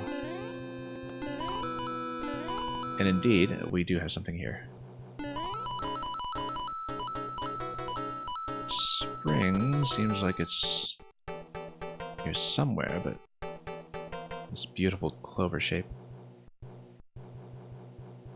Well, it's not something we've interacted with yet. If we hit the P, we get another P to spawn.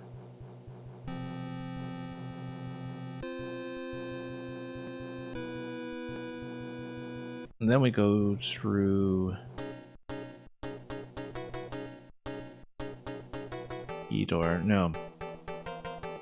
We need to do some kind of door transition at some point to have the objects that we want. Let's think about this. Because let's say you get P up here.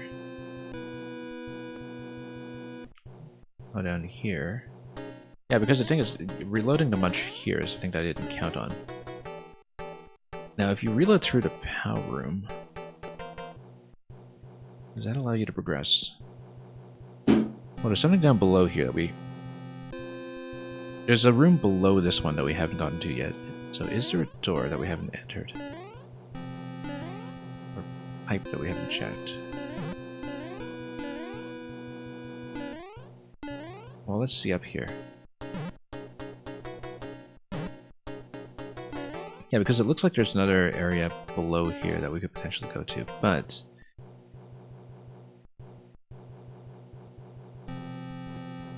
Okay, so we can hit the P, grab another P while the P door is active.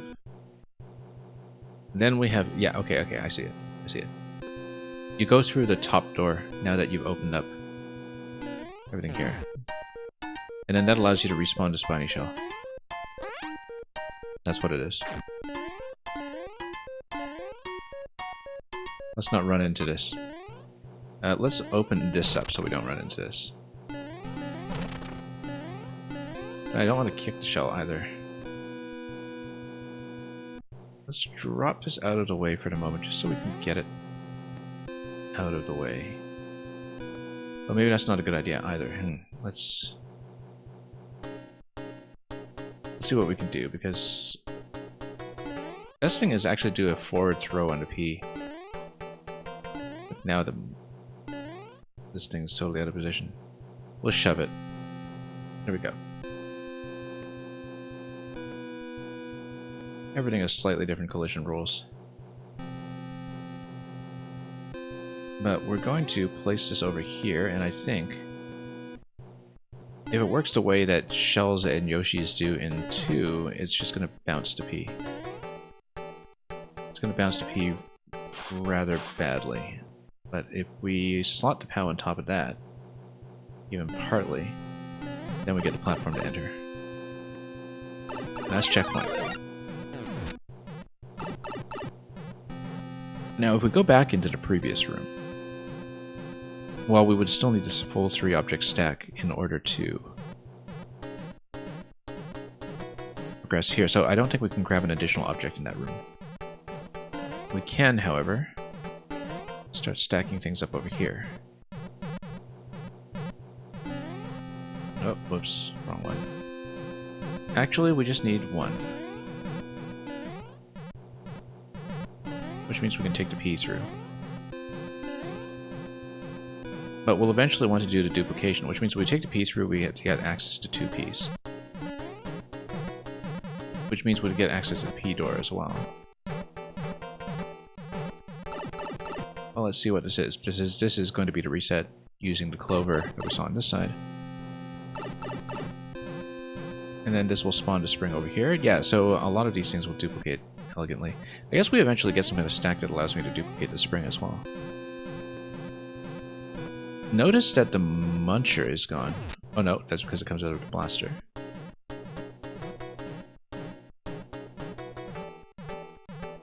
That's okay, because we need a 2-object stack up there, and we want to... Well, you would need to activate a POW to displace the muncher and kill it. But then every time you kill a muncher, another one's going to come out through the blaster, so... Using the POW is not going to do anything with that muncher. But now that we have 2 Ps, we're able to hit 1 P switch and take the other P switch into the P door. And we'll see what that actually gets. But you can also P jump and then take the POW through the P door. But you could have done that to begin with, so I feel like that's not actually going to be what we want here. Whoops, no, let's not do that.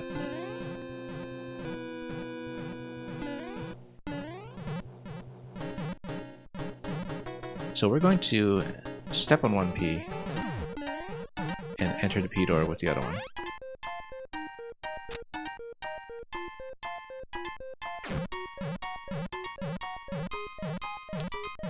I actually want to stack objects such that with the P door, I use that to duplicate the spring. I'm pretty sure. And then once I duplicate the spring, then I can do a kind of double jump up here. So, supposing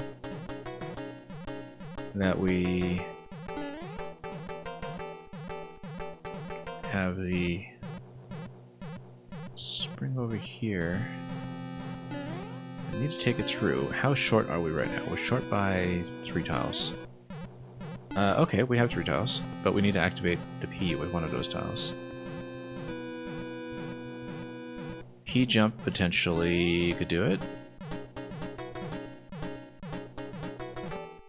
Seems like P jump is outside the range of what you would expect from a puzzle level like this one. No, this is not nearly high enough.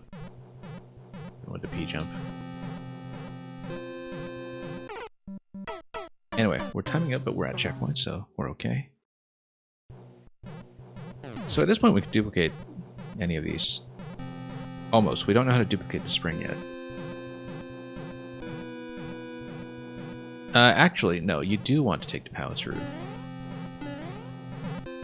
There's a good reason for that, which is that if you activate a P switch and then you take a POW through the door,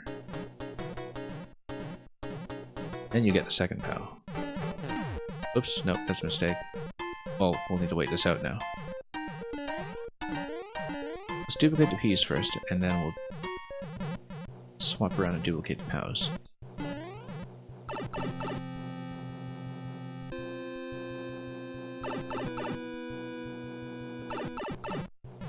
We can take a POW through the P door up top. I think we can do it by just stacking spring on top of P like this, where we can jump up easily. We take a POW. Yeah, no, that's clearly the sequence.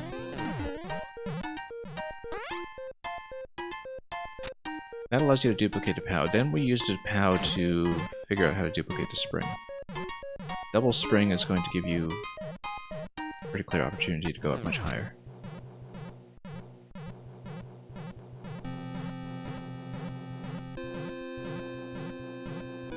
Well, right now, what we need to do is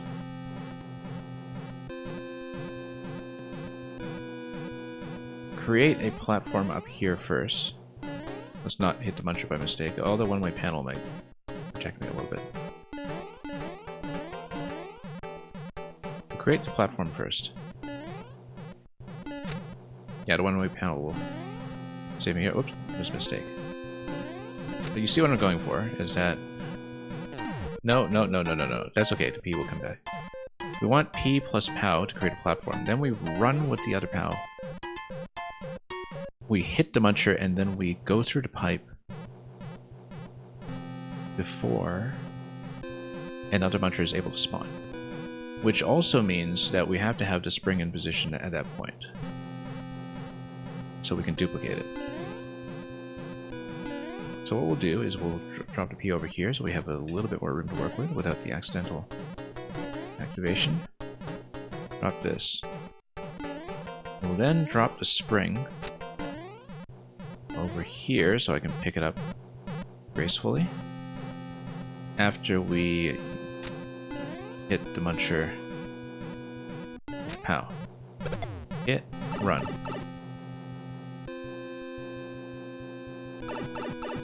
And then it's going to respawn me here, and we have 2. That's progress.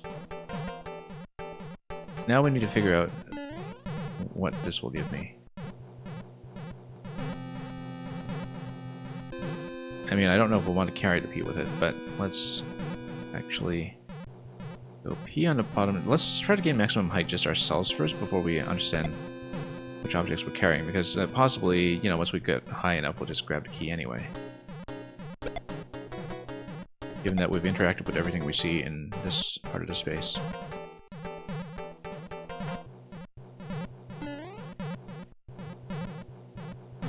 In fact, what we want to do is put a spring in this location. Which we can do, we just need to put P on the bottom of the stack first.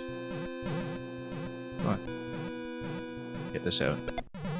Get this. No, hang on. Here we go. We do this. Put a P, put a spring slightly over.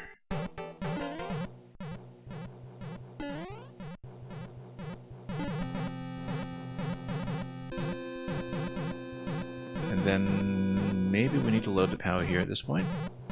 I don't want to accidentally activate it though.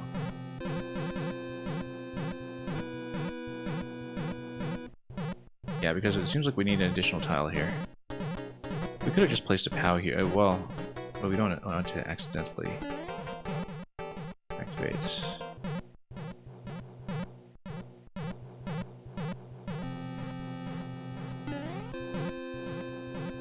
If we placed a POW, place this guy over here, it's gonna be a bit tricky. I don't think so. Or we just do a triple stack here. No, I think we do want to use that ledge, for sure. But we need to maybe put the P here so we don't accidentally hit it from below. As long as we don't also accidentally hit it from above.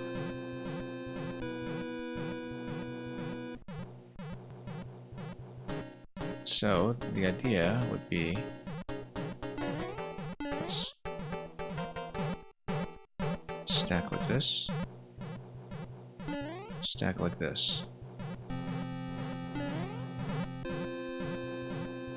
Now the problem is that even if you bounce on top of this, I don't know if we can...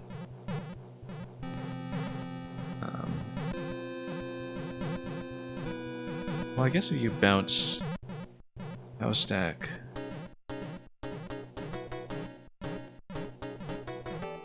on top. Well, let's take a look at doing it this way. Let's put POW on top. Then we can jump from there, and then we can place.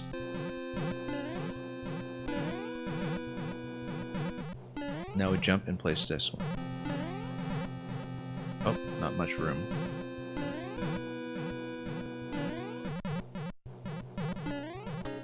Okay, good. There we go, that's the key. And that's the clear. Yeah, there were a couple of ways to do that. I just didn't want the possibility of accidentally hitting the POW from below. Even though I guess it would respawn off the belt anyway. So we just needed to fuss around with that until we gained enough height, but it was pretty clear to me that was how that was going to go. Very well laid out for the heights to work out just right.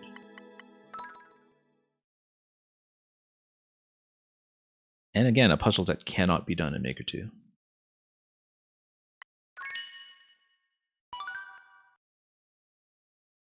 So very important to remember some of these mechanical differences as we go. Yoshi-ism. Looks like something else meta here. Let's see it.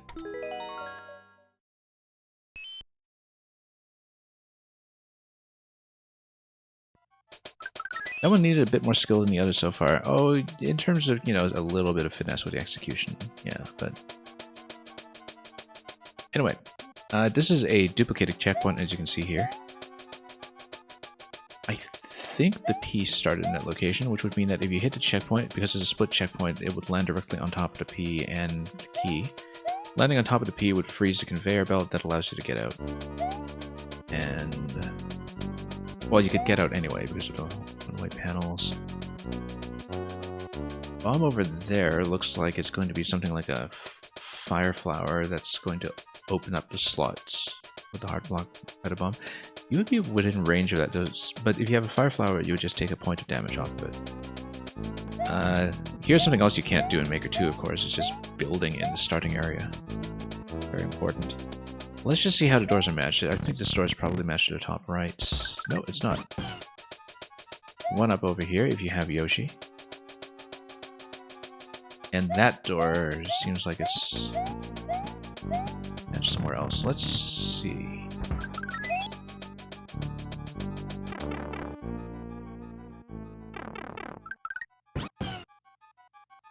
Okay, can't do anything on this side yet. That would be P activation or mushroom. We'll have to see where that door is linked. Also can't do anything down here yet because Yoshi... what if you took damage as Yoshi and just ran him down? Well, with the donut blocks released. I think Yoshi should be able to outrun the conveyor belts. Yeah. And then use Yoshi to grab the POW this way. This is a trick you see a lot in Maker 2 as well, which is why I spotted it immediately. Come on, let's actually land on Yoshi though. Then that gets used to Muncher, and then Yoshi can grab the P after that. Yes. Go here. And that kills the Muncher. Then after that, the problem with that is that killing the Muncher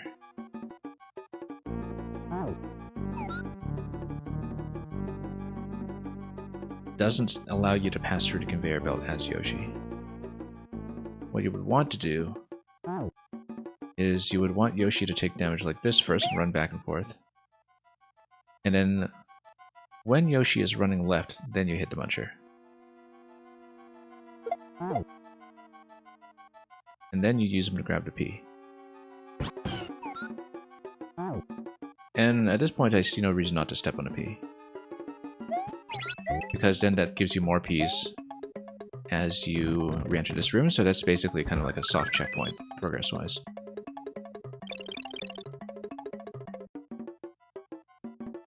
Anyway, it does tell you that at some point Yoshi is able to grab fire, which is probably how you're going to get through a lot of the bombs. And break open the area in the first screen. It's going to be by spitting fire, not with a fire flower, as I had wrongly supposed. Coming back through here is going to allow you to grab another P. And of course we know how to grab the POW at this point. Coming through here, that means that you're allowed to potentially grab a POW, but there's no point to doing that. Sitting on top of a one-way panel here as well. Vine Climb forced you to drop a Yoshi, that's kind of important.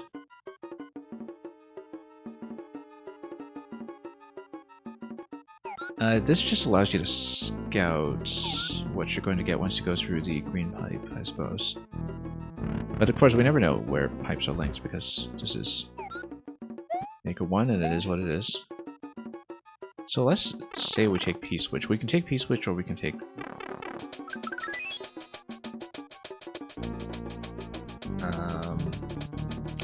how? Notice the vine all the way on the top right here too on the screen. So if we go back to this room, we basically have to have the key, otherwise there's just nothing we're going to do. Belt doesn't affect anything, POW doesn't affect anything. So it's got to be something that's still back in this room.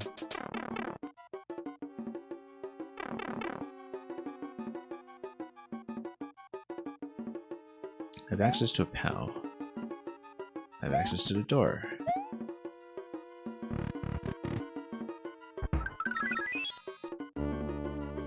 I don't see where either the POW or the P affect anything over in this room, so P-Switch would freeze the conveyor over in this room, but that's obviously not how we're going for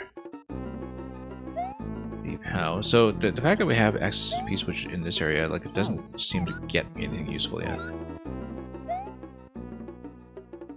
Donut block and question block down below. That might be important here. Yeah, okay, no, I see. This is actually the top half of the room that we see if we go through this door. The fact that it's the top half tells me something important. Well, I mean, it tells me where all the object placements are, but yeah, no, that we're at the bottom half of the room that we just saw. Now we're in the bottom half. POW would take out the bomb and the Koopa, but that doesn't seem to accomplish much. This POW down here, I guess, is something that you'll eventually grab if you're past a key door.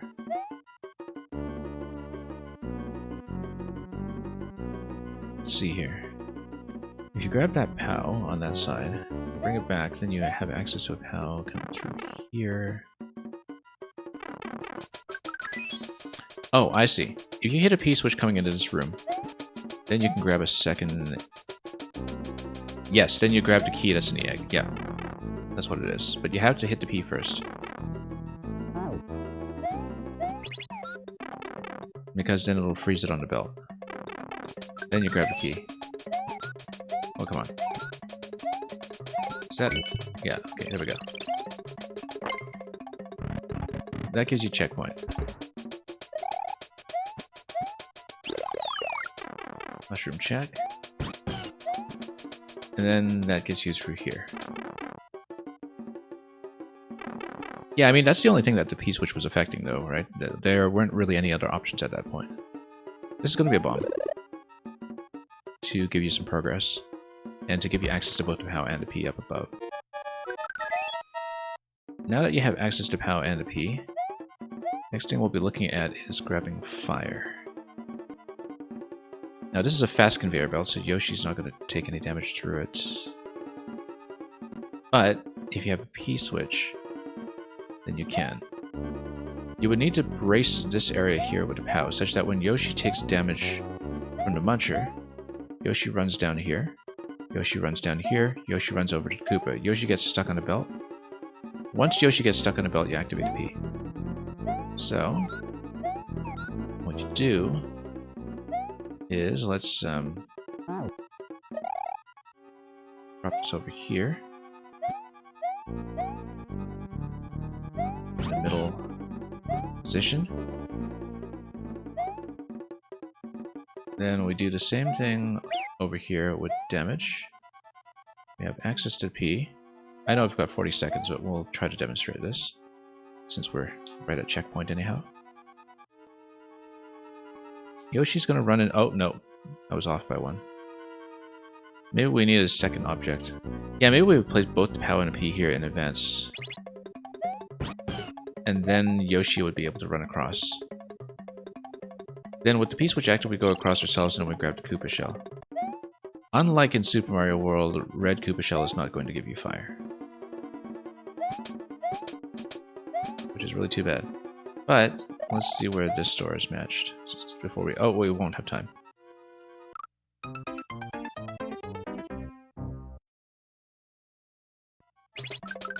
It's going to be Yoshi through the bumpers on the left side. Yeah, you didn't catch key... you said a few minutes ago, freezing the key on the belt. Yeah. Yeah, anyway, this key gets you through this door, obviously, but we'll proceed and... We'll have to go back to get Yoshi anyway. And break everything open, but breaking this open first is going to expedite things a little bit. We'll keep the key for the time being, even though we do need it to go back to the first half. Yeah, and now that we've broken this, we do in fact need to loop back to how to grab it properly. And then use that to grab the P, and then open up access to the P. So let's go... Oh, no, we do need a key. One moment. Let's spend it.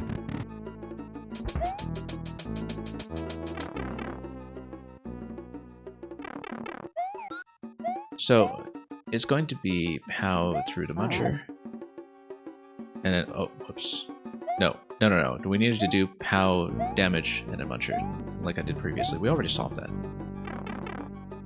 Let's remember things that we've already done.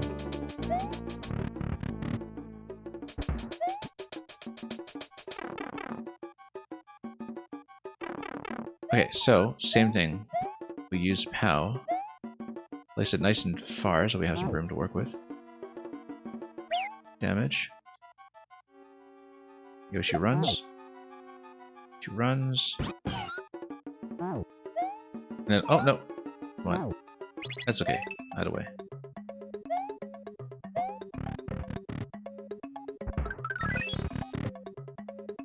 Now, we have to redo a bunch of stuff over here. But what we're going to do is we're going to drop back down. We'll take the P with us this way first. And then we'll have P and POW available for Yoshi to run on after damage from the Muncher. So we'll come through here. And now we'll brace this a little bit better than we were doing previously. I think Yoshi is going to activate the P on the way, but that's okay. We'll grab the Koopa shell and we'll deal with it. I don't know what the Koopa shell is useful for yet, that's the thing. We haven't found a use for it. Koopa shell is going to, if we send it down this area, it goes down and falls into the trap. Falling into the trap allows you to grab it as Yoshi.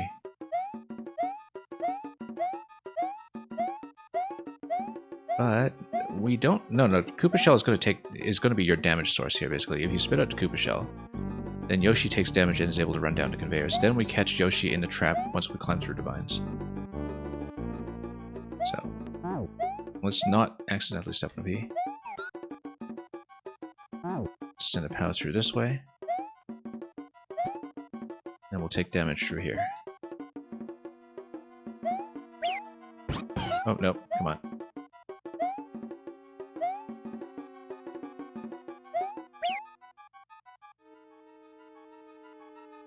Follow Yoshi down. And then stepping on a P will send Yoshi across. Then we grab. It's gonna be. We need to basically wait for the belt to send us back across. And then it's going to be self-damage over here, which will let Yoshi run down. Well, that's going to be with the shell and Yoshi, which... that's okay, we can deal with it.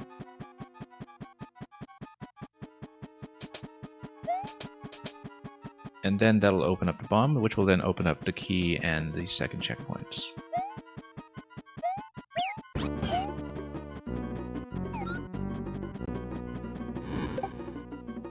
Yeah, that flame is going to kill the shell.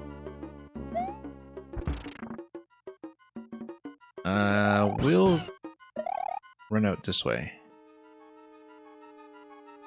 Even though the hard block has been destroyed. Just in case we need to POW imminently, but it looks like... yeah, if you're respawning from checkpoint, then Yoshi is able to grab the flame.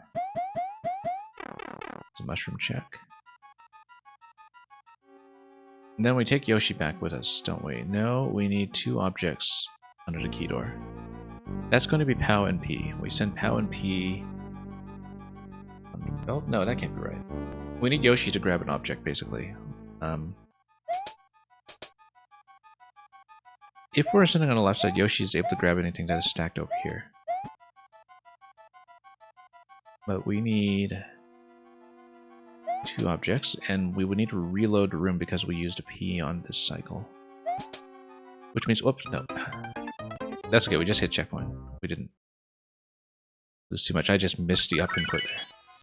Very silly. Anyway, oh, let's not run into that. Let's jump on him. Up. Like I was saying. Let's be careful here. Okay. And then we can come up through the top here too. And then you have access to the fire right away, as well as access to the shell right away. So let's just open up as much as we can, and we'll just get back to progressing.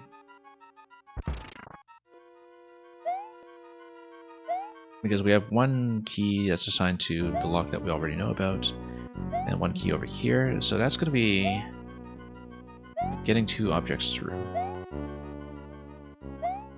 We need to figure out how to do that.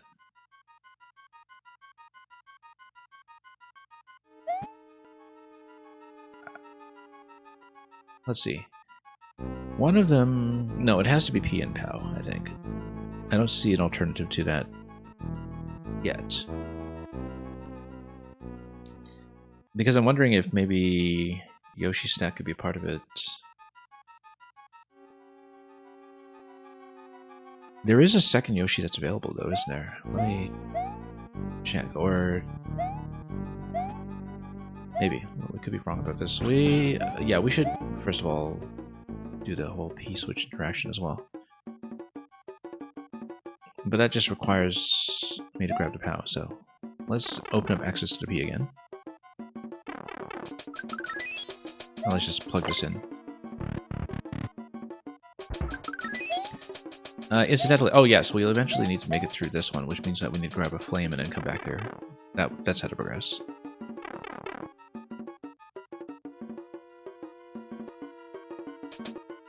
Or bomb.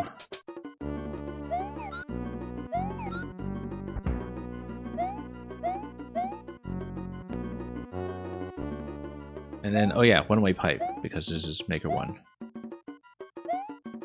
Didn't even think about that. But here, we can now open up the bomb on this side, which is going to be something new. We haven't seen this previously. So we should look at this first before anything else happens, because I believe this gets me another Yoshi egg, which...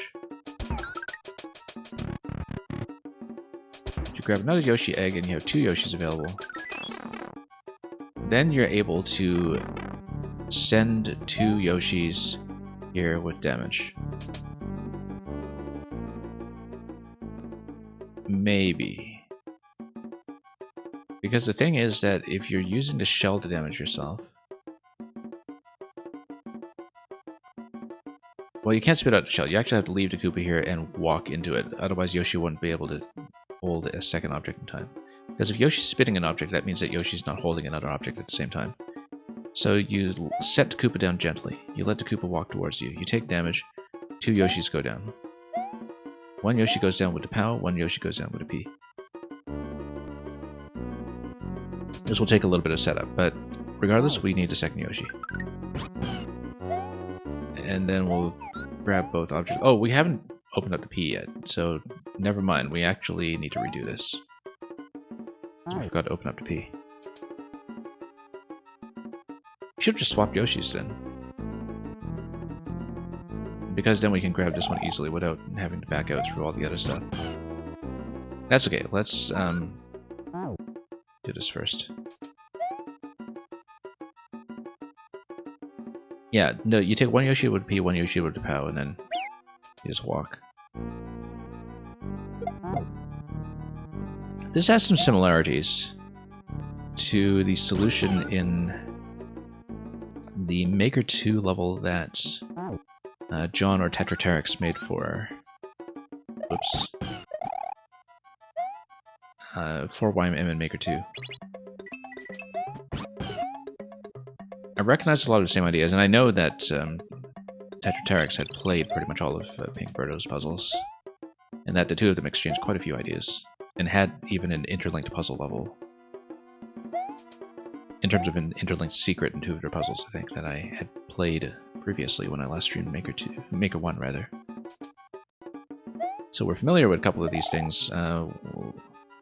So we're just unlocking access to the P-switch and POW. The reason I'm grabbing this Yoshi is so we don't need to loop around quite as much to get both, if I've tracked my Yoshis accurately.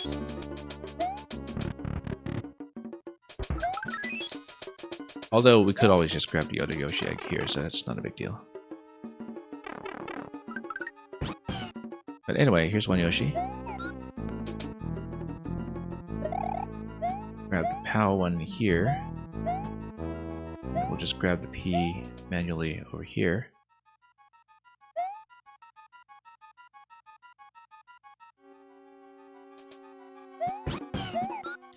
I like the size and spacing of this puzzle too. This thing is set.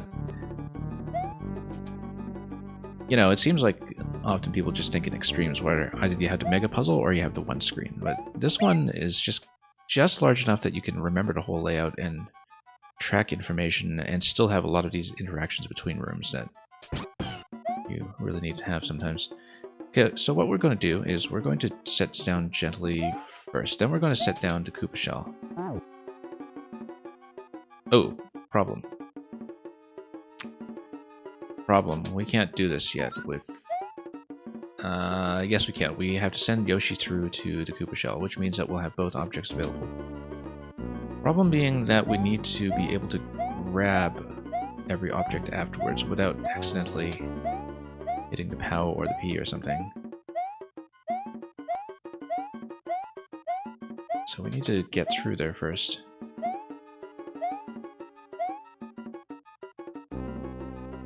we really need to take out this bomb. Let's just get rid of it first.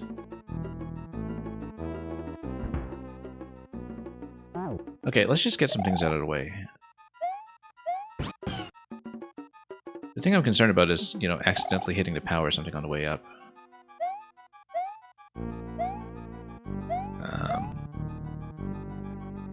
I guess if we're careful, maybe we won't, but you can see the P there is not in the best position either. It might be hard to come from below. No, hang on. Okay, we want P this way. We're gonna run out of time. We want to jump through with Yoshi this way. Take damage.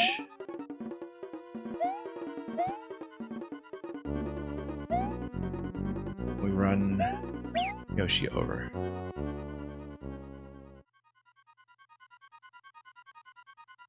But then we would have to activate the P. That's a problem. Because we need the P as one of our objects that we stack on the other side. So I miscalculated something. Because it kind of feels like we need a second... Oh no, the second POW past the key door. Or potentially we could have one Yoshi do an object bounce on his back or something. Or even place... I think I know how to do this. I think I know how to do this. It's going to be really clever, in fact. Yeah, we need to rethink this slightly, but... We don't have time to do it, unfortunately, but... I think I see it. And we don't really even need... We do need both Yoshis, but here's what's going to happen. That it's going to be two Yoshis using their back to bounce the POW between them. It's going to look really, really cool when we do it. Unfortunately, we won't have time to show this off. But we need to send both Yoshis down. So here's the thing, that when you bounce an object in Yoshi's back, it kind of deflects off of his back. The thing is, if you put two Yoshis side by side facing in opposite directions, and then you bounce the objects in Yoshi's back, then the object will bounce back and forth on the second tile of height. That's what's going to get you through the key door. You bounce the POW between both Yoshis. It's going to look extremely interesting.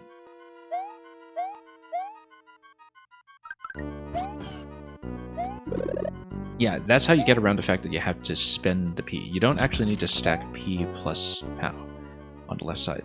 What you do need to stack is Yoshi Yoshi POW. And we can do it. We should unlock as much as we can first.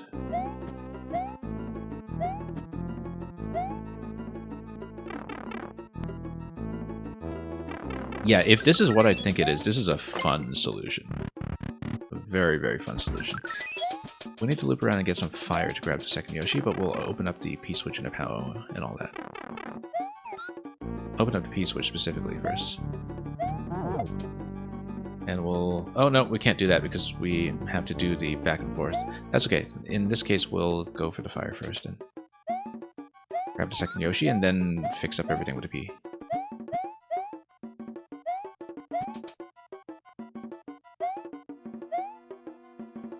In fact, once we get both Yoshis, we don't even need to P. Yes, we do. We need to P to get the Koopa Shell.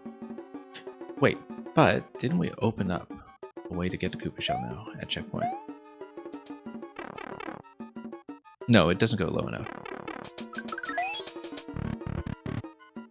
Let's grab the second Yoshi first and then deal with the rest later.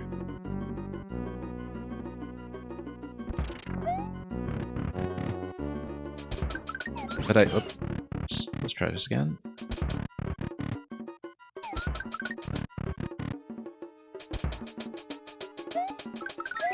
Okay. Now what we're going to do is... I've got the other Yoshi. I'm going to come through here. Well, I've unlocked the other Yoshi. We don't actually need him yet because we have a bunch of stuff to do before that becomes relevant. Because we'll need to reset this room at least once anyway, because we're going to spend some objects. Since we still need to unlock the P. Okay. run. Run over here. Yeah, but what we'll do is we'll swap Yoshis again. Again, it doesn't really save or affect that much time, but you know, we totally could have just pushed Yoshi through here as well, maybe. Yeah, instead of... Yeah, with a P-switch active, maybe we could have just pushed him. Not really, because it's kind of difficult to get beside him in his slot. And yeah, I guess we could have done a push, but a single P-switch isn't much time to do that, so... Let's do things the fancy way instead. I'm gonna loop through. This burns a lot of time, but...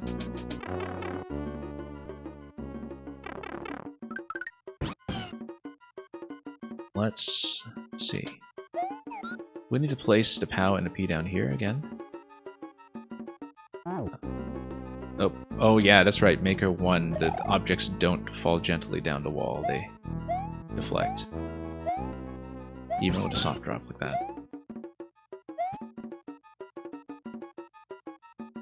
So we need to get the Koopa Shell. That's the current objective. So we're going to stack the P down there as well, and then we're going to activate the P. After we've done that.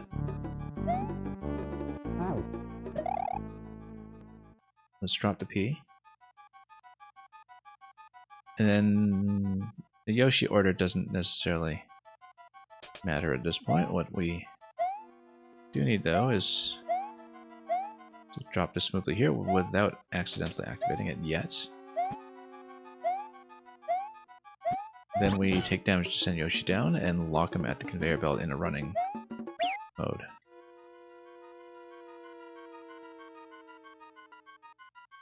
Now we hit the P, now we follow Yoshi over to the Koopa Shell, and then... We need both Yoshis down here though, so that's okay. The other one we can get afterwards. Trap him down here.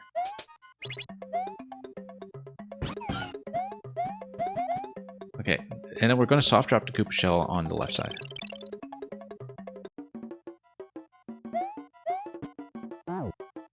He's going to wake up, that's fine, that's what we want. Then we run the other Yoshi down.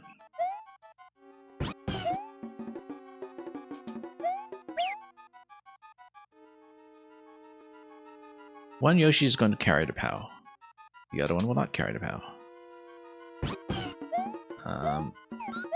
But what we'll do, we'll be very careful not to step on the Koopa. And we're going to send both Yoshis down the belt. And because the Koopa is walking instead of being fired in shell form, he's going to wake up, right? Or did I accidentally kill... This is Super Mario World, so I didn't kill the... Oh, no, he's not going to wake up because... Yeah. I see. No. I messed up because... When you stomp on the Koopa...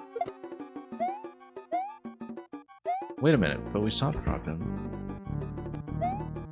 Yeah, I thought we were going to get the Koopa wake up out of this. But we're not getting the Koopa wake up. I needed this guy to walk, and... But what if we...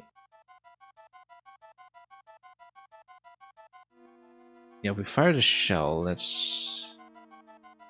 I'm gonna go down the belt quickly enough. Well, let's send one Yoshi down first. Yeah, okay, I might have messed this one up, because...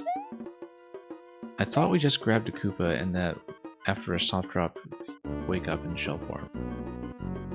If that's not the case, then we need to run this down. And then how do we get the other one down?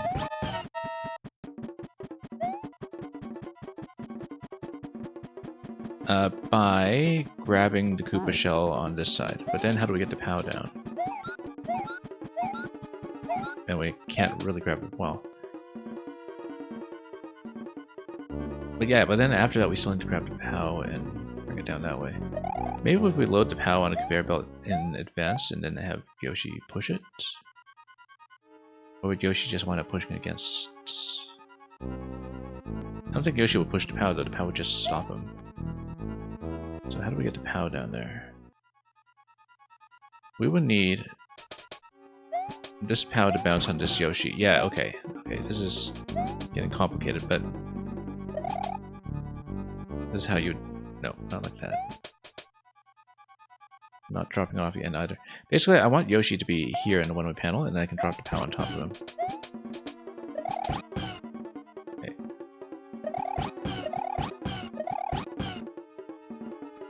How do I turn him? Because basically I want to drop this on him. Oh, the POW's not even going to bounce on him. I need something like a P. But what if we re-enter this room with the shell then? If we re-enter this room with the shell, then we actually have access to POW, shell, and P, maybe. Because then we leave Yoshi behind, we just go up and... Okay, we need to respawn from checkpoint, but there's an additional complication here I didn't foresee, which is that I totally expected that you would have Koopa wake up after the shell pickup. I wonder if I'm correct about the way this works in Maker 2, and if this is a change that I didn't know about. I was absolutely convinced that grabbing the Koopa and spitting it out would have it wake up again on the other side, but I don't even know if that's right for Maker 2 now that I think about it. And we would need to check in the editor, perhaps. Because I really thought that was an unexpected twist. I thought I could just place the Koopa and run into it. But... well, anyway, this became complicated, so let's bust things open. We know we're going to need one Yoshi to grab fire.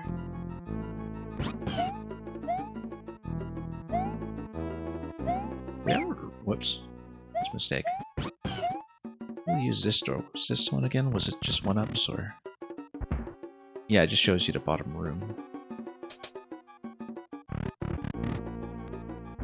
Okay, that's fine, but it also gives you a quick reload to refresh objects if you want to come in on this side, which is actually important. Let's fix this up first.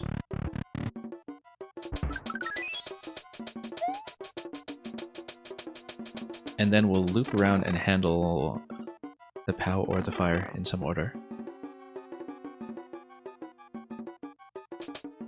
Let's do fire first. Oh, come on, come on. No, get out. So, okay, no. We don't need to do the whole thing for the Koopa, first of all. We could just jump through here. I noticed that much earlier. We don't need to redo this whole interaction where we spin objects and all that when we could just jump through on this side and grab the Koopa here.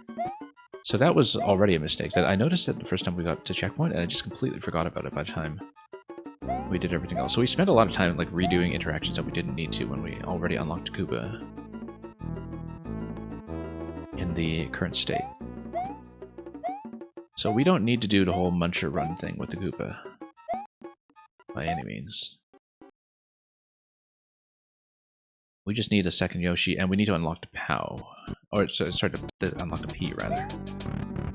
Unlocking the P is one thing that we do still need to go through.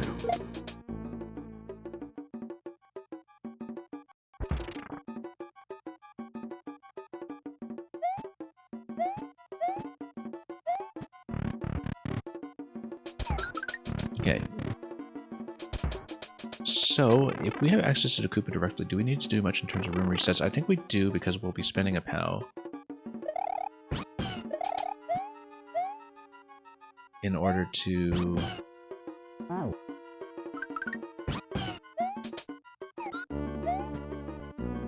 get to the P in the first place. So... oh, no. Wrong.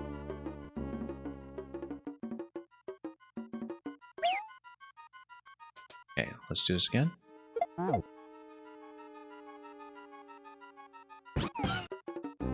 I suppose Koopa down here would have done just as well, but that's okay. And yeah, we can just grab the other Yoshi on the way in.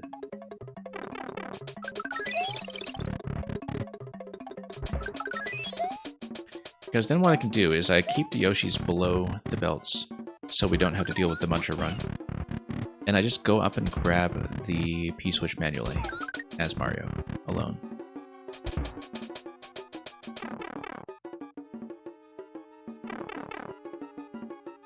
So here's what we're going to do. We're here, we're going to have 2 Yoshis, we're going to try to run both Yoshis down and somehow grab a POW over there as well. Will be tricky, but we'll do it. But yeah, we can just grab the Koopa Shell directly, so no issues with that. I can't believe that doesn't give you the Koopa coming back into the shell form, though. I wonder if maybe I just was mistaken about something.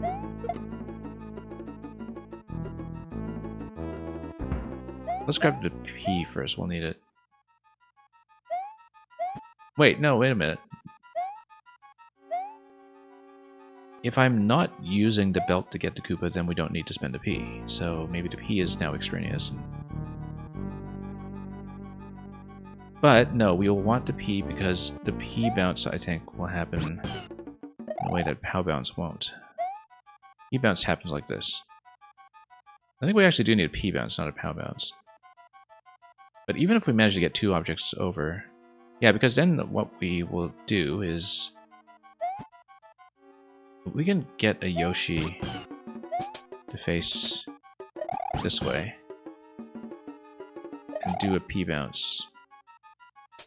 The problem is this one-way panel. I think we do have a few problems that occur if we do that. But then we drop the P like this. Nope, then it drops like that. But we can push the Yoshi like that and then drop the P on him. Now we're gonna have a problem with accidentally activating P though. Yeah. Yeah. But basically, if we jump off Yoshi kind of halfway like this, halfway like this, jump over him, push him. No. One-way panel logic in Maker 1. You see, Maker 1, you can land on top of the panels. That's the thing, if you jump towards them like this. And sometimes you have to plan around that.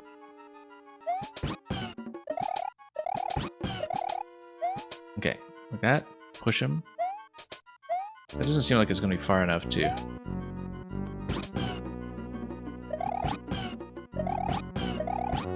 Yeah, the problem with the dismount is that it throws you so far back and then you end up pushing him. We're going to run a timeout because of this nonsense. I was hoping to... Anyway, I was hoping to bounce P here. I feel like this is specifically the one thing that the one-way panel is preventing here. Is doing a stack. That would then allow you to... but if you do a Koopa as part of that stack... I don't know about that. Let's... Anyway, we're going to run out of time again, though. And we messed this up because we spent a P, but... If I'm thinking about this accurately, let's just see, because I know there are some engine changes, I don't quite remember everything, and... Yeah, so POW just displaces. Maybe that's useful. Because then if you, you know, spin this to get Yoshi over here, and then jump over, maybe you can displace with a POW. Kind of like that. Displace with a POW, maybe you can get Yoshi far enough, like that you can drop the P on top of him. Get a P bounce. That means that when you send one Yoshi over, you can have that Yoshi grab a P, assuming that you can get on here gracefully, because if Yoshi's bouncing a P on top, then how do I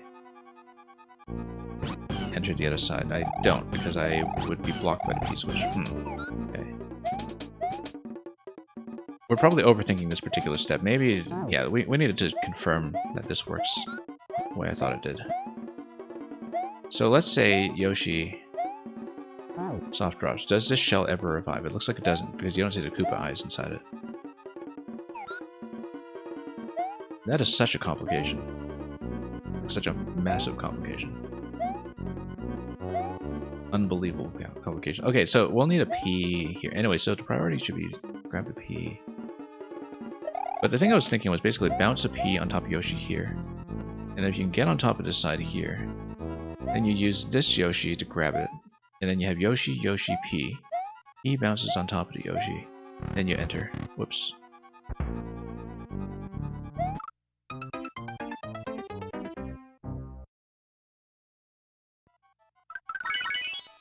Okay, that's not going to be it.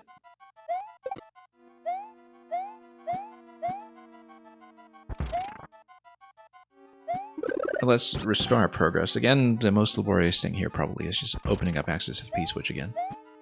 I think we're overthinking it. I think there's some other adjustment that we can make in order to make this work.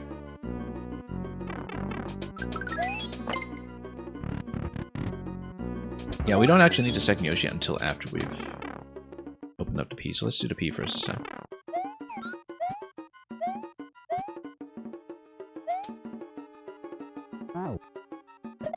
Okay, run it. Open. Over.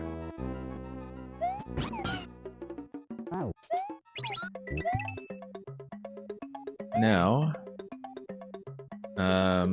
P-switch act. Well, that doesn't get me anything. We just need to come back to open up access to the P. And this key doesn't get me anything because we've already spent all the keys that matter. What we want to do is loop back and grab fire.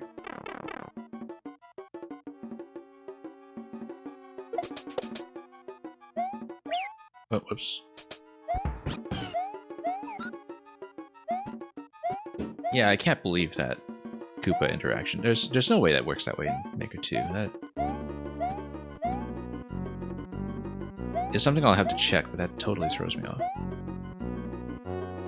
Because I thought I had the solution so clearly pictured in my head in terms of how we were going to walk two Yoshis down to the corner. Maybe we don't even need to set up as complicated as all that, but we can't really assume.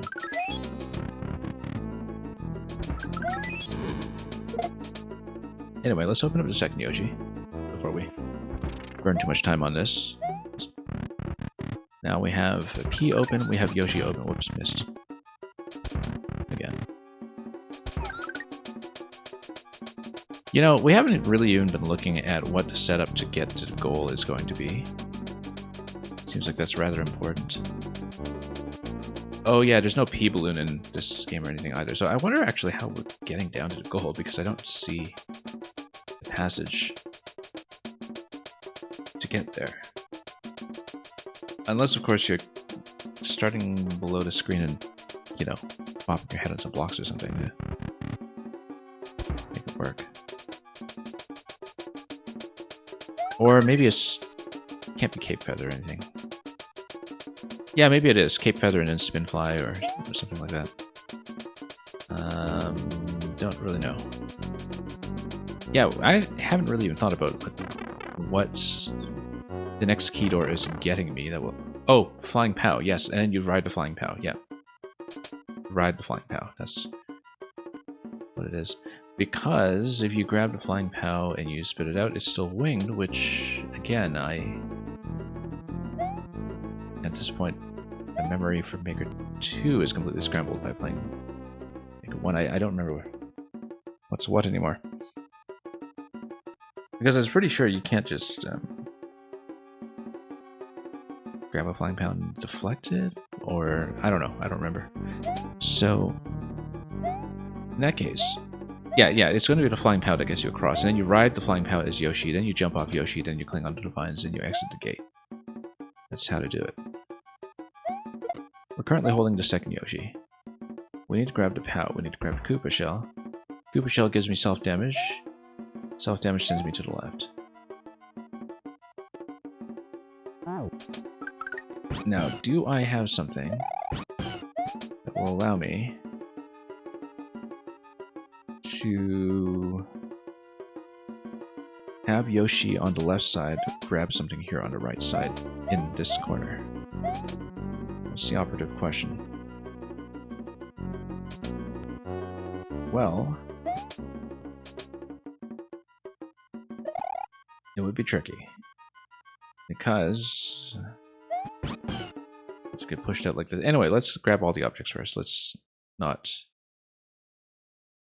theorize until we've done at least that. Let's grab a P. Otherwise, we'll just be back here every time and burning all our time before we actually try the solution.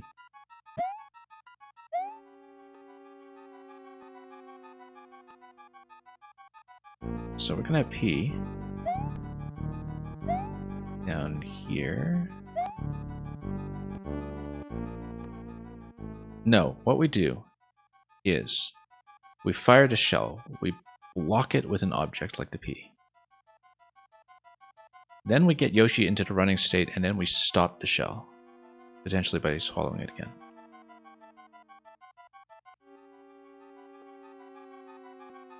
Then we can send 2 Yoshis down. The problem with this is it still doesn't allow me to really send a Yoshi down while holding an object. Yes, it does, because the shell will be bouncing back and forth. Yeah, we used a P to stop the shell. That's what it is. Can't be with the POW, though.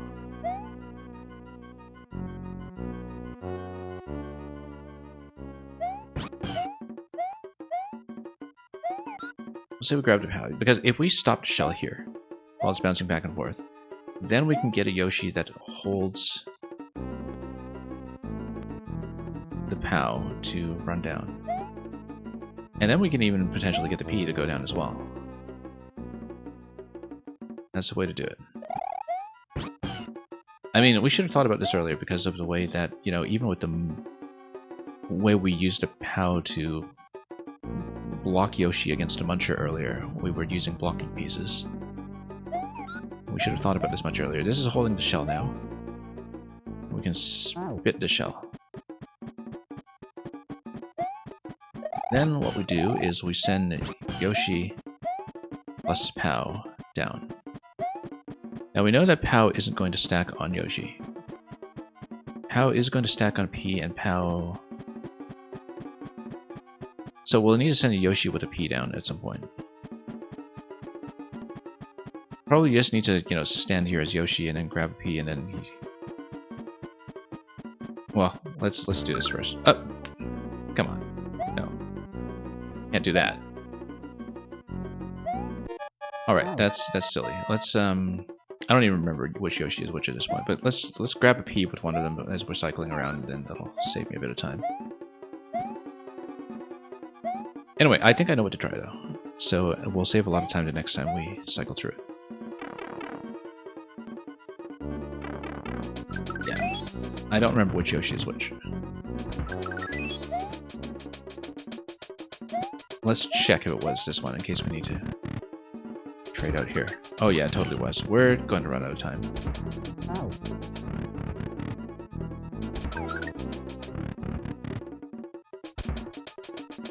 Anyway, let's continue back here.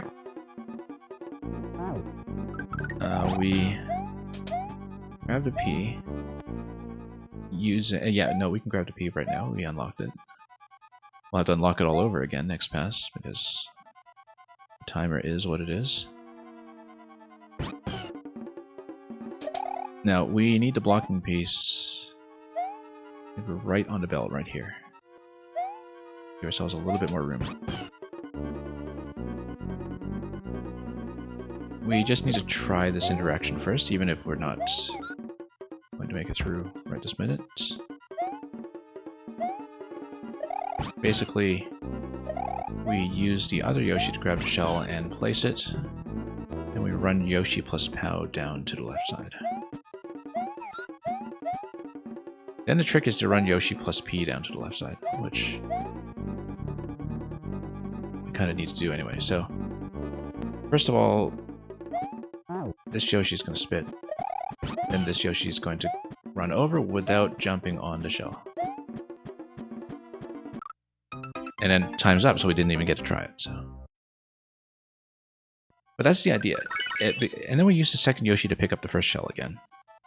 And then once we pick up the P... No, we don't want to pick up the first shell again because we still need it in a rolling state. Maybe...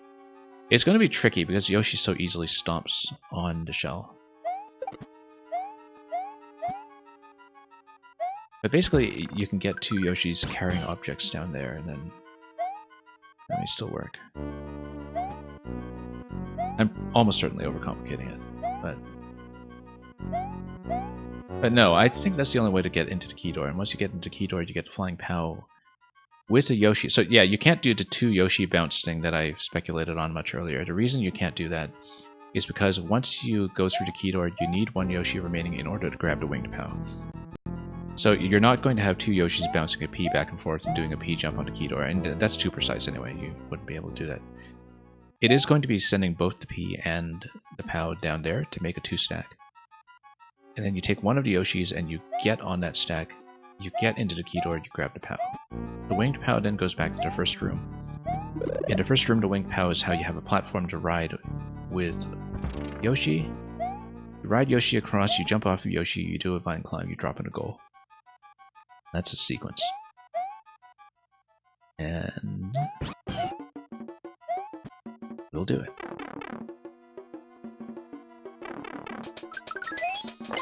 Yeah, so the way I imagined it happening was definitely much fancier than it was practical.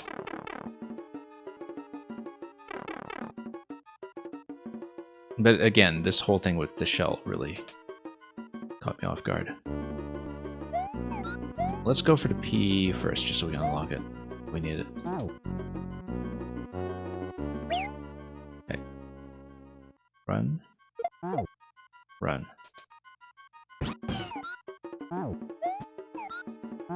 Come on. That just unlocks the P for later. Now we cycle back around so we can grab fire. Fire gives me a second Yoshi.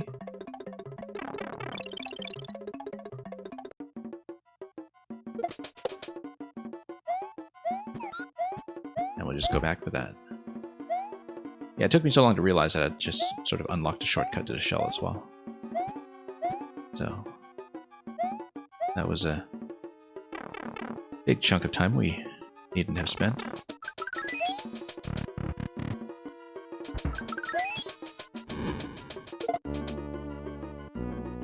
Anyway, that's going to open up.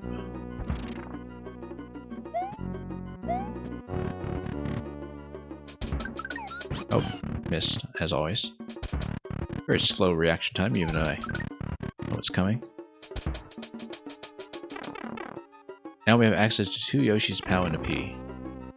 And a shell. So we should be able to do the setup that I've been talking about. As long as we don't run into the muncher or something silly.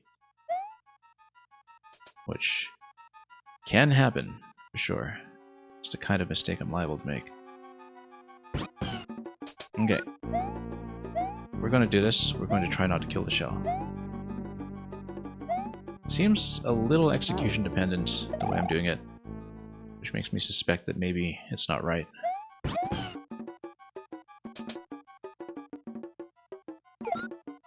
Let's let this detonate first. And this slot here, the fact that you can grab something from across it also makes me suspicious that maybe we're not using that property. But I guess also, yeah, if you send something like a Pow down,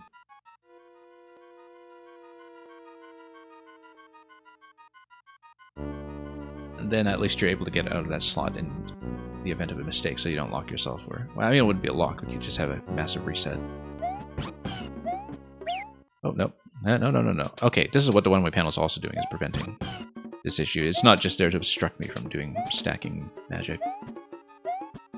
It is, in fact, being functional.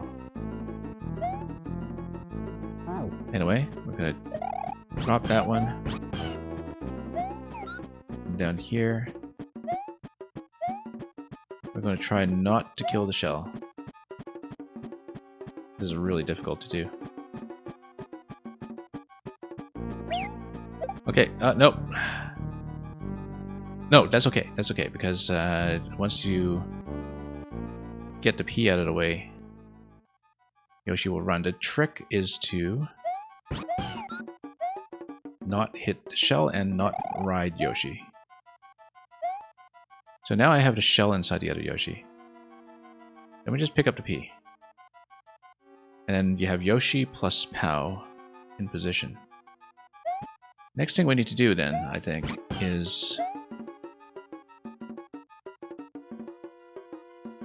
Yoshi plus P. This is going to be tricky. That's how to do it.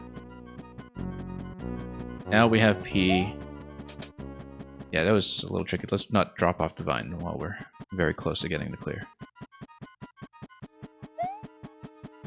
We need to get rid of that shell, but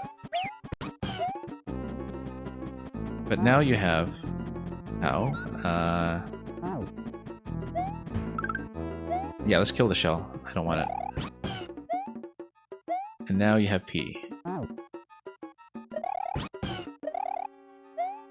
Let's not destroy either object just yet.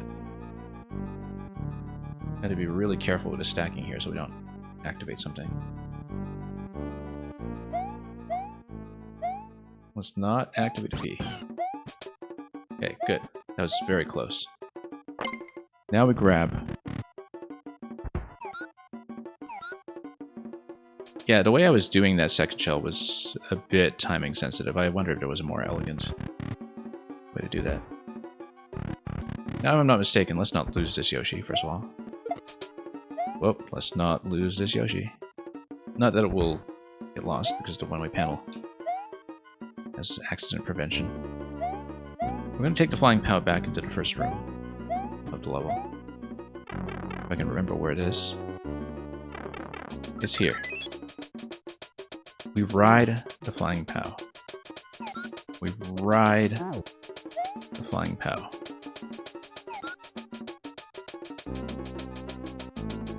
That's almost to clear. And that's to clear. There we go. So yeah, a lot of it was just finally executing the step that I had seen at the end. And again, that was very potentially mistake-prone. There was a lot of ways that could have gone wrong with the shell spit, followed by the immediate P pickup. I didn't know if I would have the timing window to do that. To spit, turn, pick up, and have everything go elegantly. But we managed it, and that was actually an extremely satisfying solution. Hey, look at the recommendations here. There's You Just Cook, very well known in the stream as well. We've got a whole bunch of jazz levels here, actually. Pipe Jazz, Kind of Blue, after Miles Davis. We're going to have to look into that Pipe Jazz at some point. Yeah, that was an excellent one. Like I said, I think I got through that easier than I might have otherwise because I'd seen a lot of the central ideas in it in Maker 2 before. Notably, a lot of puzzles that involve the Yoshi damage speed versus belt speed as being a central component. There are a couple of things that caught me by surprise here. I didn't remember if picking up a winged object and spitting it out in Maker 2 would also make it winged. I thought it didn't for some reason. Although, like I said, my memory's totally scrambled now, switching between the two games. And of course, the whole thing with the Koopa shell not waking up, that caught me off guard. So maybe my memory for Maker 2 is also poor. But I feel like there might have been some differences here, potentially, that caught me off. I just don't remember accurately at this stage, and I have to load up Maker 2 at the end of the stream and just check it for myself. Let me see how many there are, because we might need to continue on another stream. And that's even with a slightly early start today. 3, 4, 5. Yeah, we did this with YMM. So there's still quite a lot, actually. I mean, a lot of the traditional levels, which might be faster, but I think we need to do a third sitting with Pink Birdo here. 1, 2, 3, 4, 5, 6, 7, 8, 9, 10, 11, 12, 13, 14, 15, 16, 17. Of those levels and 4 puzzles. We were blazing through this until we hit the puzzles today, basically. We started with this one.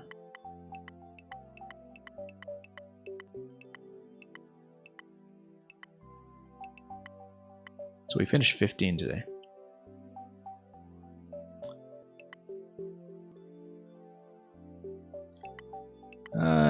let me see. I think I can do one more. They're definitely getting a little more involved, though, for sure.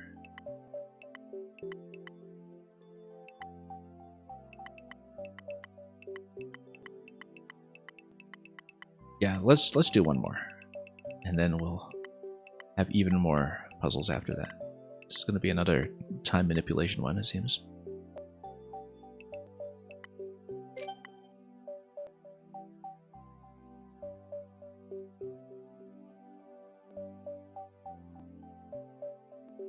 And it's going to be another clock puzzle. This time it's not based on freezing the clock, it's going to be something with clock speed, so... I'm assuming it's a puzzle, just given the size of the first room. I might be wrong because of the subworld, which is still unseen. No, it's a puzzle. And it's going to be another one where you scroll in, so it's going to be similar, perhaps, to the time stopper one that we saw earlier, which is about 2 different zones that are identical, except for, in this case, the scroll. We have a fast scroll, we have a slow scroll. And we'll have to visualize what the differences are. We didn't get a chance to really look at the first screen when we scrolled in.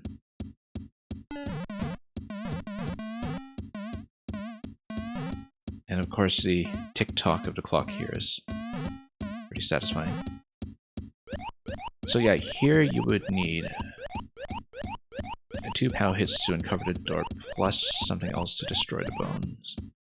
So possibly even 3 POW hits. Unless you have something that'll stomp through it.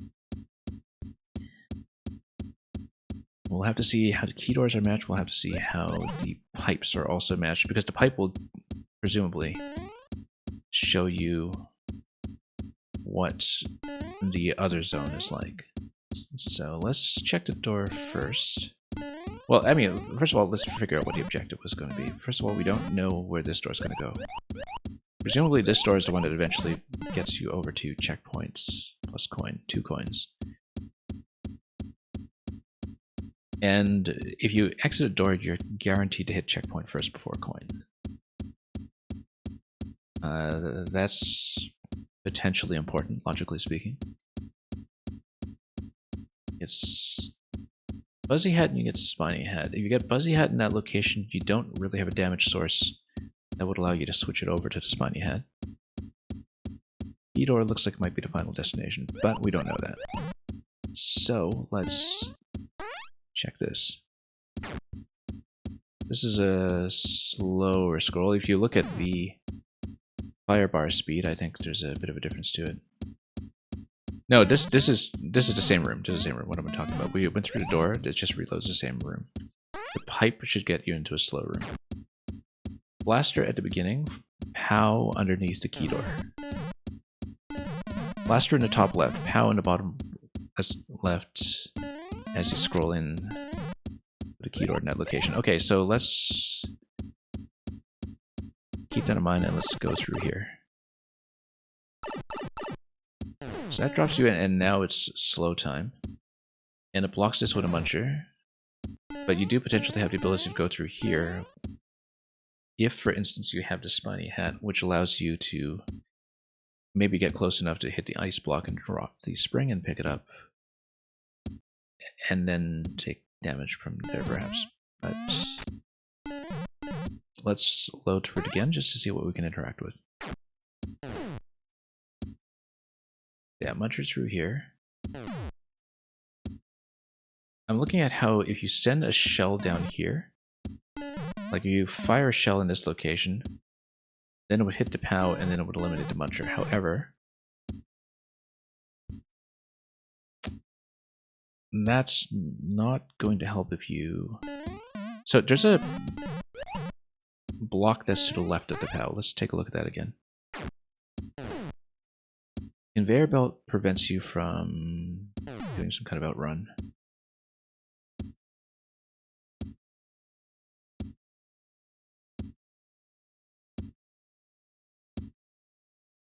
Just trying to see what the first interaction is going to be. It shows you that if you go into the fast room, Muncher's not going to spawn, but you can jump up and grab the shell. Because it goes too fast for you to see normally. and a one-way panel here, so you have to break the ice block to get over to the spiny shell, which means you need another spiny shell first. But then, if you have this, now you can bump a muncher from below. Let's take a look at this again, just to see if there's anything else to interact with. I think it's going to be a muncher bump. You jump up as the muncher is coming down, and you prevent the muncher from coming down.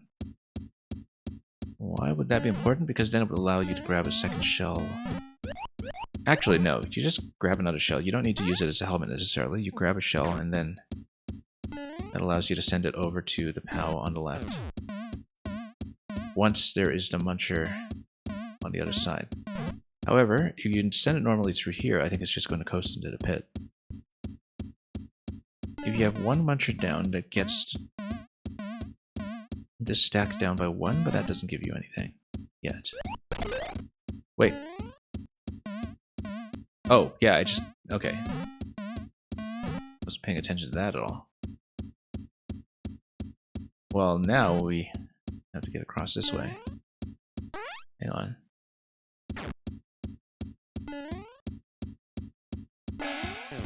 Yeah, no, I didn't even think about the shell eliminating the bones here, which is going to be part of the eventual solution, I guess, if you have 2 POWs to work with.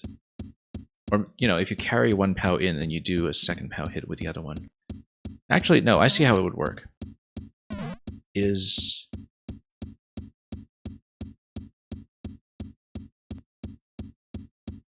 Well, you would need one thrown POW and one deflection against a POW, which means that you would have something like a blocking piece here, like a piece which fires shell down here, it deflects back towards the POW. The POW is off screen right now, but it's still going to work. 2 POWs plus shell gets you through this door.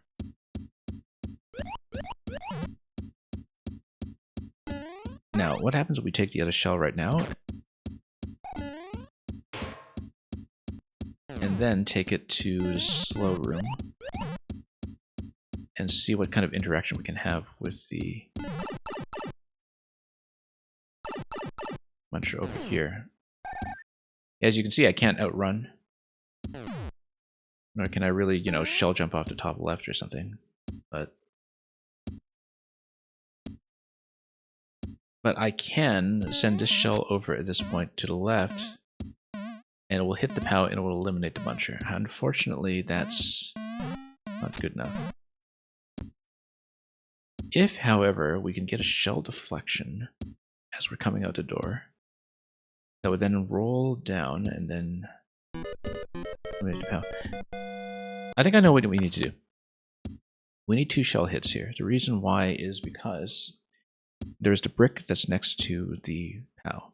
If you break the POW and the brick from this position, then what you can do is the brick will be gone the next time you have another pass through it. Then you're able to hit the POW from the left side when you're still to the left of the muncher before you pass the critical zone. Now the question then is, if we use 1 shell hit against a POW, where is the second shell coming from that will allow me to hit the brick? We would need access to 2 shells to do that, because otherwise it looks like this. And then you can't do anything anyway. Now if I go fast, can't go fast. Can't go very fast. I wonder if you can shell jump up top or something. Not that. That would be the solution.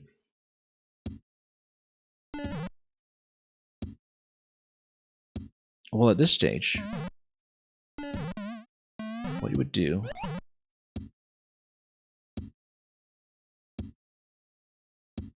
let's try to POW hit in the other room, perhaps.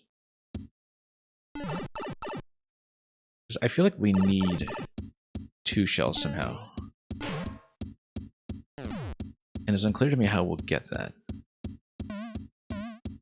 We know that there's going to be a POW over here. Oops. But we also know that firing this shell right away will just send it into the pit. Oh, also, I just noticed that something... Was that a bomb that spawned on the right side of the... Or my eyes fooling me here. Let's watch the right side. Yes, there's a bomb that comes out on the right. That means that if we swap... And it's not coming from the pipe, right? It's actually spawning in position there. That's important. Let's get a shell as protection first, but it does mean that if we swap through the pipe, which I don't know if we can do because, of course, well, the pipe drops you, first of all, and secondly, this is Maker 1, where the pipes are not necessarily two-way. Any pipe can go anywhere. This bomb is something we're going to have to get eventually. It might be that we need to flip through this door and... oh, no, it drops you, okay. I was thinking of flipping it again. And then getting down here quickly enough. Because look at everything pointing here. It's as if it wants you to blow up the ice blocks with the bomb.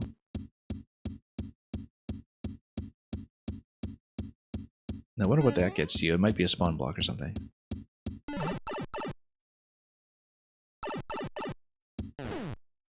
Yeah, there's kind of a top layer to this too.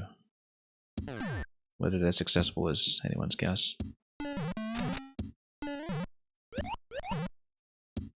But we know in the first room... Notice that we didn't interact with the bomb here either, possibly because it's already been blown up.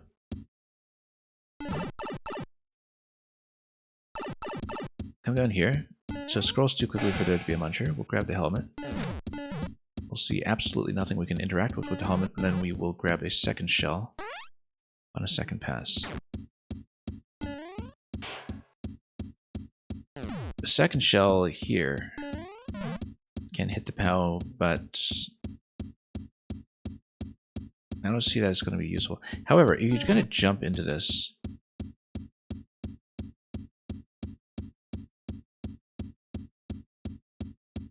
I wonder if you can fire the shell in such a way that it will deflect from up top.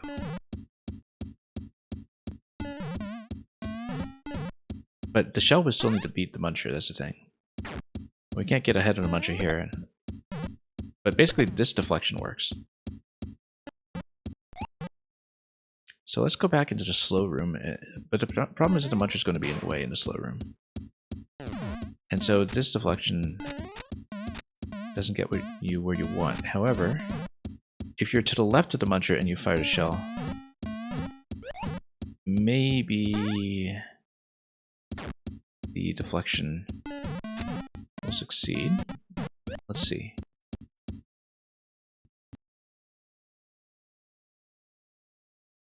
Because the muncher's going to come out. And is there a reason that we would want to come up here? I think we'd just get squished. And then, if the shell's not up here, you're not going to get anything done. And if you're to the left of the muncher, then you're just stuck, right? That's just going to be death. That location.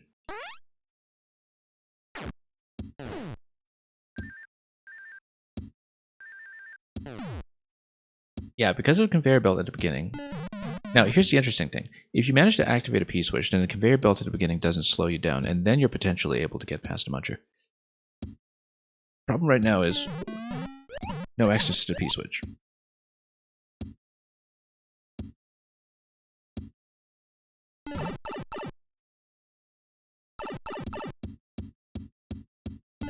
Okay, so if we reload through this room, we're able to grab the shell. We're nowhere close to interacting with the bomb, and oops, missed it.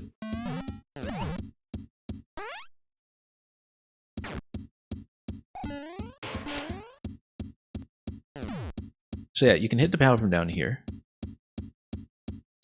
but in this room there's no particular reason why you would want to. However, let's say you have access to 2 shells in this location, then you're able to break the brick.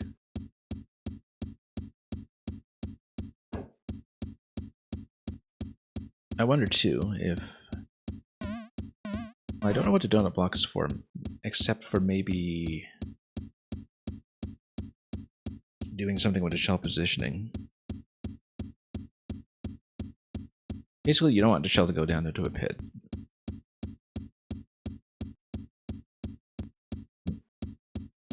But then we should think about how we could potentially have 2 shells in the next room. I don't see what to interact with right now. So we can go into the other room. We can carry the shell. Is there something to the left that we can hit?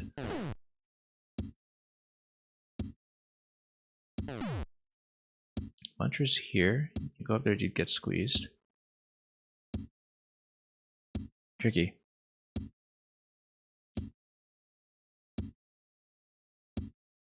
Because I just don't see what else we can hit. We can hit a POW. The POW eliminates the Muncher. POW eliminates 1 Muncher stack over here.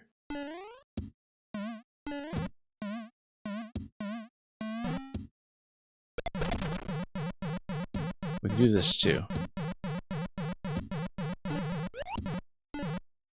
Does that give you anything in the other room? I mean, you can pick it up again and take damage.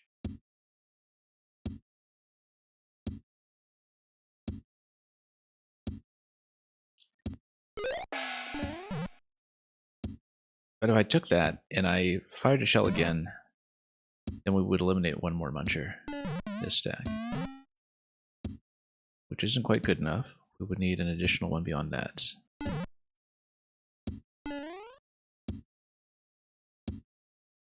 And we see no way yet to do any kind of POW pickup.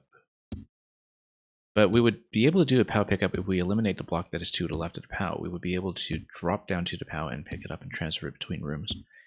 So that would be the rationale for trying to do a... which room are we even in? The clock is telling me, right? This is a slow room. The ticking of the clock is telling me.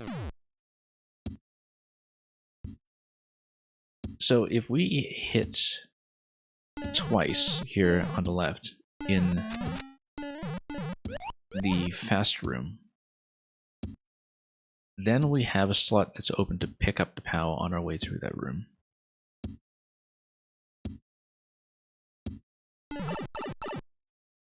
If we pick up a POW, then we get through the Muncher. You see this block right here that we ran over.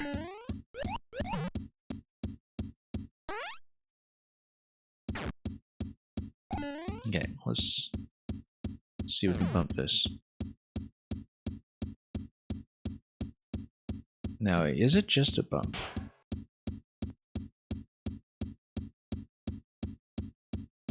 The problem is that if it hits how the shell also gets eliminated.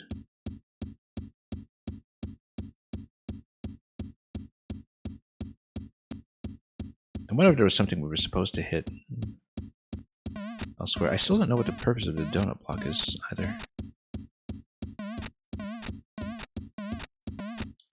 Somewhere to stand on to fire the shell, perhaps, if you're outside the panel. Which would then give you a reliable position.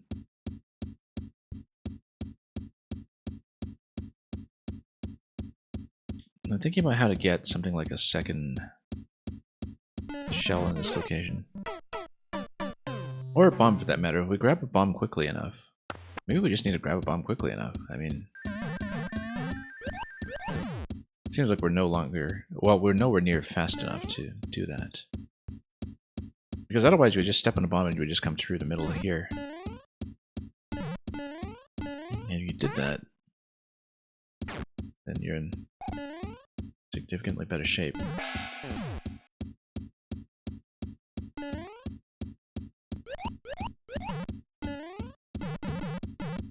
Nothing up here, it's just decorative.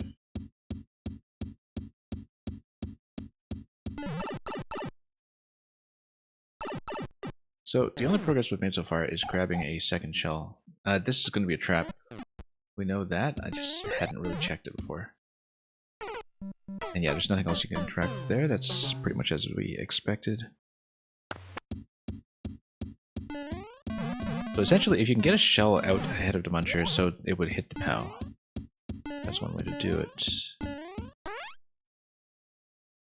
It seems like no matter what, the Muncher is going to beat you to this area. What if I'm holding one shell rather than wearing it? If I'm not wearing it, it doesn't respawn though, I'm pretty sure. But, you know, we never are 100% sure about Maker 1 mechanics. Yeah, so that's correct.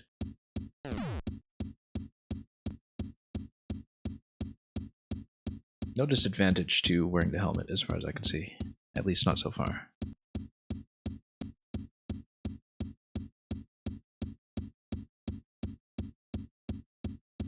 Might be an issue later.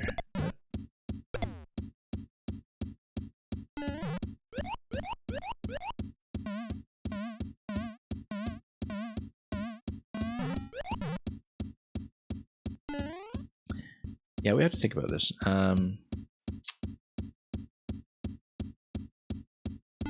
Yeah, this is still in the fast zone, so we come back here, we... Whoops. Grab a shell, we have access to one helmet, we have access to one shell. How do we have access to anything else? Like...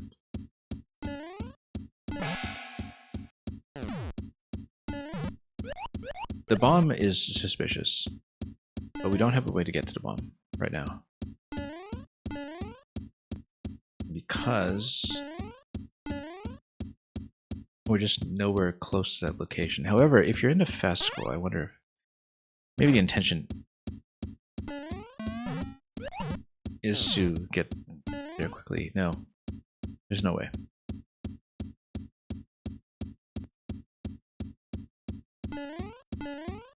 But if you bump the helmet, I wonder if there's somewhere else you can bump the helmet.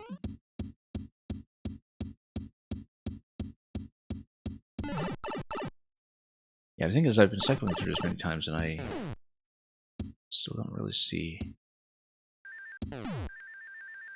what it could possibly be. It's definitely something we're overlooking that's critical to this in terms of like how you can get a shell deflection and get it quickly. Perhaps. We can open up the pattern. Maybe there's a deflection pattern that I haven't seen yet on the left side. That would, for example, find some way to destroy this block here. Muncher's the main difference so far.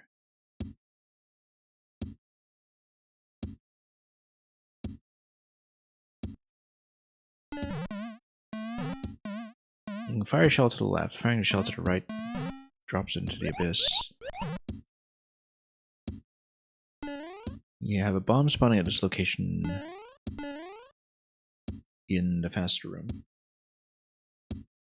It doesn't look like I can get to the bomb yet.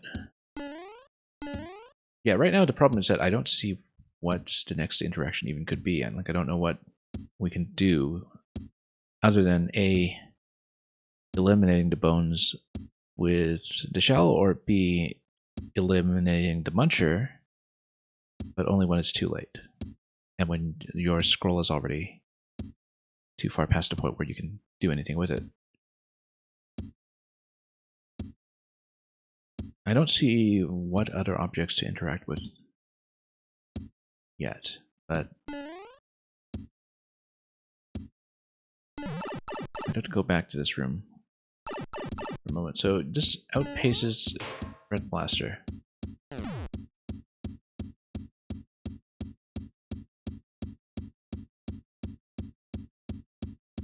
The object is on the track the whole time. It's not bouncing off the track, so it's not like we could do the aerial head bump that was so crucial to a lot of the other puzzles. Oh, I see. So here's the goal of the puzzle. The arrows are all pointing here because if you look at this, this is the SMB3 curtain. You can see the curtain boundary right over here. You can see the curtain background over here. That means that destroying this with the bomb uncovers the goal. So I don't know what a key door is right now. But the final exit is actually blowing this up and going to the goal. So we know that the bomb is likely to be one of the last steps then, when you spawn as close as possible to the bomb that is when you know that you're able to get to clear. Or if you are, say, holding a bomb and you come through here really quickly, perhaps. Yeah, that's got to be what it eventually looks like at the end. What it looks like right now, of course, is a very different question.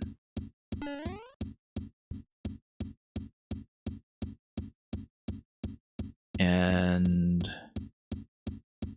one that we don't have an answer to yet, because if we carry a shell back with us through to the slow room, I still don't see a place to throw it that is going to deflect it against a POW in time. And I still think that it's going to be something like 2 shell throws. We just don't know how that's going to work. What it could be is that if you bump an object just right and you pick it up from the other side of the one-way panel, maybe there's a way to set that up where you can have an object deflection that gives you a second shell to work with.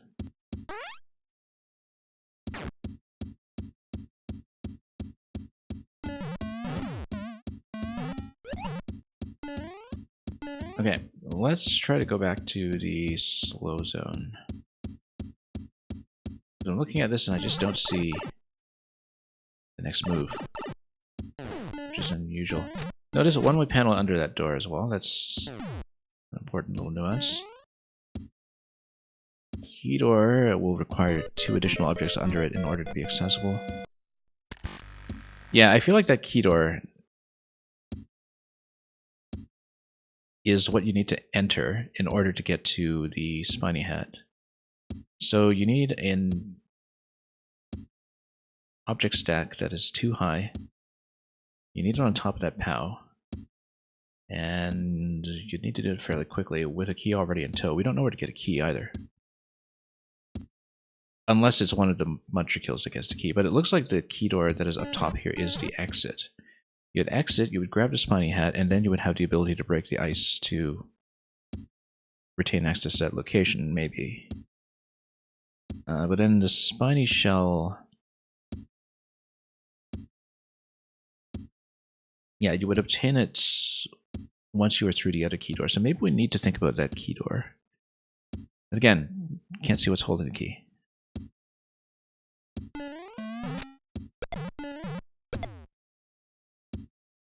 Yeah, because that kills that. Just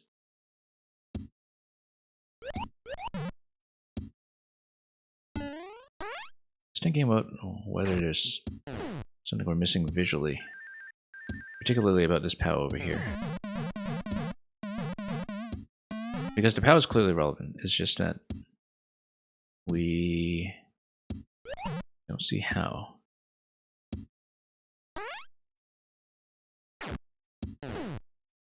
Yeah, this is going to be much too fast, so let's switch speeds again.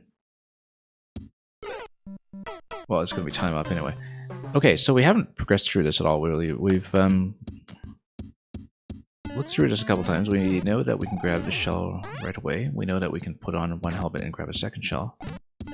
That's actually all we've been able to do, which is unusual. Means I'm missing something pretty critical, like maybe misreading a surface somewhere.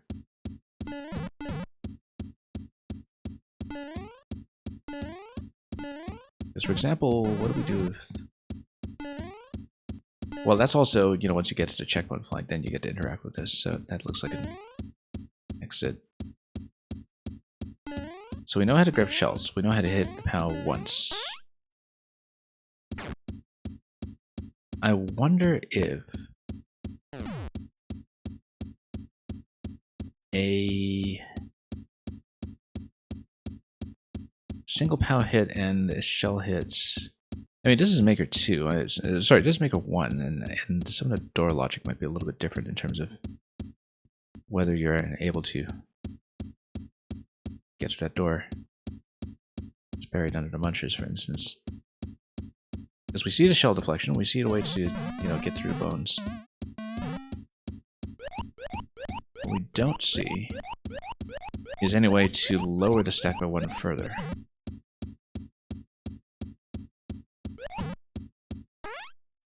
But we do see roughly what the shape of the goal is going to be once we get there. Because yeah, this can eliminate bones. And then this can eliminate 1, but then we have nothing left.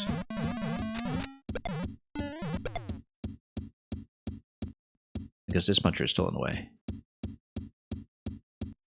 And if we had 1 additional object in this state, then we break the brick next to the POW, and then that's significant progress from there, because we have mapped out a couple of things that we can do if we can get into that position. But, whoops, no, that was accidental. I currently see no other objects we can interact with. The bomb's too far away to be relevant. It's an early one-way panel on the left side that we didn't interact with either.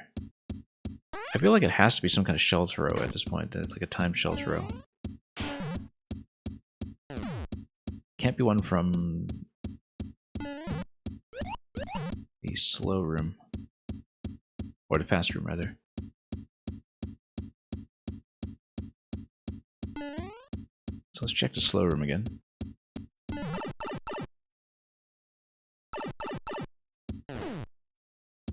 So this is interesting. No, nothing to hit up there.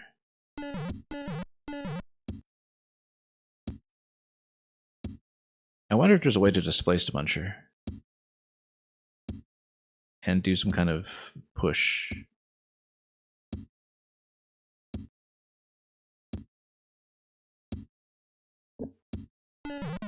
Probably not. We don't have the relevant objects for that, but let's just here first. Yeah, object push isn't going to be the answer here. Nor is that. Taking damage here, though, with a spiny head does allow you to punch through. Which will probably be what the actual solution looks like. I almost want the scrolling boundary to do something to push me into the bumpers if it could, and then we'd be able to shoot from there.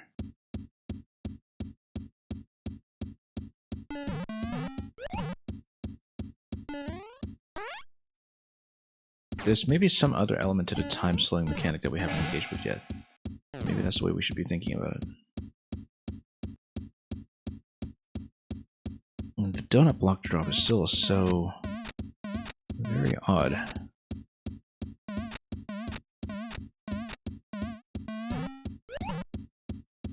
Well, we may have bitten off a little more than we can chew if this is the perspective of the last puzzle today. One-way panel next to the door here. What is that all about? Oh, look at that. I got tucked into this location here. That's kind of expected, though. It's just that we would need to do this again to grab the shell. Whoops, totally overshot. But I was wondering if that interaction would be informative, you know, doing the bump here, grab something, and then yeah, so we know the POW is reachable from here. This throw hits the POW. But then how do we grab something else to hit the brick without the POW respawning? So I just don't see an available interaction right now. I don't see what it is we can really even do.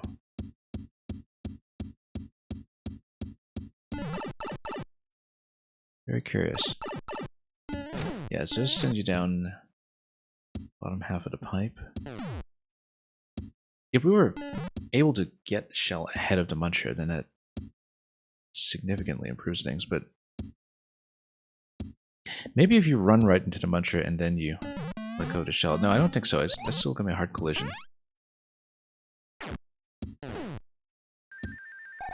If you try to overlap it or something. No, definitely not. Didn't think so. I mean, that's not how hard collisions work.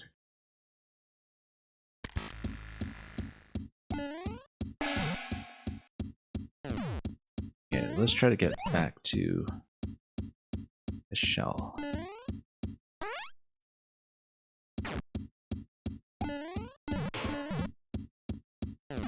Yeah, I'm missing something obvious. What it is, I don't know yet, but there's no way that we're missing, you know, literally step number 3 with no other options all this time. We know how to hit the POW. We can unstack the munchers. We know how to eliminate the dry bones. What else do we know? A lot of nothing. I wonder if we looked at the bone stack carefully in the other room. Is it actually also 2 munchers plus bones? I need to see for a fact.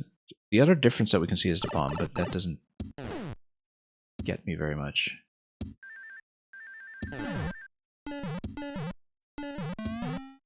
Oh, that's not. Whoop. Nope, that was a mistake again.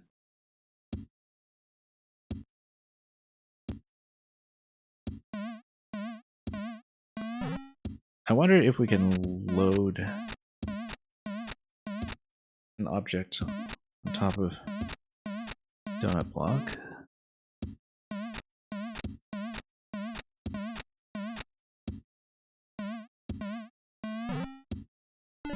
Hang on. I can never make that jump without the aid of the bones.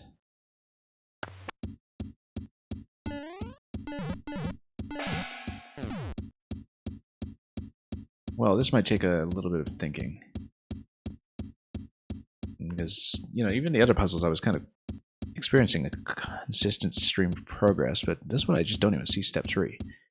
Like, we see the ability to grab the helmet, we see the ability to pick up another helmet, we see the ability to hit the POW once from either side to absolutely no avail. Is there something else that we can bump into or maneuver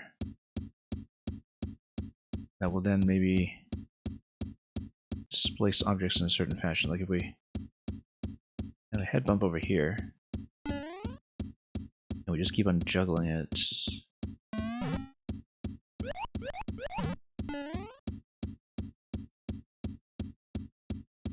And I don't know what else this slow time mechanic is doing other than spawning the muncher. We haven't seen what else it affects, and maybe there's a second thing that it affects that we need to be aware of.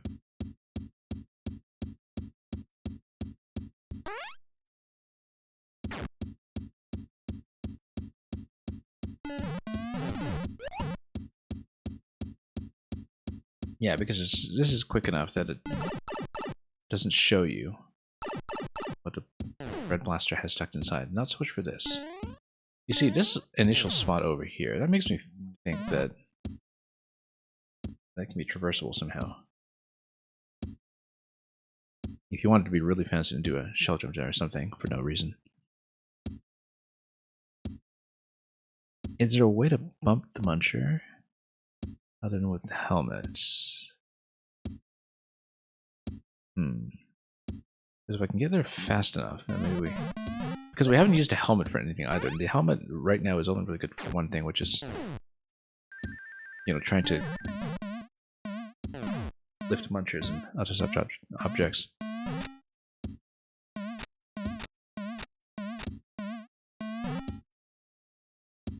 Yeah, there's something going on here. I'm looking at the clock too in case there's something that's interactable at the clock's location. But right now I don't see anything I can even hit.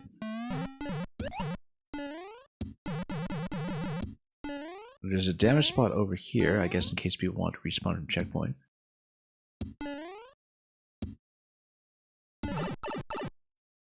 And time travel through here. So the bomb is alive for quite a while, but I don't see a way to get to it in time.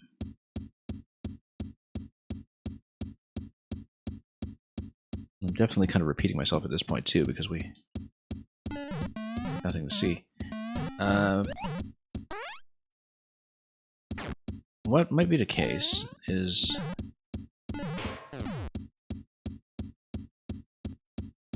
let's say we come through here. Let's say we hit the POW. Now, if you're just running sidelong on the bottom layer, you're not really ever going to hit the POW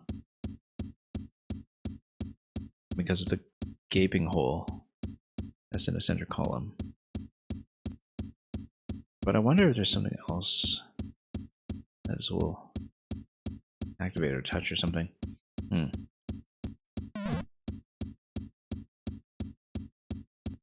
are occasionally a lot of off-screen mechanics that we need to. Where basically, you know, whenever this fires, it's going to go into this slot. So the question is if there's a way to block it off in advance or something else. Yeah, you know, I thought some of the other ones were reasonably challenging. This one, I don't even see what the step is. Like, I don't see a space of valid moves other than hitting one POW and you know, just kind of saying, whoops, I guess that's it. I hit one POW.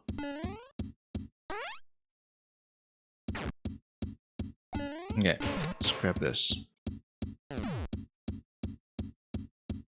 You fire it, it deflects, it goes back. Hits the POW. And we want to hit the brick. So, if there is a way for the helmet to either duplicate or survive the POW hits, you know, it could be duplication, but then I thought duplication was just through the pipes. Let's say we cycle through here completely.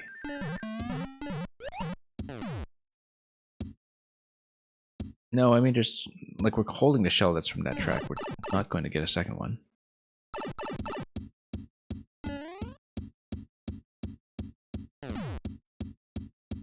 But I wonder if... well, if we're not going to get a second one, then that's potentially significant? I don't know.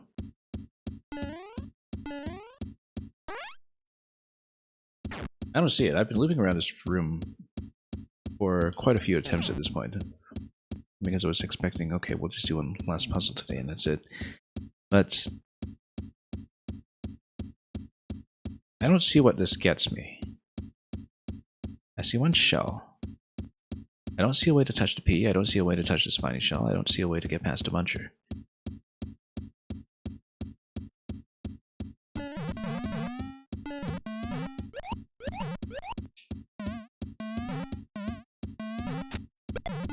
Yeah, this deflects. We know that.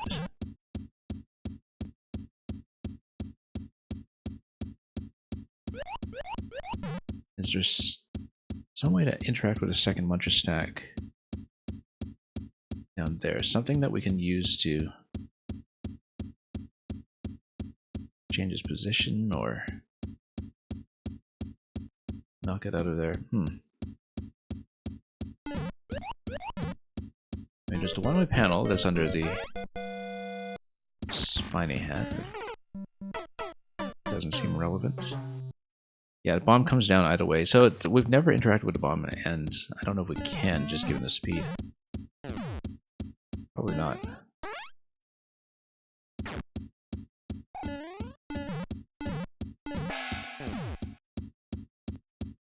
Yeah, we might be hitting some serious tunnel vision at this point. Because let's say you send something off to the left. Like, we've had a lot of puzzles that work like this today, that there is enough information to tell you about some kind of off-screen deflection that you need to make. But here, if you fire off-screen in the top level, it's just going to go into this little pit right by the key door. So for example, if you were here and you were here in the other room with the muncher already out,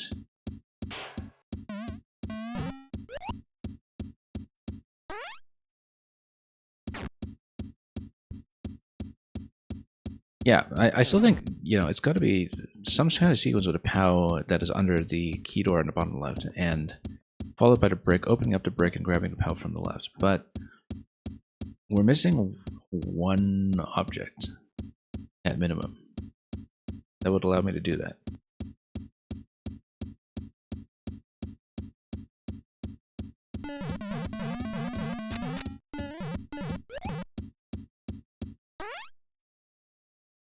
I'm just trying to grab the shell. I mean, I know I have to reload through this like so many times, but looking at this, is there something that's maybe something like a ground tile that I'm confusing for a semi-solid? That it happens sometimes. Firing to the left is going to tuck something in by the key door. Firing to the right is going to hit the POW, but hit the POW once. Dropping the donut block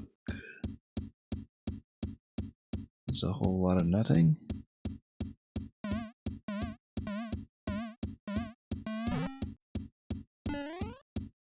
I mean, we don't know what's below the bumper, though, in that slot, whether it's just a shell dispenser, or rather, a place to dispense with your shells, or if it's going to be something more complicated than that. Or if it's, you know, just a place to toss it. We're holding the shell over here. We fire, it bounces, comes back. It's the POW. How do we access anything else, though? I've been staring at this for so long, and what is the interaction even going to be?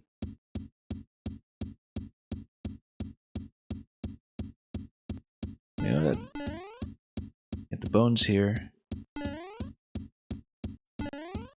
And that if you drop both munchers out of that stack,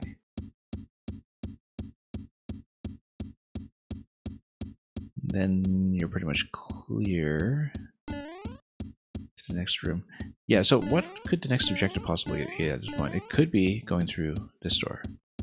It could be going through its counterpart door. It could be obtaining the objects that would allow you to get some kind of meaningful stack or something. Like if you are building under the door that is to my left off screen.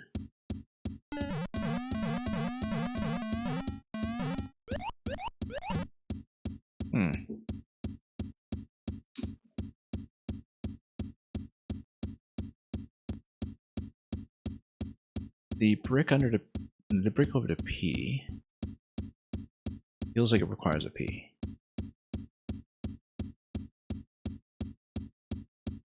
The bomb over here, if you're able to respawn a bomb as you're coming in,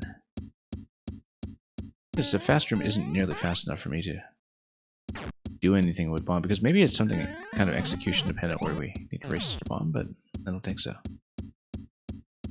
It's just not alive for long enough.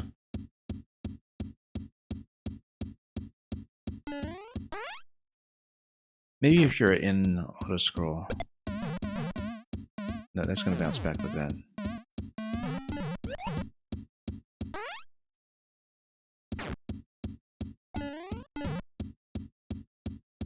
Yeah, this is the door to the left. It's not gonna be that.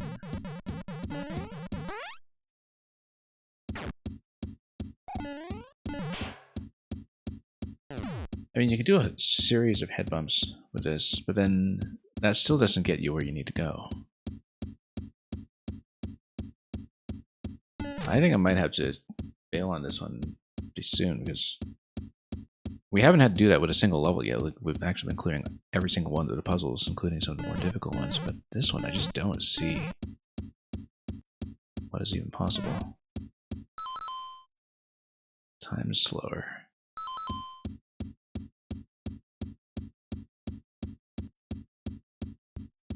You can hit the POW from this side. What happens if you fire to the left in the first row here? What would that hit? It would send this over to conveyor. That's not helpful.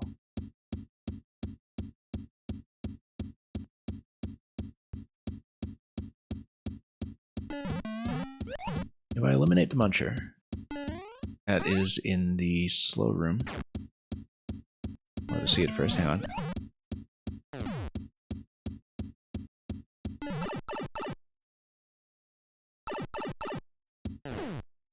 I mean, this was what I was thinking originally, is that we eliminate this, and obviously, you know, if we have a head bump with the Buzzy helmet here, we can maybe launch it out of position, but effectively, if you send this down, hit the POW, then what?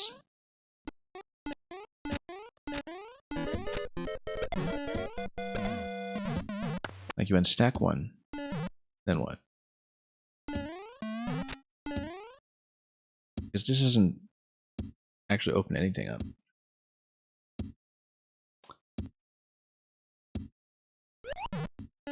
Yeah, we've been spinning our wheels on this one for way too long already. Looking at it slowly, if we wind up to the left of the blaster perhaps, then that would prevent the muncher spawn from happening. Either that or there's just something that we need to block off the blaster on additional passes. Like some kind of object that we can place there, or a brick that we can activate, something that will prevent the muncher from blocking. You know, like if we... I mean, it won't be something like that because we just get trapped, but...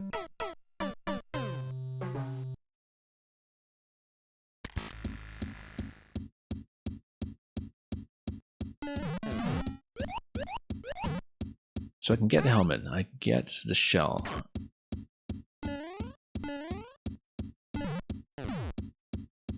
Is there a reason not to wear the helmet? I don't see it.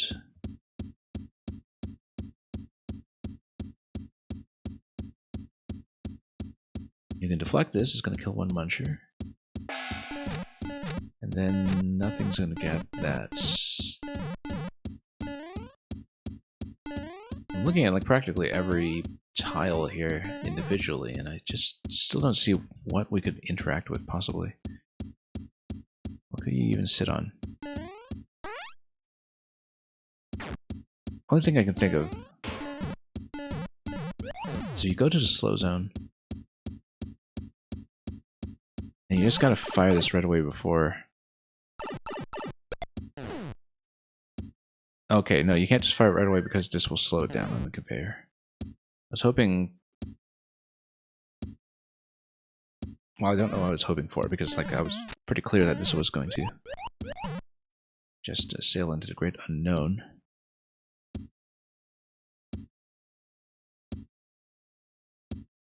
Yeah, considering how fancy this is with the clock and everything, it's surprisingly minimalist in terms of, you know, depending on some kind of interaction that we can't see, but which doesn't involve that many objects respectively.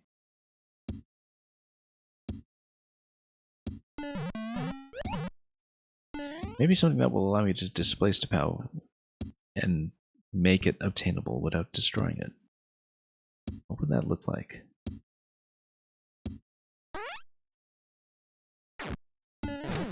Yeah, the problem with, you know, a motion level like this is that, you know, I don't get a chance to really look at it unless I reset. I mean, we can look at this room now, it's just that we have nothing to work with.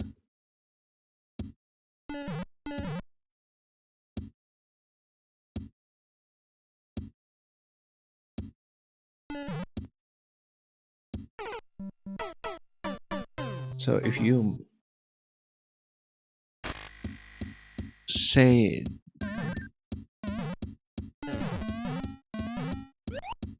you know, get under the dry bones or something maybe, and And whoops, no. Like maybe there's some way where we wear one shell, we hold one shell.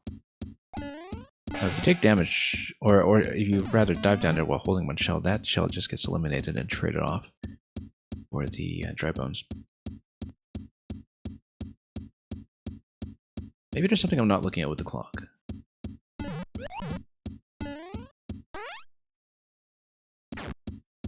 I'm going to have to compare this to the other room down below. Maybe I am supposed to look at the clock. So yeah, anyway, there's some passage way up here that would just lock you. Well, now we're here with a helmet, which also doesn't help.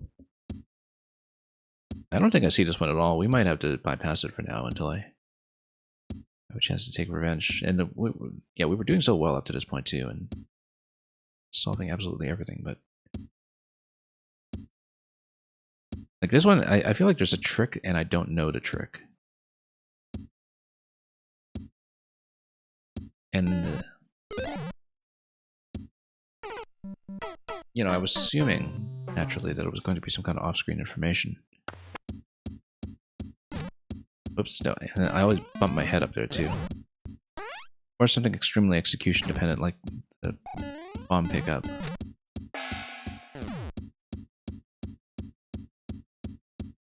I wonder if there's a reason not to wear a helmet.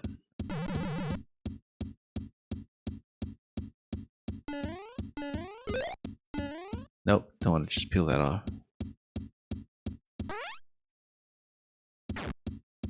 Yeah, this can't possibly be interesting to watch, I know, but where we're just repeating the same room over and over again and trying to just observe it every time to see what is on the left side that we can possibly deal with. But I see absolutely nothing. Like, absolutely nothing. We can hit the POW, and that's it. I'm looking at every other possible location for just firing something, and I mean, if you put it below the dry bones, and not below the dry bones rather, but like if you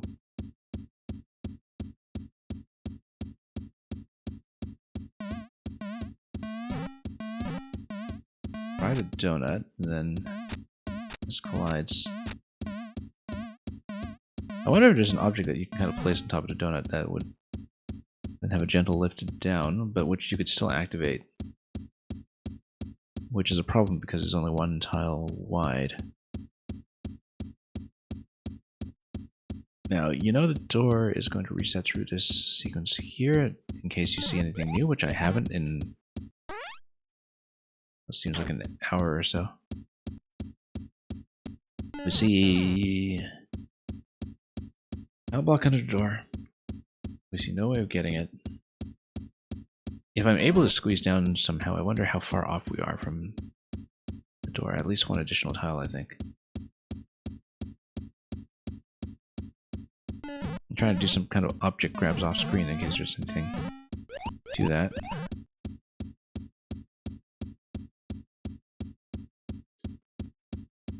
You switch up here. I wonder if it's a Maker 1 specific trick that I just wouldn't be able to guess because I don't know it mechanically well enough. Because I'm looking at the tracks, I'm looking at the possibility of bumping things off tracks, which is very common. I'm looking at whether there's some way to set up a deflection off of here so we can send objects to the left. Maybe I'm supposed to put the shell somewhere.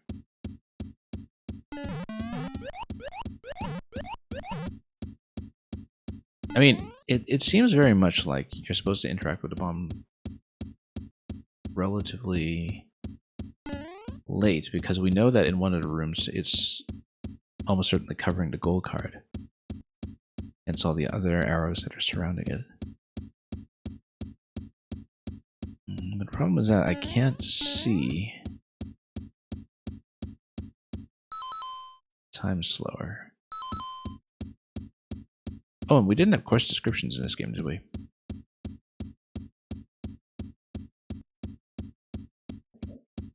Okay, so the clock's going round and round. It's a slightly hypnotic experience. I'm looking around to see like if there is some kind of semi-solid or something that I've misread as a hard platform.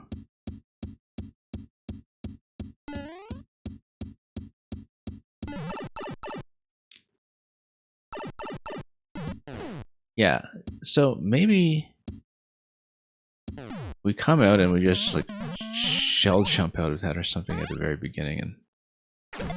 Oh, not like that, obviously, but if we come down through the pipe and then we just bounce on our head at the very start. There's no way it's that technical. I'd be really, really surprised.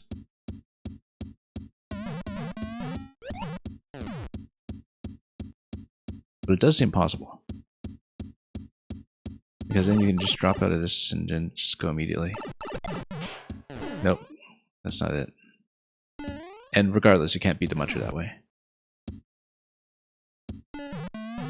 What if you hang left coming out of this? Just try to defer the muncher. No, because you're always going to be a column to the right of the blaster.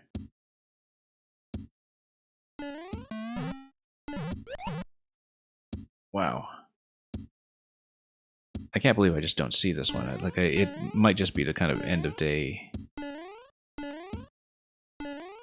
blindness that's hitting here, but there's no way I'm this blind to whatever step 3 is. Yeah, so the donut block makes that kind of collision possible as well if you're firing from this angle. That might be important somehow.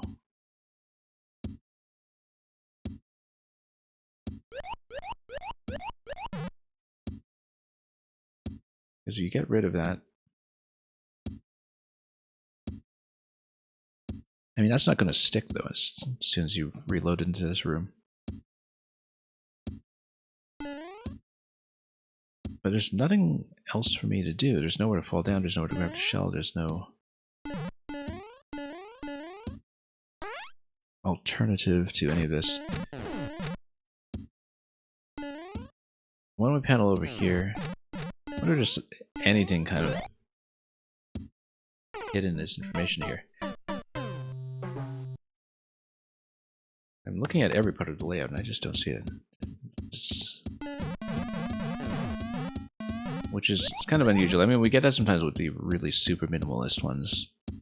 Maker 2, where it just doesn't seem like there are any valid moves.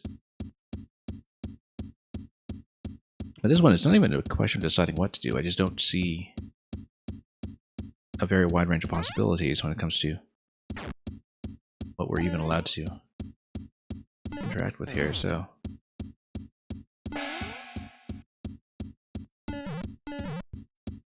I mean, this needs a spiny head, this needs a spiny head.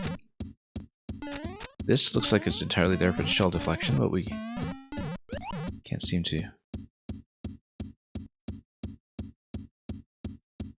unleash that quickly enough. There's nothing else that we are able to grab. P-switch is secluded.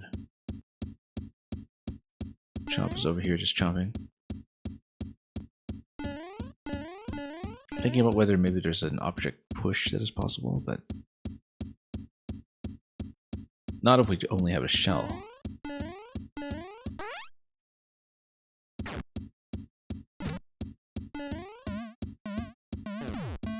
So the bomb does walk a while. If you're able to catch it quickly enough, which the donut blocks seem targeted to prevent, then maybe you can make some progress, but at this point I see the shellmet on the left side, I see the spring. Maybe there's something like a head bump that I'm supposed to do here that will put this in a very different position. Like, not like that, but what if you managed to bump it all the way onto that track?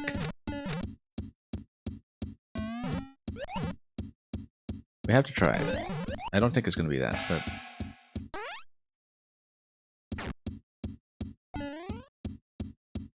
Like you just... Nope, that just squeezes it, obviously. Well, that squeezes it to the left, though.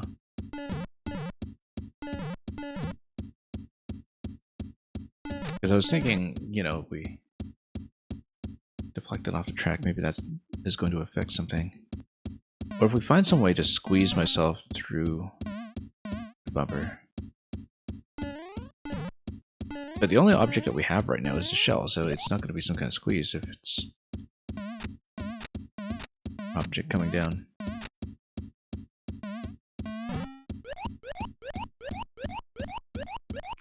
Well, it's almost on the beat. Not quite.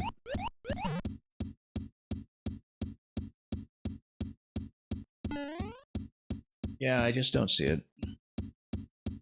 I mean, I hope this isn't going to be an outright skip, because the thing is, we haven't had trouble clearing any of these so far. But if this is an obscure Maker 1 trick that I don't know, then...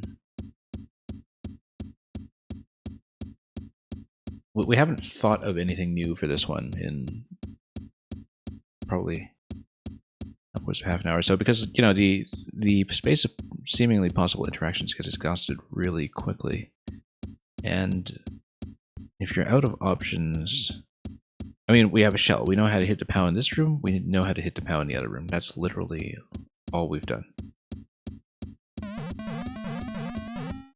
And I see no other targeting angle or anything that would change that.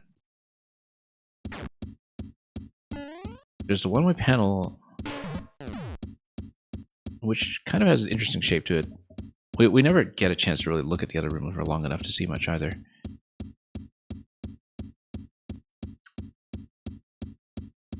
I mean, if we can send this shell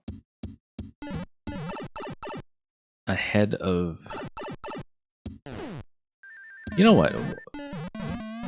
When you come out, when you let go of the shell... Okay.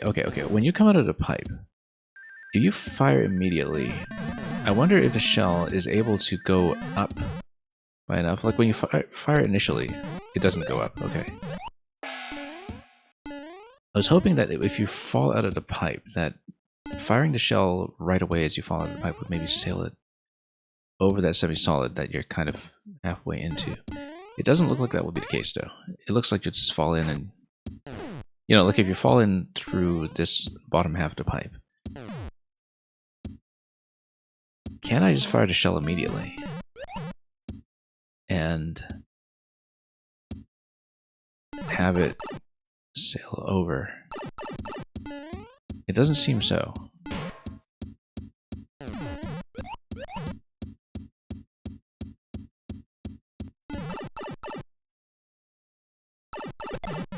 Yeah, that doesn't quite work. It just sails out like that.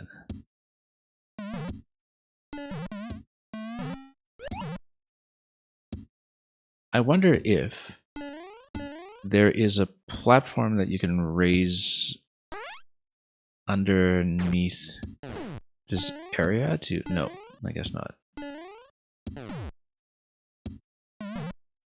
I was hoping there was something that I could, you know, jump on there to create a more convenient shell spot or something like that, but...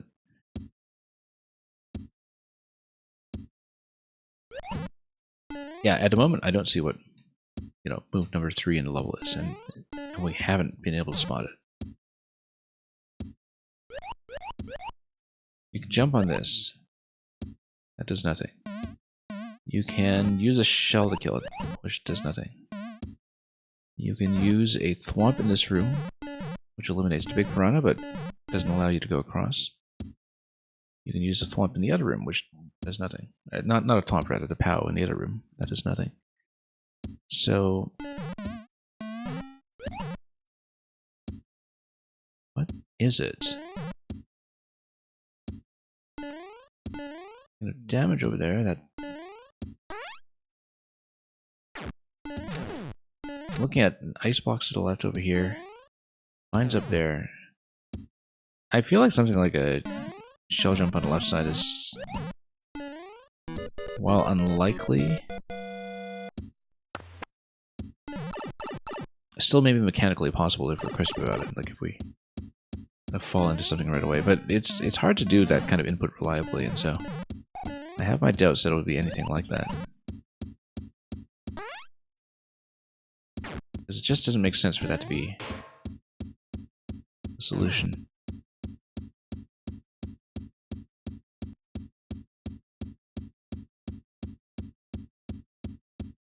So if you find some way to deflect the shell over to the muncher, not the shell over to the muncher, shell over to the POW in this room before, rather in the slow room before anything comes out.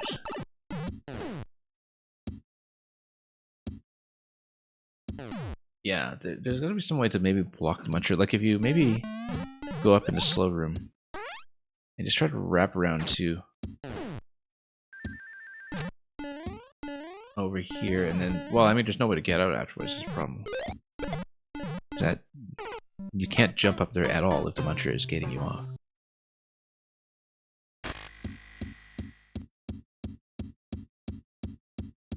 And you overshoot the POW by about 2 tiles. You can hit the POW.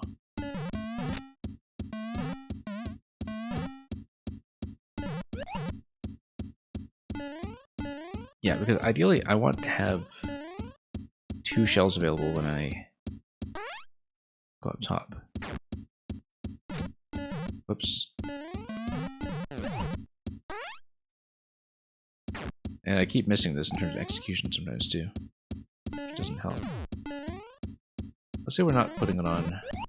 Shouldn't affect anything. I mean, we took it off the track. It's not going to respawn on a track. Put on the helmet and then it respawns. You grab another one and then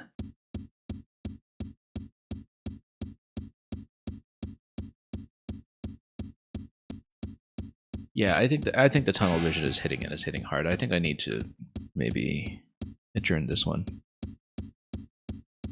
because it's going absolutely nowhere. After progressing so steadily on all the other puzzles today too, like this has been a bit of a shock, this one. Because I don't see anything to even touch, right? Like we know about the off-screen POW, we don't know if there's anything off-screen that can be hit on the right side here. We know about the POW deflection off-screen, we know about the brick that's after the POW, which we need a second object for.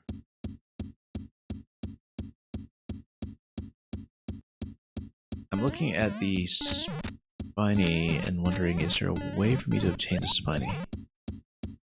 I don't think so. I think that's purely after the key door. Is there something that we're not seeing with the clock? I mean, the one thing I can think of is maybe it's just a race to outrun the bomb. Oh no, this is a slow room. But then if you could grab the bomb anyway, then, you know, you've just solved the puzzle, right? So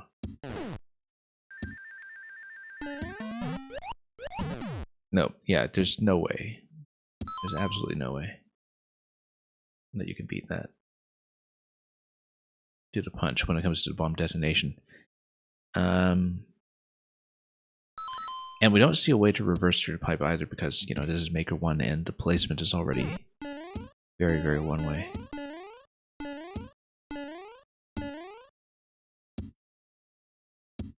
I don't see any kind of P-switch or anything on the way that we just missed. We're just looking at the top left carefully, like every time we cycle through like this.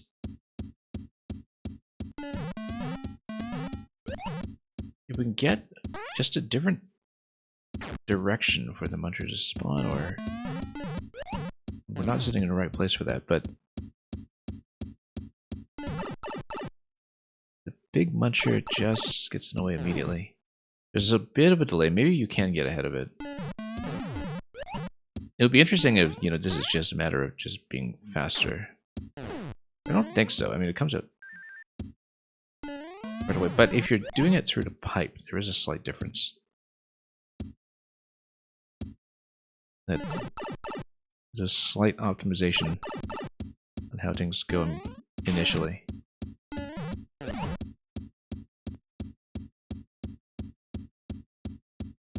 You know, you come up through the pipe, and then you shell jump your way up through here, and then... See, I'm trying to jump up towards the muncher, I'm just not fast enough, because maybe if I'm fast enough, I'm able to just jump up towards the muncher and deflect it with the shellmate, because... I mean, what else is the shellmate even doing if it's not getting under the muncher in some form to allow me to hit it? So maybe it's just an execution thing where you just have to be quick. I doubt it, but... Oh, and we need to hit the POW anyway, so...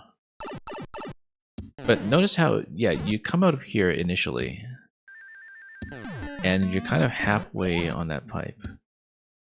So if you release the shell instantly, as you come into this room... Like, what if you enter the room having already let up on the button instead of releasing after you enter? Like, maybe it's an input nuance that I don't know. It could be. It could be. That's the only thing I can think of. Is that you go through the pipe transition, you let go of the dash button, and as soon as you come out, maybe the shell will just project forward at the earliest possible frame. It might be that, and if it's that, then I guess we're learning something about the game today, but... Because basically, a lot of these interactions with walls and floors as well, the collisions are a little different in Make 1 as well, and so there's a lot of stuff we might be missing simply because we don't know it. So let's say we jump up through here and we just let go of the dash button. No. No, not at all. It's funny because that was actually well protected.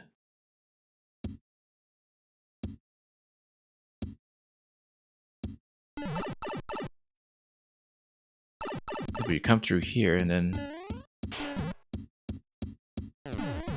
you drop through here and change pipes again, then, you know, the shell comes down, but only just.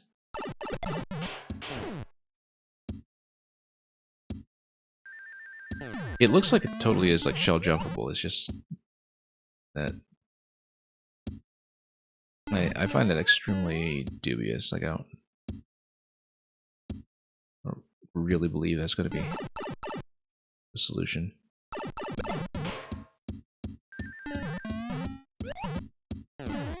You'd have to be extremely quick regardless.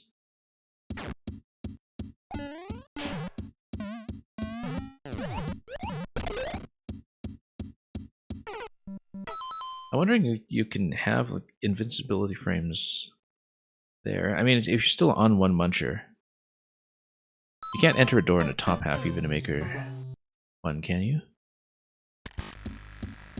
I'm certainly wondering if you can at this stage, because there's just nothing else to try. I don't think so. I think...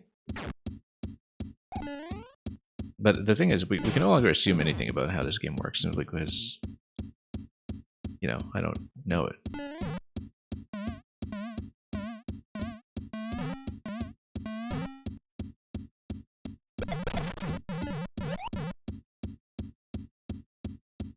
You would take damage frames here if you try to then send things through here. No. But if you send it to the POW first, then what if you are stomping on this at a time? It's not dead, so the POW would only still unstack by 1.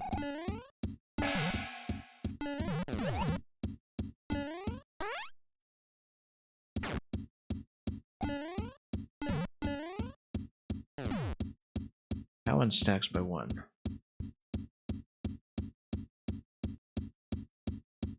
What else does it even hit?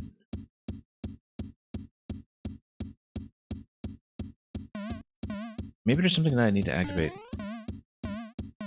in terms of a blocker stopping piece.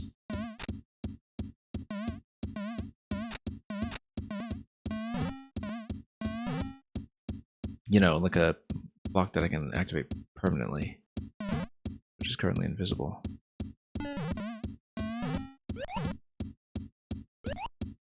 Something that will get me a deflection.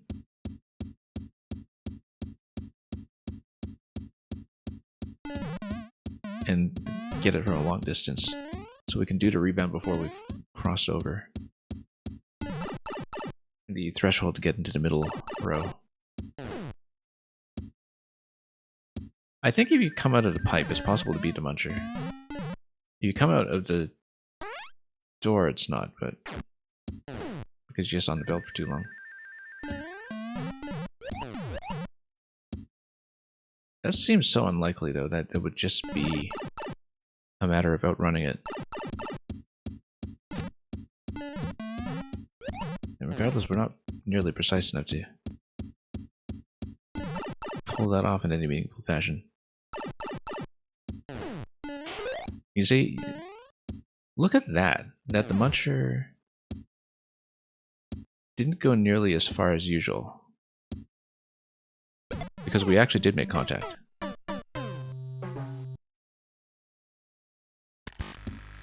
Maybe we do just need to outrun it. Well, we'll try to execute that a few times because it's the only thing I can even think of at this point is that, like, if you have the helmet, then maybe you just outrun and you're done with it. But the thing is, you have to be so exact about how you're jumping there that I find it really unlikely.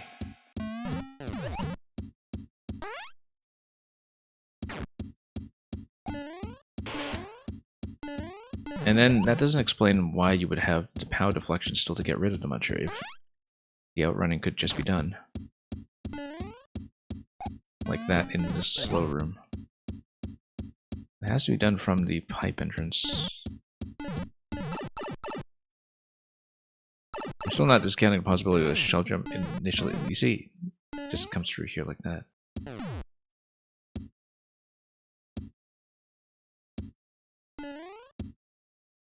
Well, we managed to make contact somehow. And if we had made contact and stayed below, well, that wouldn't have worked either. Maybe we need to get some kind of POW spawn in this location. And not like that, where it just bounces around.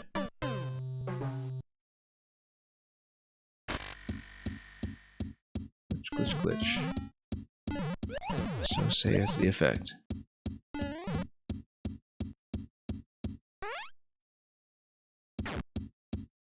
Okay, I've been on this for too long.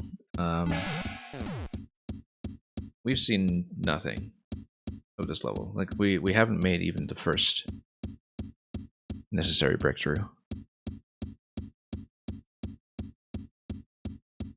I kind of feel like it's not happening today, but I would really like to get it done because, you know, we've been trying to go for the full 100% clear on the profile and solved every puzzle so far pretty breezily. And if this is the run killer, that would be very, very unfortunate. But I don't know what to do. Really don't know what to do.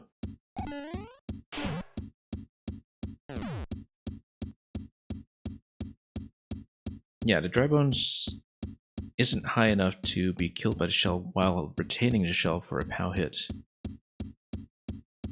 After that, the donut block doesn't seem to do anything other than allow me to position the shell for a POW throw coming on the right side. But it does mean that you could potentially activate the POW from pretty far away, but even from here, for instance. That's what a donut block gets you, is that it would do the full-on snack like that.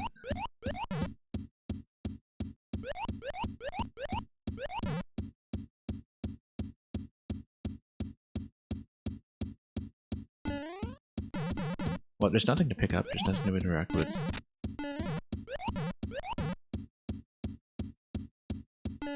There's got to be something that I'm just completely missing. Something really, really obvious. I mean, with platforming levels, you know, usually the thing I wind up missing is just not going fast enough, but...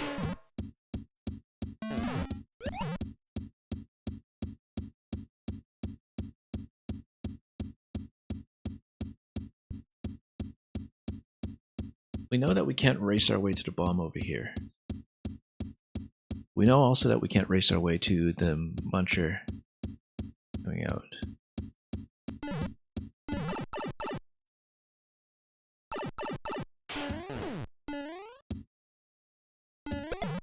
No.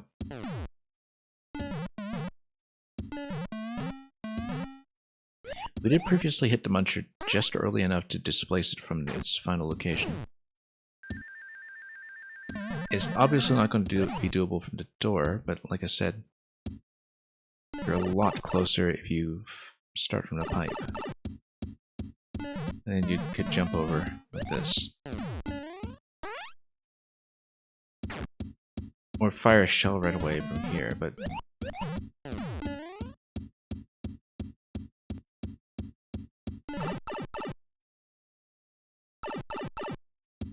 If you fire a shell coming from this location, it gets slowed down by the belt. It deflects, well, it doesn't deflect, it just goes sailing right off.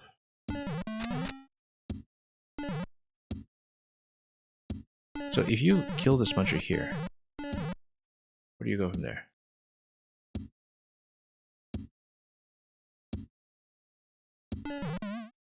Can't believe I'm still on this one. This is very confusing. In that I don't see anything I can touch, right? We see the helmet that I can pick up on either pass. We see the POWs that we can hit as we're going, but I'm trying to look at the left column as we come in as well in case there's anything interesting there, but this is a whole lot of nothing. We have to see the preview screen, I think. But that's not going to tell me anything I don't already know, because we already know where the goal screen is. We already know that the goal is buried under the ice.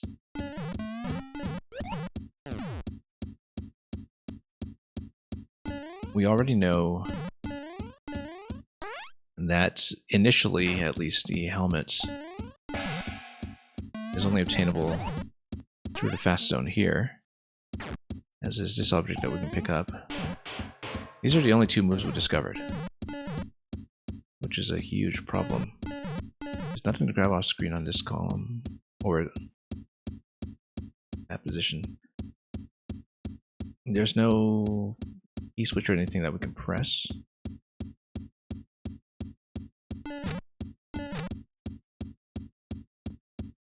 Yeah, there's literally nothing to do here.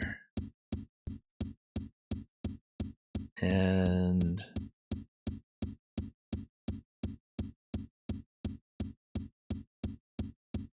unless I'm just completely misreading something.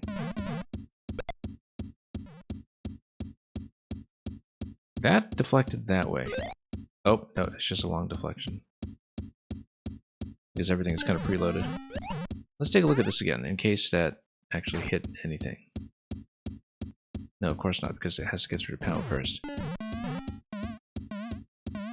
Now, obviously, if you manage to get the bomb pickup, you'd be able to bomb the brick that is next to the POW. Or, well, you could also just bomb the goal, or bomb any number of things.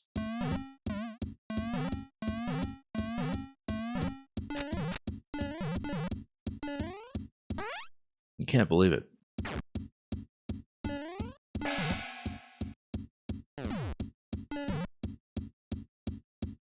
Yeah, I don't know why I can't see this one. This is dead in the water and has been for so long at this point.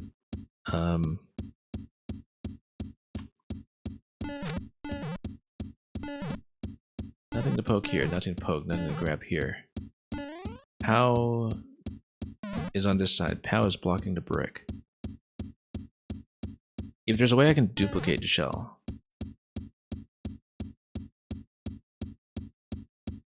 that would be good, but it's not a pipe spawn, so we can't do that. We know that another shell is obtainable in the other room.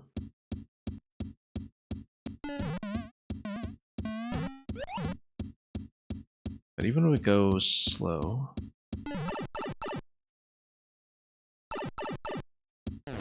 once it comes out. I mean, if we're really, really fast, we punch to muncher and go through, but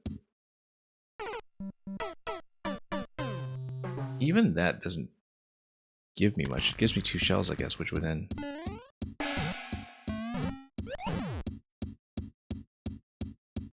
Yeah, because we can't get here fast enough, we can't get there fast enough. What is the thing that we're supposed to do here? Like, we can't seem to access the shell, we can't access the key door, we don't even know who's holding the key.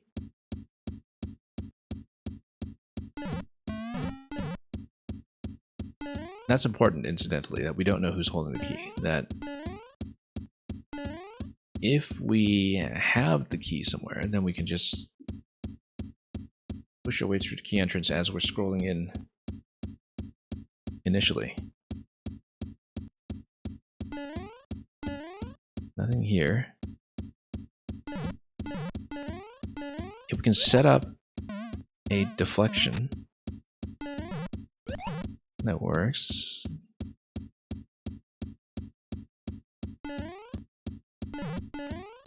Maybe there's some kind of movement trick that I don't know.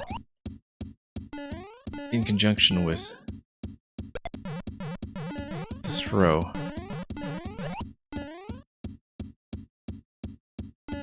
If we, you know, do a downward release as we're coming through initially. So here's what I'm going to do. I'm going to let go. I'm going to hold down. Nope. Soft drop doesn't work there either.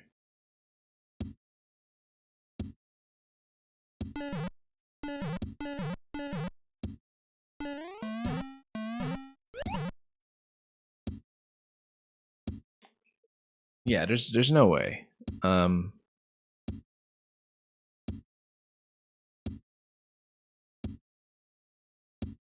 Because I'm trying to think about this in terms of using the actual concept of the level, which is the slow time mechanic, to see if there's anything it affects other than the blaster.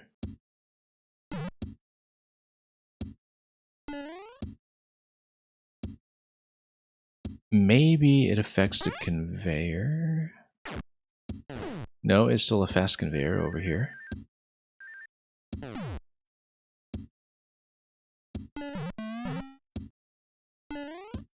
I mean, even if the room is slow, is it possible for me to run ahead, fire the shell, and run back? I don't think so.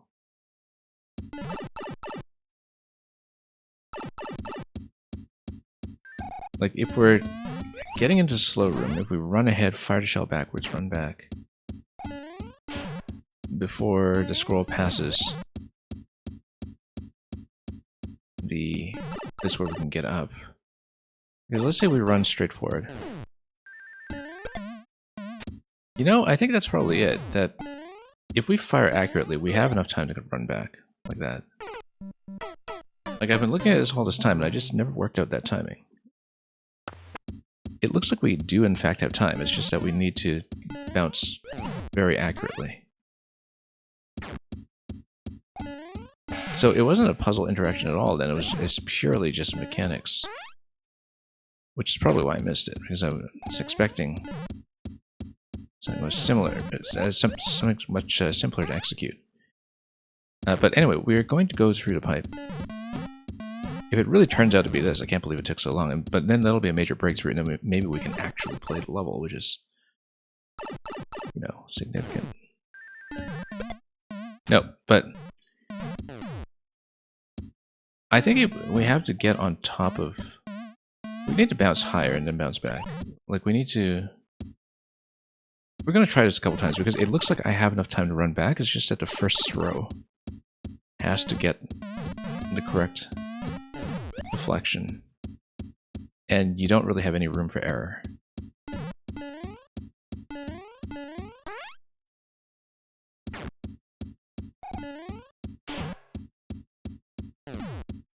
We know that the donut block is kind of the marker for the minimum height that you need for the shell throw. But then we need to bounce backwards accurately and then go back through the slot. No, and then we finally get a shell jump and it's accidental. Because of course we do. But the scroll rather is slow enough that we should be able to get up there, throw backwards. Like, let's test out the location first. No, because the problem is it needs to be a forward throw and a deflection, otherwise it just doesn't work.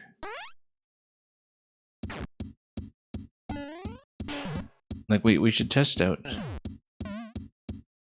what this is going to look like first. Like, we're running in here, and we jump, and then when do we let go? Like, we jump on a donut block maybe,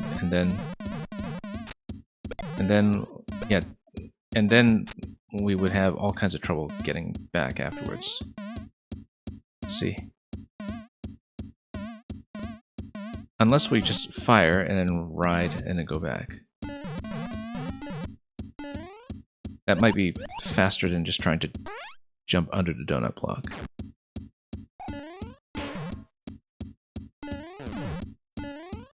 Okay, so we'll try to get on a donut block, we'll fire, we'll ride the donut block back down, we'll try to go backwards. I honestly don't know if we'll have time to do that way because, like, there's so many accuracy issues. Yes, it works.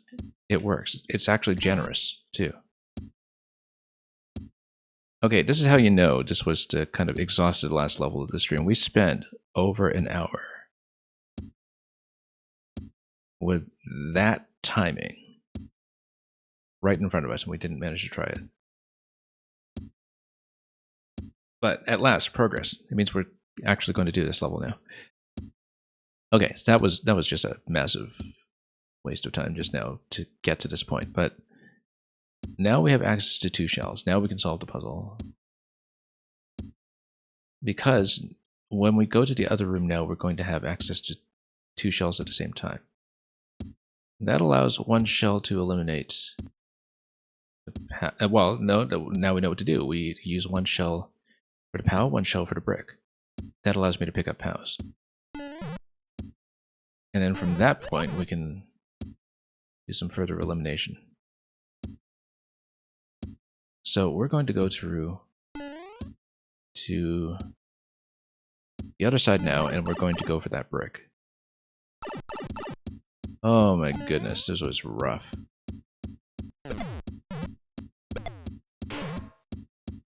And then we break the other one. Good, finally smashed it. Now let's reload through here and see if we can grab the POW. We can. Good. Now that we've grabbed the POW, we have access to 2 POWs on the other side. 2 POWs.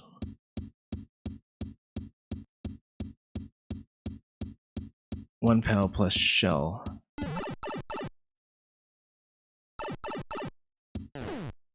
So, we hit one. Come here with the other. This is then able to hit the first POW. And then that will let us through the door. Oh my goodness, what an ordeal.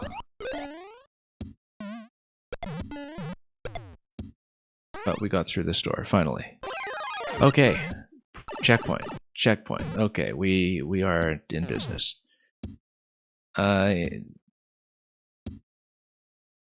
let's... we can't go through this door because it's going to be muncher blocked on the other side, but if it's muncher blocked on the other side, that means we reload a P. Which means we can grab the coin, come back and grab another P.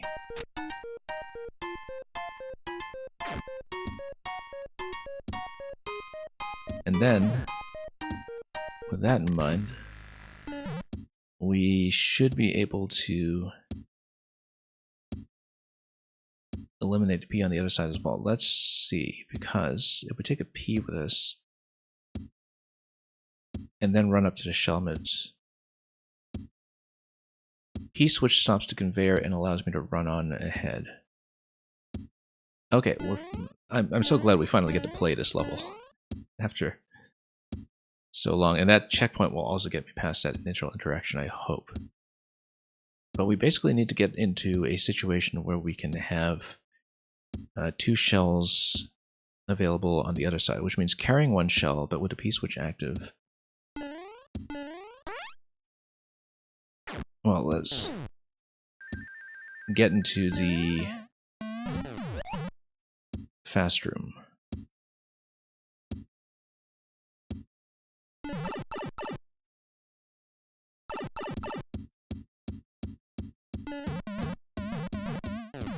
And we need to go for the shell here.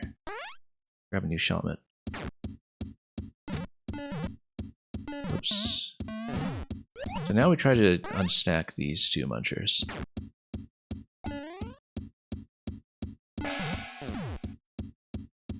What we'll do to do that is we need to activate the P switch as we're carrying a second shell back to the other room. That probably means dropping a P switch in this location and hoping it doesn't expire too soon. Because we need 2 shells on the other side.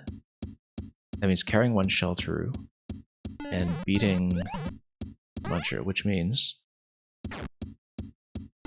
and at minimum we'll be able to run fast enough to bump the muncher from underneath, because we won't have the conveyor belt slowing us down. I hope. Whoops.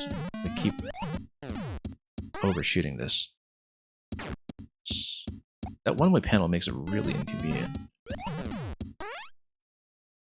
to just find the appropriate location for jumping. There we go.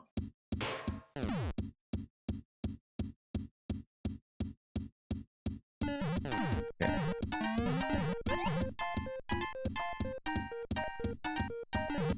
Nope. Too late, too late. There we go. Oh. Nope, and then, yeah, that's the problem, is that the muncher was supposed to land on top of me there. And then we were supposed to have 2 shells at this point. Grabbing the other one to do the double deflection over here, which would give me access to the power from the left side in this room. Notice too that once you eliminate this, you can step on a P switch anytime you want. Which is important because it will look like this, but we need to do that with the shell from the other side. So what we'll do is, instead of trying to do the P switch with timing, there's 17 seconds, so it's not happening, but we will grab the shell in this room.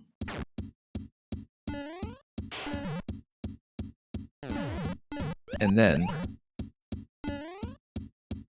we'll go through to the other side, we'll step on the P on the first cycle, and then we'll get both shells together on the second cycle. I know how to do it.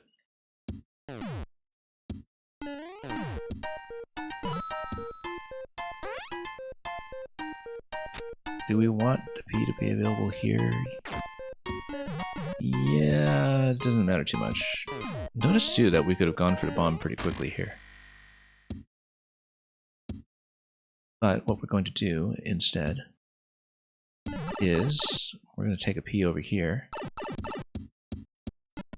and then using this P we can actually eliminate the coin over here, which allows me to step on a P switch whenever I like. In this room too. Which is much gentler timing-wise. Oh, whoops. Yeah, because without having to deal with the drag on the conveyor...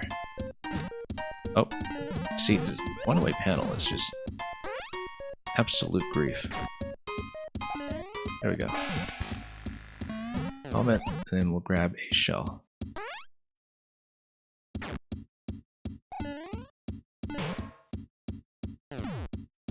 Okay. And then we step on a P-switch. Might as well eliminate some donut blocks first if we can. I'm just not sure if it'll respawn. It will. That's okay, if it's not enough timing to get us under the shell here safely. Oh, that's okay, we actually eliminated that block now. Regardless. Because it was a coin. And so we didn't need to hit it with a second shell, we just needed a P-switch activation.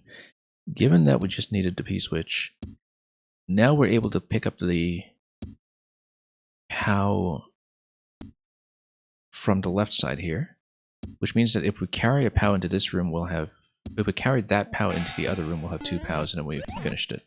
Pretty much. Well, or rather, we haven't finished it, we still need to do the thing with the bomb. But we'll be able to get through one door pretty quickly, and then drop down to the bomb after that. So, what we'll do is we'll grab this POW and we'll move back to the other side. And grab the other POW in the slow... Well, was that the fast room or the slow room? This is the fast room. And then, oh, no, that was a mistake, because we need to jump up to the top so we can grab the shell to get rid of the bones. Okay, so let's go back to the other room.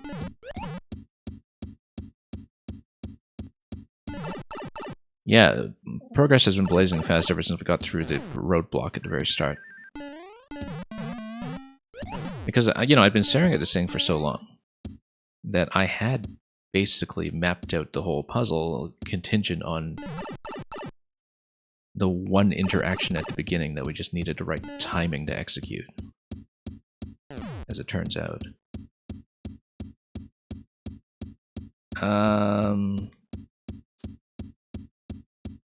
No, we need to fire the first POW and then jump up, and then... I don't like that.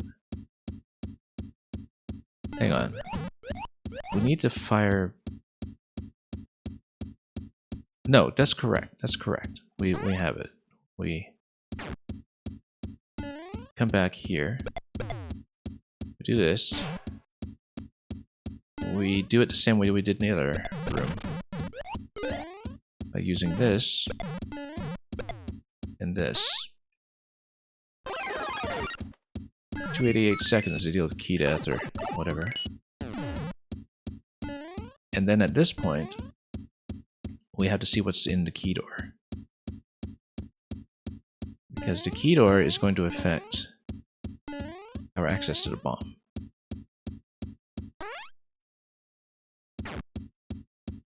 Oh, key door is stacked to objects high. That means we have to have P plus POW potentially. That gives me spiny hat.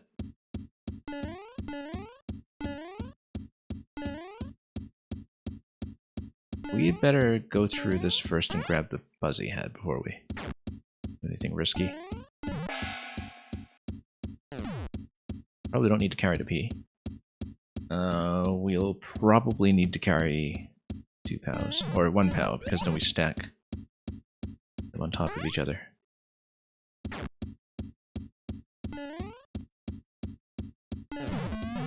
Yeah, because, again, it's going to be a little bit time sensitive here.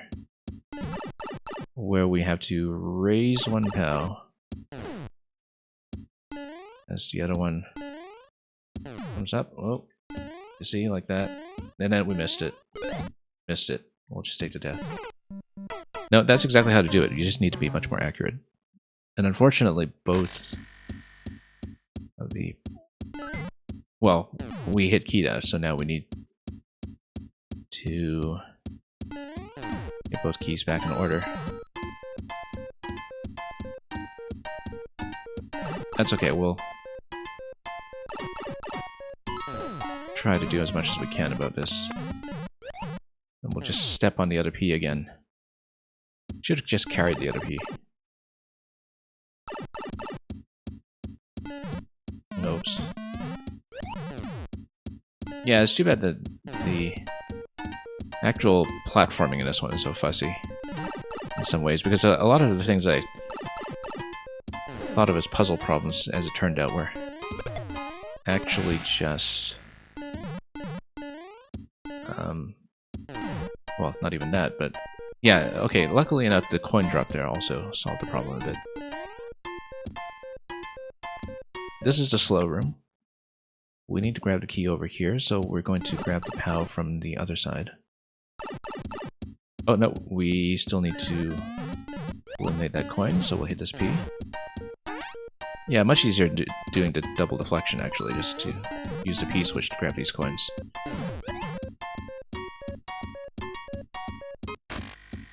And then... no, we need to hit P switch for this, otherwise we can't outrun. We don't need to outrun, we do it like this.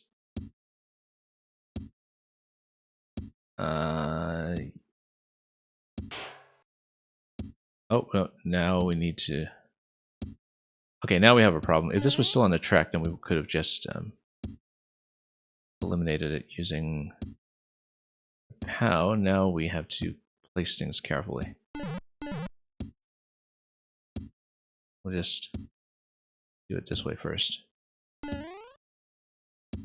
And we'll just bounce it. Eliminate this, go through. Okay, that's done. Oh, whoops, no, we should have taken damage first and then put on the helmet. We're in a slow room right now. We'll switch back to the fast zone. And in the fast zone, we'll grab a POW as well as helmet. If I can, well, I mean, POW first and then we'll grab the helmet.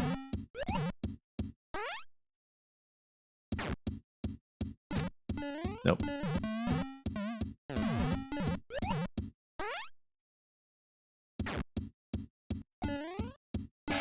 Okay.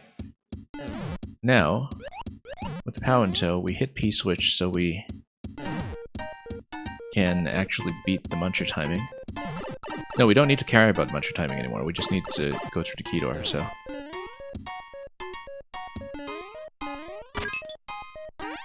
That gives you... Oh, no.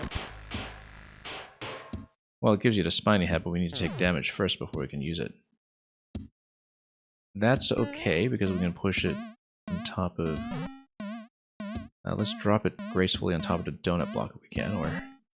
Actually, no, we'll drop it over here so we can pick it up safely. We need to take damage. We have the spikes on the top right. That's what they're for. I hope. There we go. Okay, Spiny Hat. Spiny Hat now allows you to... Well, I mean, ideally we would have just had the Spiny Hat over there to... And then we'll grab the spring. The interaction at the end is still going to be something with the bomb, though, so we should loop around and just break all the ice we can with the Spiny Hat first. Including just eliminating the muncher first. Eliminating this.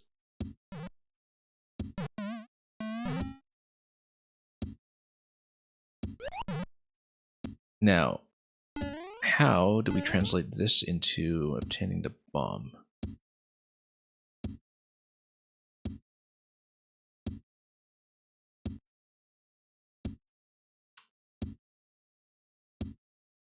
Because if we are in a situation like this,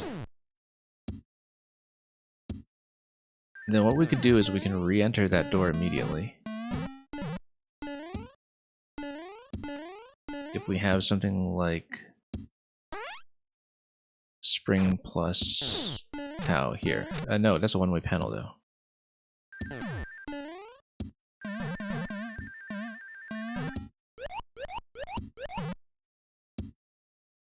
So now we need to translate this into having as quick an entrance as possible to pick up the bomb.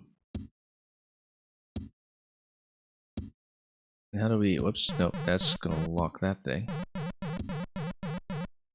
That's okay, we need to go back into the other side anyway to break the ice over here.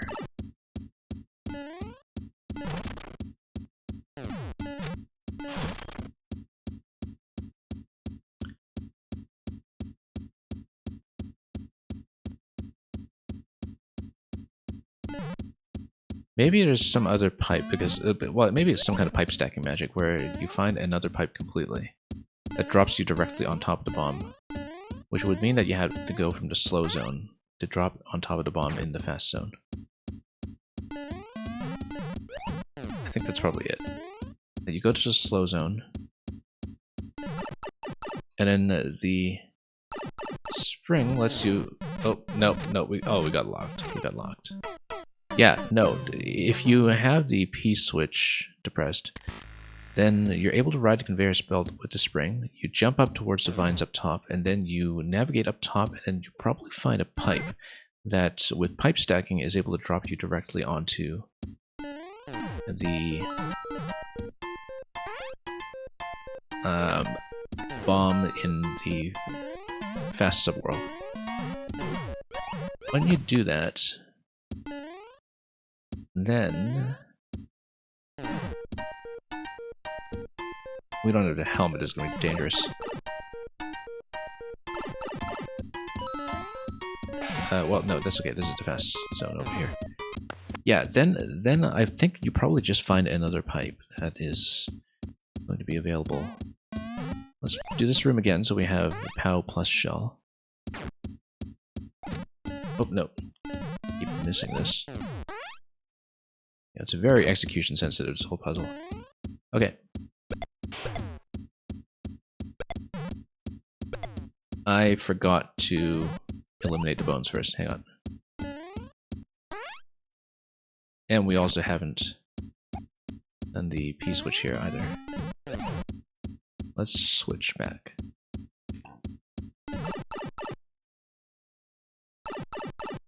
Okay, we'll switch back to this side.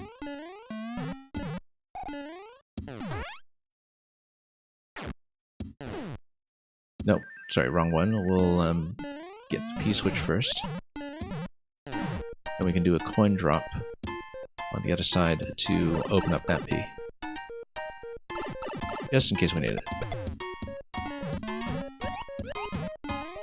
Yeah, because we get this P now. We still needed 2 POWs though, so let's go back and get the POW again.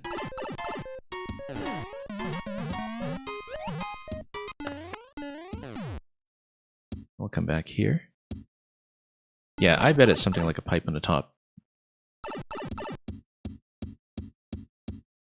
Oh, what? Missed the opportunity. Let's do this again, and let's get up top. There we go. Then we eliminate this guy. Then eliminate this. 1, 2. And then we trade up to the spring. Let's be careful. Let's grab the helmet first. Just in case we run into issues with the muncher. Then we actually want a POW that will then take into the slow room after a P switch activation.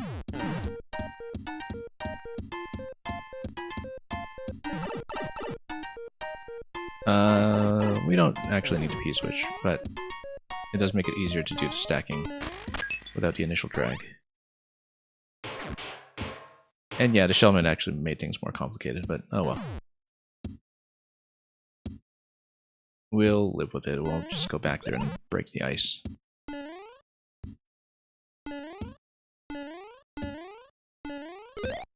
Okay. Success. Let's see what we can do again with the B. Whoops. What?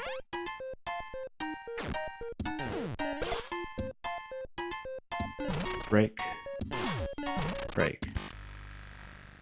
Okay, so now in the slow zone, we hit the P switch. Then we jump up. We jump up again. No, it's not it. It's not it. Thought that had to be it. It must be the key door on the other side. That looks so plausible. I mean, it would have been hidden information technically, so maybe that wasn't really the most elegant solution, but it was, you know, definitely one of the faster ways you could have gotten down to the bomb on time. I guess if you're starting in here, mostly you just need to make it through the donut blocks to get to the bomb detonation on time. No, what you actually need to do is you need to use the spring to drop here and jump right back up. And the reason that's hard to see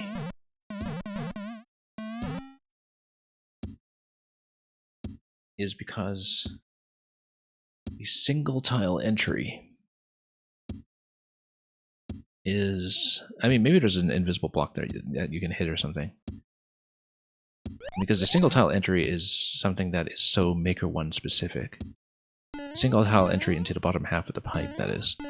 And I find it very difficult to visualize as a valid solution. Anyway, we have to do this cycle over again. How did I... What did I even do coming out of checkpoint there? Did I hit the P switch? Yeah, I've got one coin already. That's correct.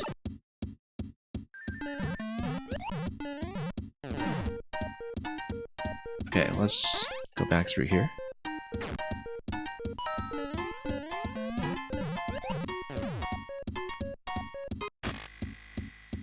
And then, after this, we're going to hit P switch. I'm losing track. No, we need 2 POWs in the other room, because it's the other room. And let's get a shellment just for safety. Although we shouldn't need it, because the first POW hit is going to take out the big muncher. No, we still want a shellment safety. We still want it. Because if I do it out of sequence, then I need to take damage on the dry bones. There's a way to do it without, but I'm not going to take the time to map that out accurately. Also, have I opened up access to this POW yet? No, I haven't, so I actually do need P-switch here before anything happens. So we need to hit the other P-switch first in this room. Yeah, depending on which checkpoint I last hit, I mean, it's the equivalent sequence here, it's just that you need to do one room before the other, and you need to keep track of which one you're in.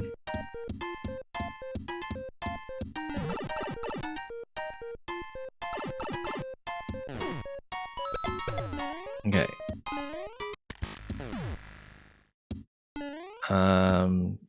Yeah, now we just hit, and we use this shell to hit.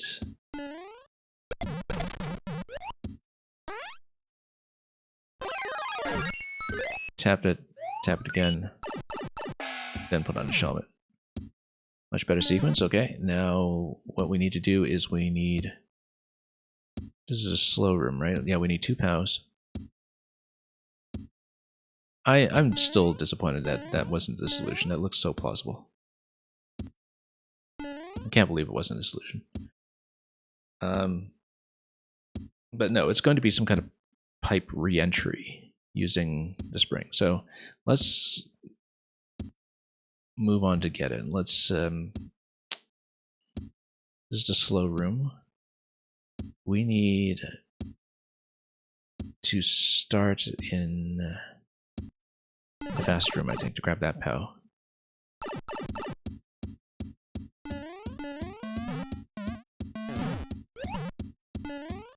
Okay.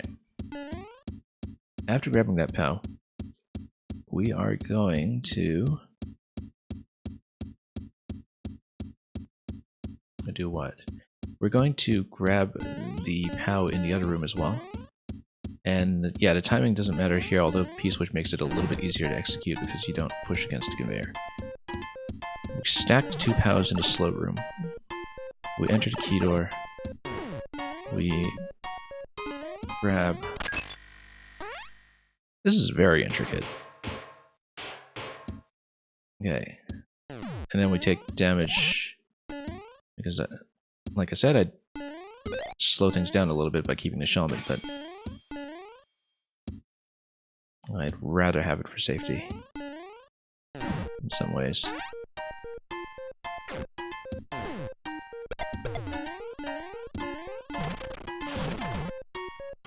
Okay. Now what we need to do is we'll hit the P-switch again, and we'll try to see if, first of all, there's anything underneath. No, there isn't.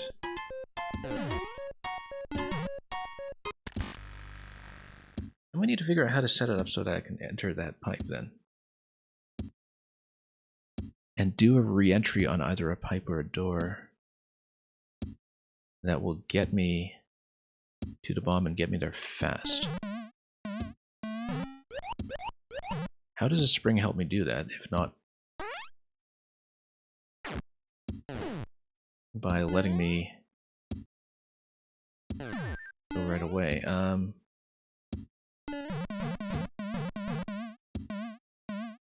I still can't believe that the solution that I thought was correct was not correct. Like, look at those vines. They're so tempting. They look exactly like the kind of thing that is correct. It's unbelievable that that was not the solution. Unless I just needed to break more stuff or something in the top level. Unbelievable that it's not the solution. Because if you go up, I mean, it lets you go up. Looks completely plausible. There's very much the possibility that you can just bust through the top, and that would be so satisfying. On top of that, we're going to have 100 seconds here because we don't know how to actually get the bomb quickly. It might, again, just be quick execution. Or maybe even tossing the bomb on top of the spring or something like that. Yeah, this is going to give me a panic button here. Yeah, because even if you come out this side,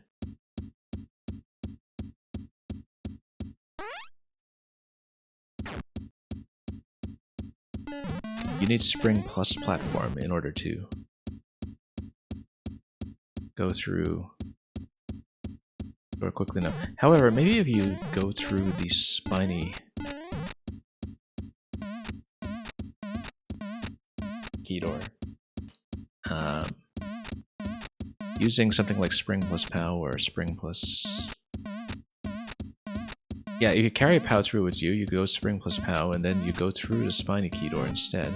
But then you only have one key.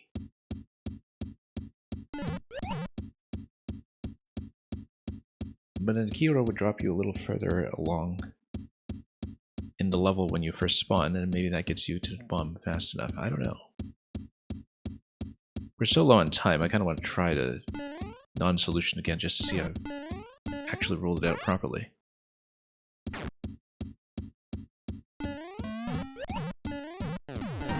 So close. And I still can't believe this is not right. It looks so right. It looks so right. It looks so right. But anyway, we're low on time, so I have to redo this anyway.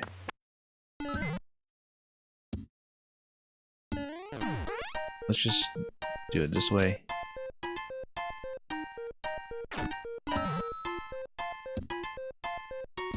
Wait a minute. We were so close to the bomb here. When we spawned through this... Oh, you know what? Oh no, I can't believe it. I can't believe it. you just go through this door. Right? Because... No, that's the reset door, though. It resets you completely.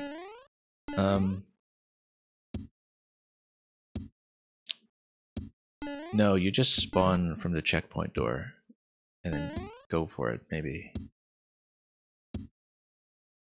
But perhaps you have to hold a spring to do it. I still don't see what trading up to the spring gets me, though. I mean, you're trading up to the spiny head, but...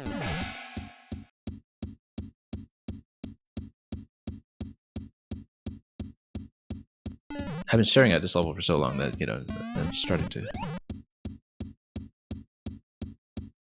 get a little lost in my own convolutions here, but...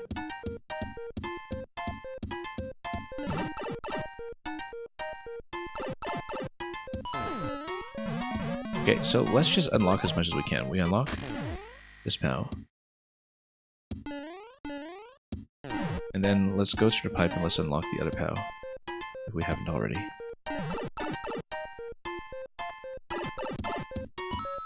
Yeah. Okay, so it's going to be this, this, this.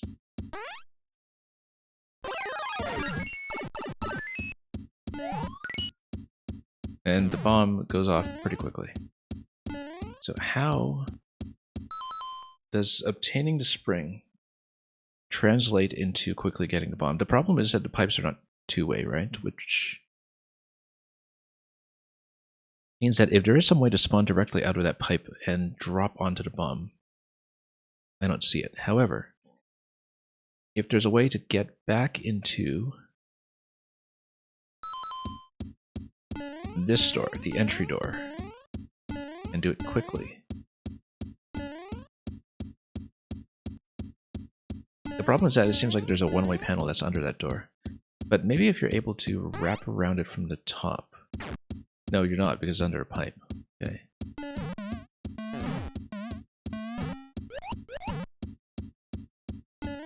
Yeah, eventually what has to happen is that a bomb has to open up the gold card.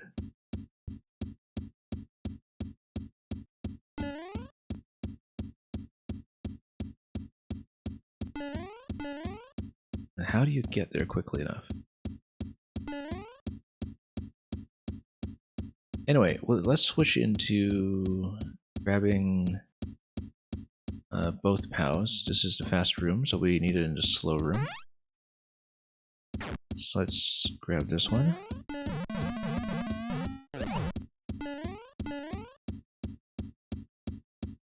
Let's do it without the shell since we can go straight for the spiny hat and save a little bit of time. Oh. Go for the spiny hat here. Oh, probably shouldn't have just eliminated that.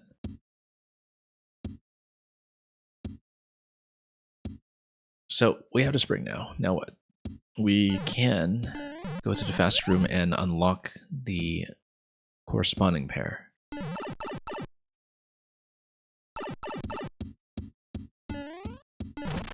This one and this one. So, let's say we have some springs. What do we do with them to make it faster to get over? Well, it would be through the key door, probably. If we have some way to get an additional key, which we don't.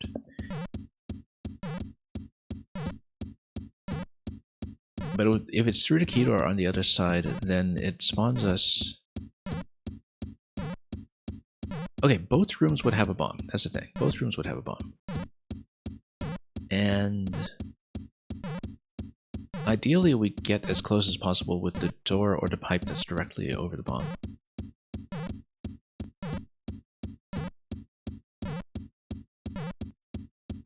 But the bombs should, like the rooms should be equivalent. And maybe there's some kind of spawn timing trick where the the slow room has a longer lasting bomb or something, depending on what the initial positioning is when things scroll in. But then I think I still don't see what the spring here is doing. Although, if you have a spring that's available here, then you take a hard object through. There's a donut block anyway, so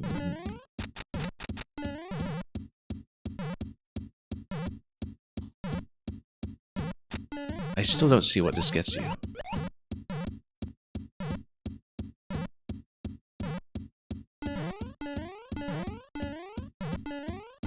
Unless there's some way to just jump faster towards this location. Or respawn through this door with a P-switch frozen, but it just drops you, right? That can't be it. 175. We're going to run into another timeout and reset just because we can't figure out this last step, and it looks like it should be the last step.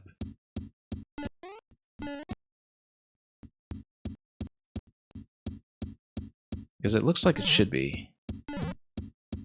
The bomb falls here. In a fast room currently.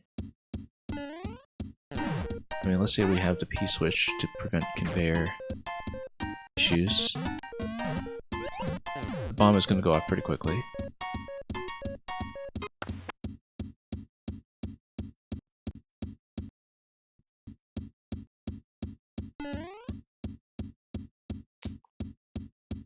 Yeah, I don't see it.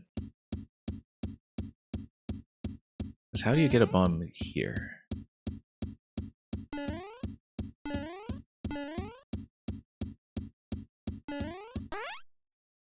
Anyway, this was much more challenging than I bargained for.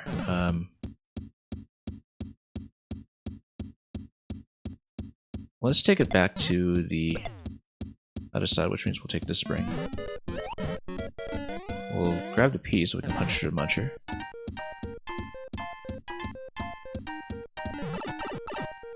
"92 seconds. Good morning, Grokowski. Grokowski, this one has been absolutely brutal. But that's because I spent fully the first hour of it staring at something that was actually purely an execution timing thing, thinking that I was just missing, step number 3 of the puzzle, and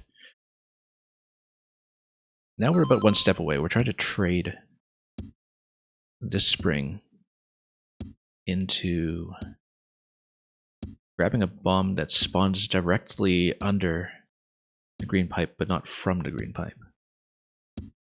And of course, this is Mario Maker 1, so the pipes aren't two-way, which means we can't assume anything about how any of that's going to go. Anyway, we're burning time, and we're just going to have to start at checkpoint again in just a moment. So, and I also got myself stuck in here, which is not good. Unless we can just... Oh, no, one-way panel, there we go. Sometimes we go through here, then... Can we get the bomb fast enough? No, we can't. So ideally I want to spawn in this door and drop on the bomb. The problem is, there's no way to do it. It's trapped under a one-way panel. The only thing I can think of is if we manage to rush the green pipe in such a way that we can put a POW plus spring setup that lets you reverse stir the pipe, if the pipe is even reversible, which it might not be.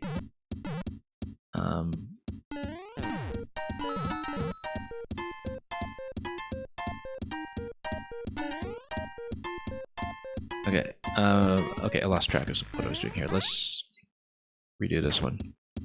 We need P-switch. We need to cycle through to unlock both POWs. So let's cycle through it. Grab the shell nut if we can. Nope. Missed it. That's okay. What we need to do is... No, we do need a shell nut.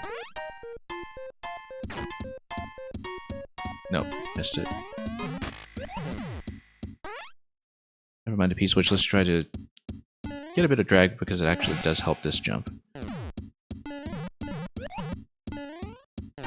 repeat the other side.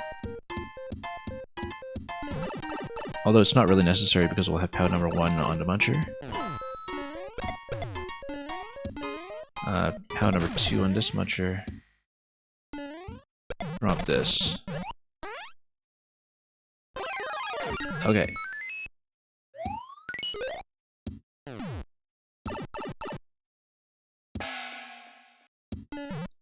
Again, yeah, we actually don't want the helmet here. What we do want now is 2 POWs going into a key.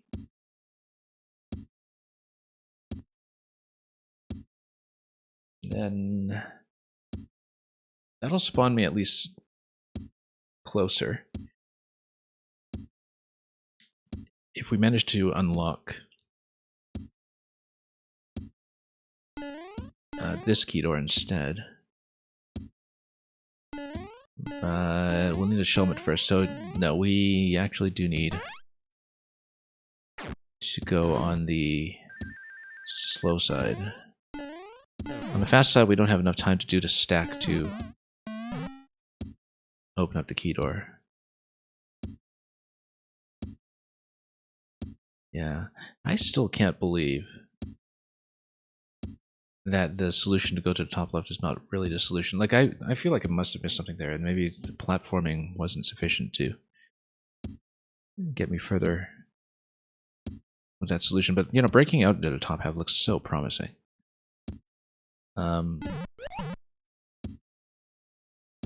Yeah, okay, so we don't want this POW. We actually want the one on the other side. Because then we can double stack over on the slow side.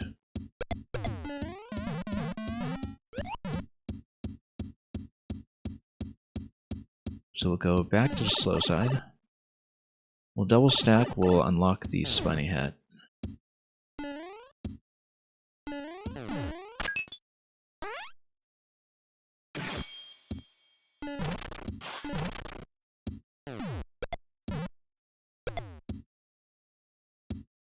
Now, if you go through this door a second time, we'll drop you near the beginning of the scroll. Notice that if we didn't take this, the muncher would bounce further. Let's try to take a look at this timing again. Probably should have done it with the P-switch.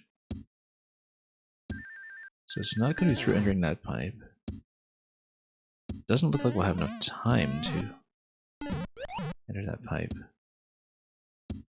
Yeah, the thing is, I don't know how many of these solutions are actually just timing tricks in the end, which that's always what throws me off.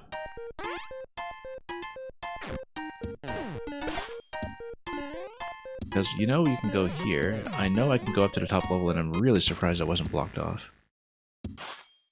Because it looks so much like the answer. I almost want to go, I mean, if it weren't for the fact that we're losing checkpoints, I almost want to go into more info and see if my instincts are correct. But it won't tell you anything because we're in the subworld, and it's a pipe coming out of the subworld that we're potentially looking for. Anyway, we have the spring. You should eliminate the one on the other side.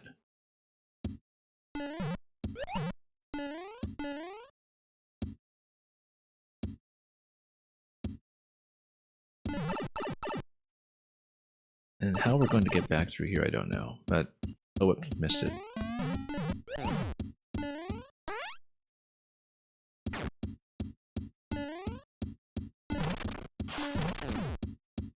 Okay, we got 2 of these now.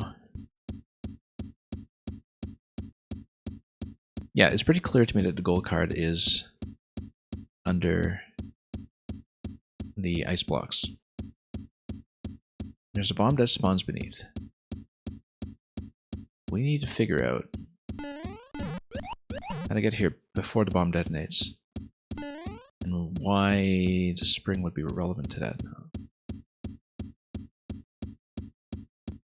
Probably because if you leave them in place in the slow zone, then this is the fast zone. Let's go to the slow zone. We've unlocked all this already. The muncher's going to have an additional bounce.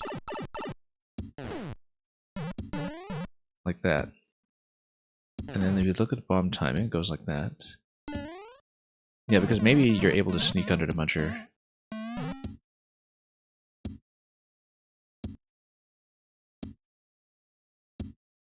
I don't know how to get that bomb.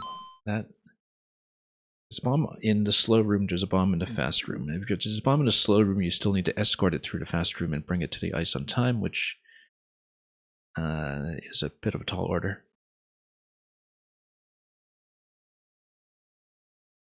But maybe that is the approach. But then why does spring give you that? What is it doing that would give you that interaction? You would need 2 POWs to eliminate this stuff.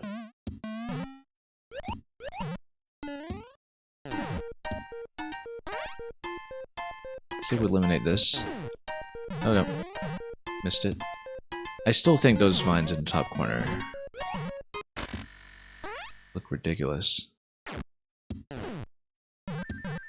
It looks so much like the solution. Oh, now we're in trouble. Now we're in trouble. No, we're not. We're going to go through the door. One-way panel. And we're going to have the wrong hat. And we're going to be in trouble once again. Okay. What a mess. Because that bounces now. Why is that relevant to anything?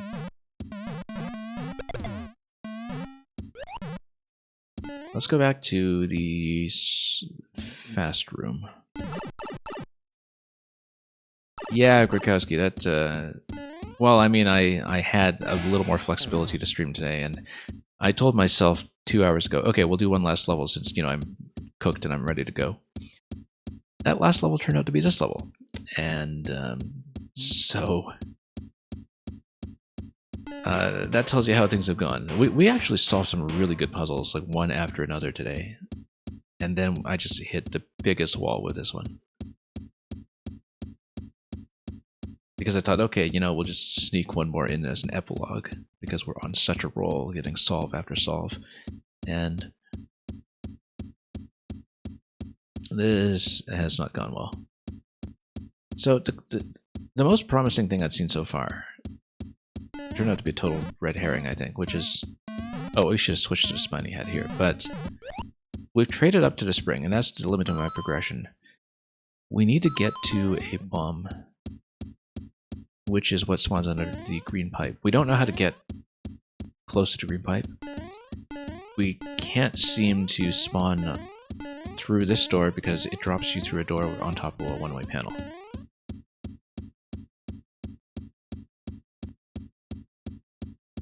Oh, no, 9 seconds left. It's not going to be an attempt where I can show the solution, but... Yeah, we just need to work through this again.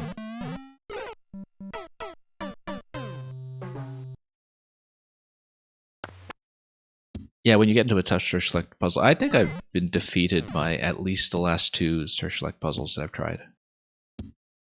I think I went 0-2 against him in December, if I recall. I think I solved another one on top of that, but I know it definitely stymied by at least 2, and I haven't really done the Snowball series yet either. I know he's got that whole Snowball 3D World series going on now, which seems to have snowballed into something bigger than he expected. Okay, we'll hit the P-switch. We'll unlock both POWs. Yeah, I mean, I hit such a huge execution snag at the beginning of this puzzle that I didn't realize was that kind of problem. And now it seems like we might be in the same situation where, you know, I don't know if it's a timing check or what this is, but... Okay, we need to wrap around here again to actually activate the first POW. Oh, whoops. I missed it. Hang on. That's okay. Let's go back to the other room. Activate a P. We need to do the coin drop in this P switch as well. And then we'll activate both cows.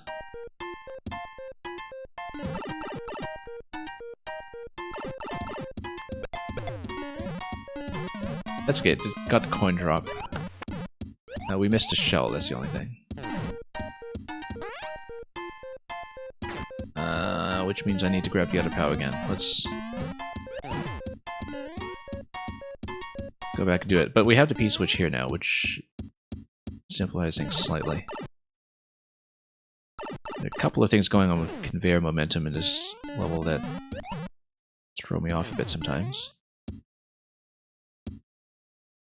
But if we have 2 POWs going into the other room, we'll get the coin. Oh, nope, missed it. Missed it again. No, we just need to jump up towards the shell and then do the shell deflection.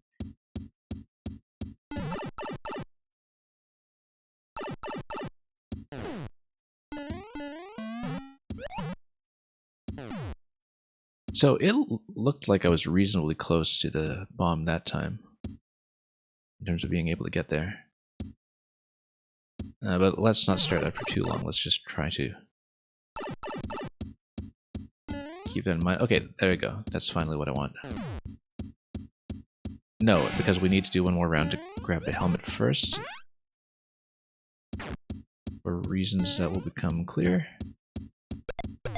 Get 1 hit. Then 2 hits. 3 hits.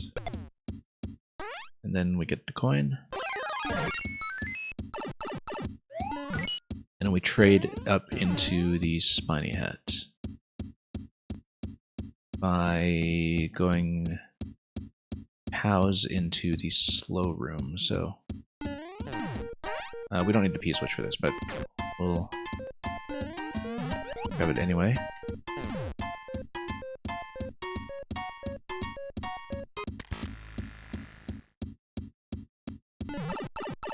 Yeah, and we'll... I mean, it's easier with the P.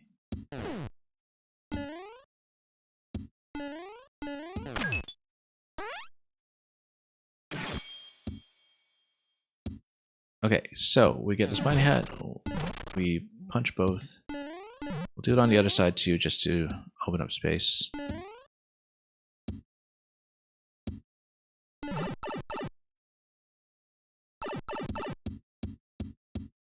Nope, missed it.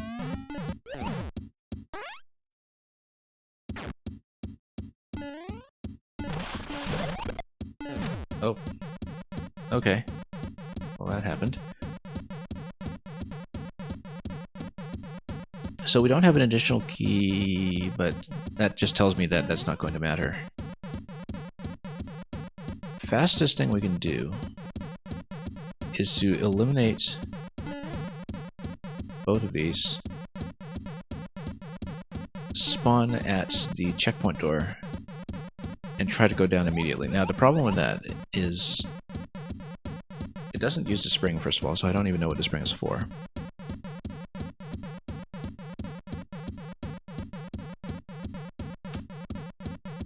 I'm staring at it for too long. Let's drop this POW, let's go back to the other side, grab a second POW, and try to do the checkpoint door on this side again.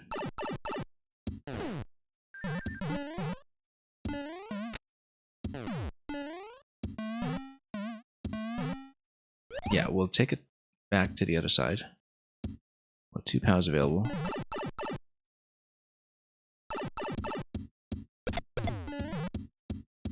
And then I missed it again.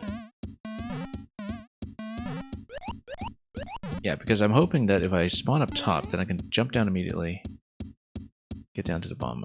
I think that's a little tight.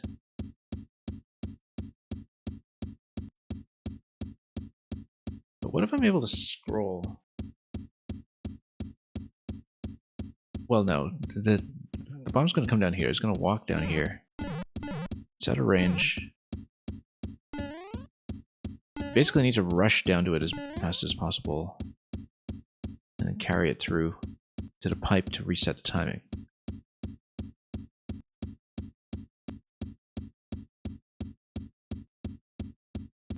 Possibly the point of unlocking doors and springs and all that is so you can actually get a reasonable hot potato timing to carry the bomb all the way across back here. Eventually.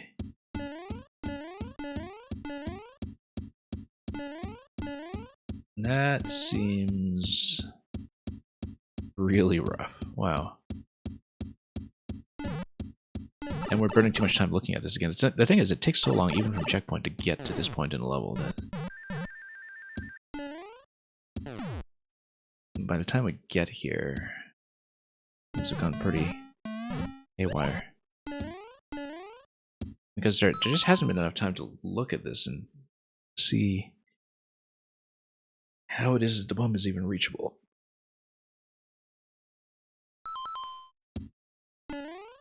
We're in a slow room. Let's say we take the power like this. And then let's eliminate this for a moment.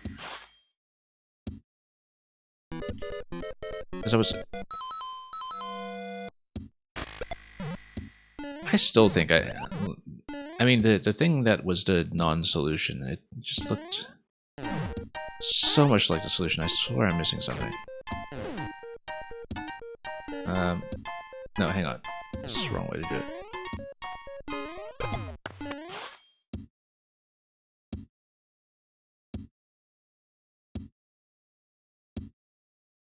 Because let's say we spawn through here.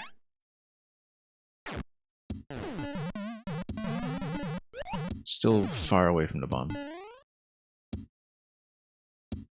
Let's say you spawn at a checkpoint door. I still think I should try the checkpoint door. We can do it in a slow room.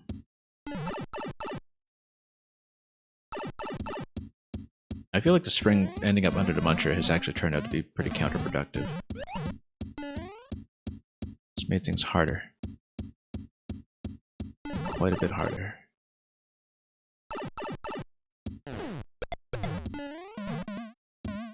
Oh, whoops. No, hang on.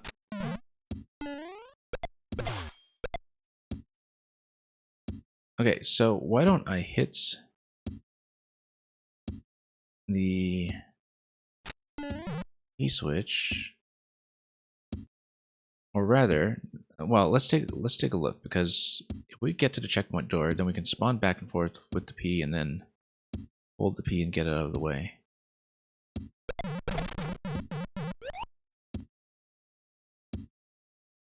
So we're gonna no. That's not even. Hang on. That's okay. Maybe the spiny hat won't matter too much. Oh, whoa. Time. Okay. Yeah, the thing is, I have not been re-clearing this very efficiently every time I come back to checkpoint either, because there's just... It's so much information to track. It's just very, very complex.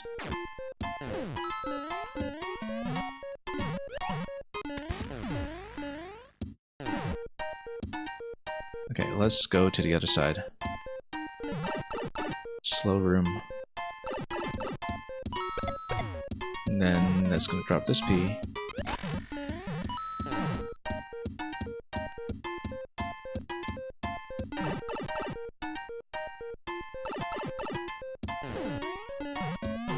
And we'll take it back to the fast room. See, that's closer and closer to the bomb, but still not really it. Nope, missed it. Hang on.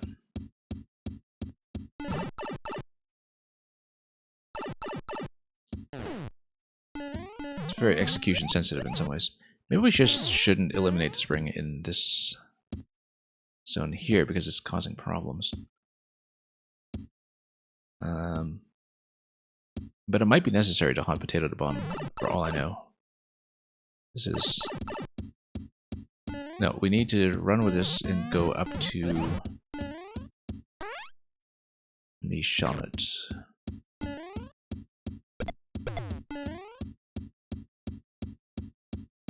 No, because we need to take damage. Hang on. See, I keep losing track. I should probably just write down the order. Because we figured all of this out, it's just so difficult to keep straight. And it's very likely that I've just overcomplicated it. But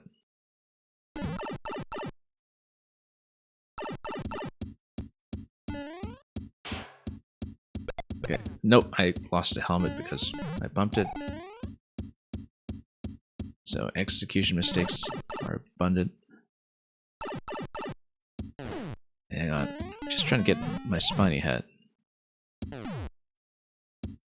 Well, I mean, if the method is to just, zip down from the checkpoint door, then the spiny hat and spring aren't even necessary. I don't see what they're for. I don't see what I can break with them.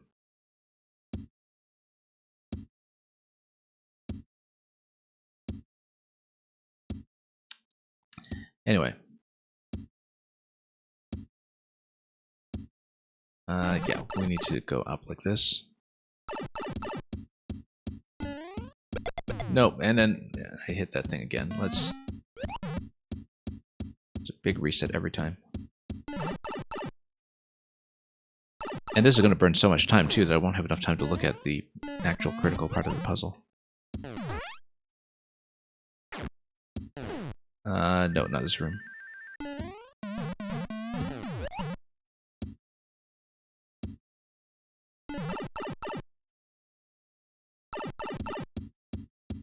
Mr. Turnip, welcome. Okay, we need to pay attention here and make it into the top room. Okay, we got it, finally.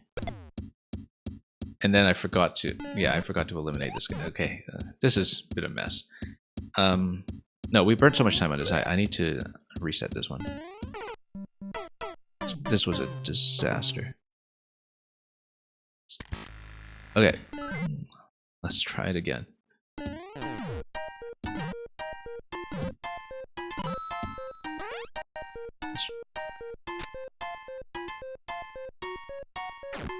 Do everything the hard way. See, yeah, just a little too short of getting to the bomb. So it's got to be something that sends you through the pipe or sends you through the door.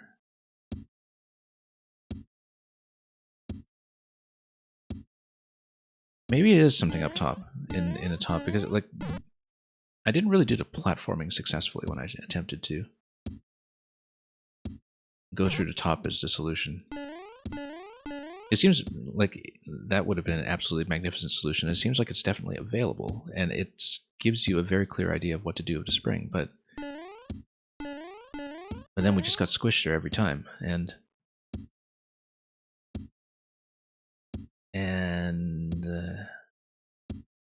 that's in a slow scroll room too, so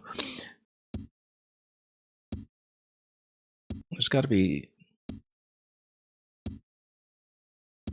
I think maybe I'm in the wrong initial position to do that. Yeah, let's... I failed at the first method that occurred to me multiple times, and I don't... It looks too suspicious to be some kind of oversight or lock or something in a level that's just well put together. And I feel like I need to go back and try it again instead of giving up on what is possibly the correct solution too early. So let's hit this. I'm losing track again. I'm talking too much. Here's the POW. You know what? Let's just grab this first.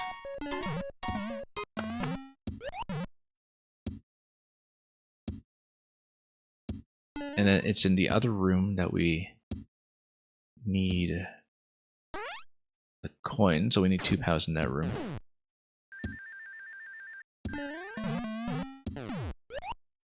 Yeah, the thing I have to keep in mind is that checkpoint does save 1 coin, right? Because I double back over the checkpoints enough, so we don't need to go through both ends of the loop every time. And that's something that's liable to throw me off quite a bit.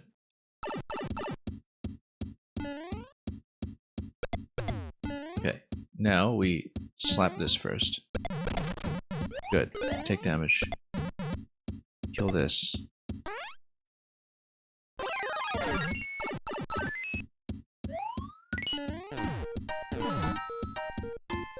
And then we need How in a fast room to go to the slow room.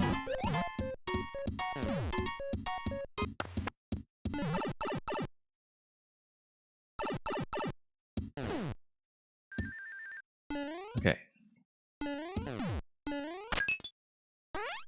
Spiny hat over here. And then we're going to hit the P-switch and... No, we're going to wrap around the other side first, and we're going to spawn in directly from the pipe, and we jump directly up. So here's how it's going to go. Maybe we needed 2 springs. Oh... Wait, let's look at this room again, hang on. That's why there are 2 springs available, because then you grab the first one. And then that allows you to jump. Okay, I think I know the missing piece here. I think I know what I was missing here.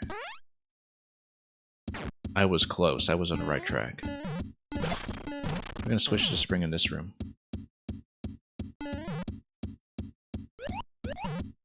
Next, we're gonna hit the P-switch and drop in here.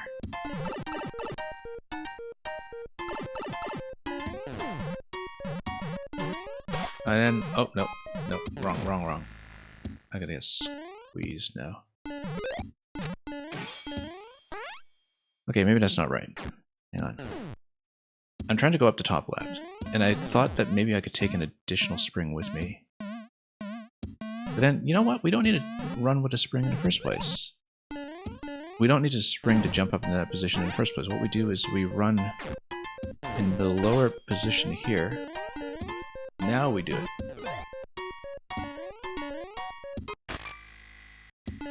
Am I on top of the ceiling? I soft locked myself on top of it. Okay, so this is not the solution. This is a soft lock. So I did in fact break this. So what I was hoping for is that I'm going to talk about this for a moment since I'm soft locked anyway, and we will of course maybe even bail instead of doing a full reset.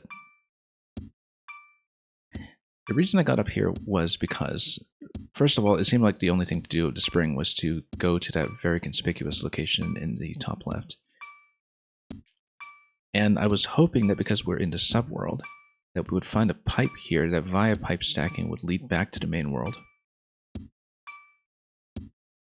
And in the main world, drop us directly on top of the bomb, which would then give us access to the goal. Because it seemed like there's no way that this was going to happen by way of the door that is next to the bomb, since that was protected by a one-way panel. Unless there were maybe some ice blocks that I just didn't think about blowing up or something. Arantius, welcome. Oh, you know what? I bet it's ice blocks on the ceiling that I didn't think about blowing up. I bet it's that. It's let's do it from the beginning. Anyway, we just... No, I don't think it is. Okay. Anyway. Back to formula. This will probably be the last attempt. We've been on this for hours. And I got so close. And now I have to kind of think about this in pre-checkpoint terms again. But that's okay, because we just needed to get past the initial interaction with grabbing the first helmet and shell. And get past the thing that got me stuck hours and hours ago. Which was a little execution dependent from what I could see. But maybe I missed something.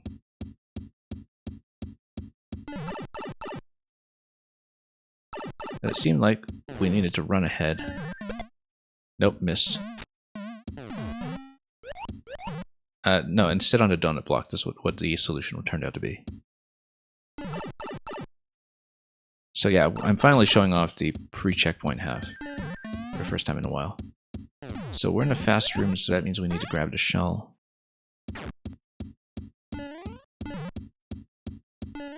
And then we need to go to the slow room and sit on top of the donut block, and then fire the shell from there. Gives me enough time to wrap around. As well as hit the remaining block, which we can do because we'll smash that up and then that'll smash it up before we have to deal with the P. At that point, then we will have access to at least the first of the POWs, this room, and we flip over to the other room with 2 POWs, which will allow me to have access to checkpoint 1.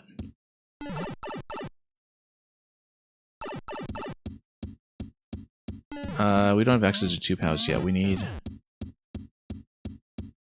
to have 2 shells. That's okay. That means we eliminate the muncher in the first room and grab this shell. Then we have access to 2 shells.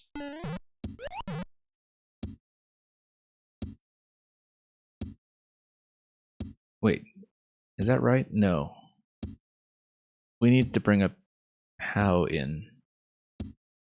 And then... No, that's right, because we want to unlock access to the other POW. So we need 2 shells. 1 for the POW, 1 for the block. Yep, okay. That's correct. Oh, nope, missed it. It's okay, we'll just go back. Do it again. So, that's the first one. That's the POW. That's the block. Now we have access to POWs in both rooms. And it doesn't matter which one we do first, I don't think. So we'll just grab this one. It's unbelievably complex. Let's then go to the other room, and we'll have 2 POWs in a shell. Muncher will come down, we don't care. Oh, and then this is going to be a slight problem because we don't want to lose the shell. I had the same mistake earlier. Okay. Let's lower this for a moment. Hit this. Hit this. That should be checkpoint. Oh, that's okay, we'll lose all that.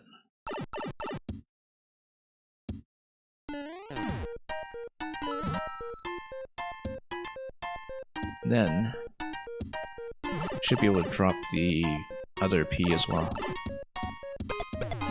Just gonna drop the coins. And then we'll need 2 POWs in this room in order to get the other coin. The final step can't possibly be that complex. It's just that we don't even know how to get to the bomb, and the thing is, like, it might be just a timing issue. Oh no, wrong room. This is still in the slow room. Let's get back to the fast room. I feel like we should get a shellmet in advance of this one, though. So yeah, maybe we should do an extra loop.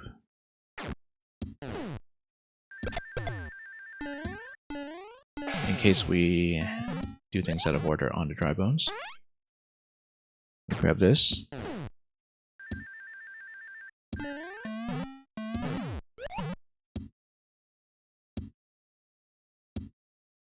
And then we will have these 2. We'll likely hit timeout before we even get to finish this, but at least we're past checkpoint for now. I still can't believe we just straight up broke the puzzle with a soft lock before we managed to solve it, but I guess that's what happens when you desperately try everything that comes to mind.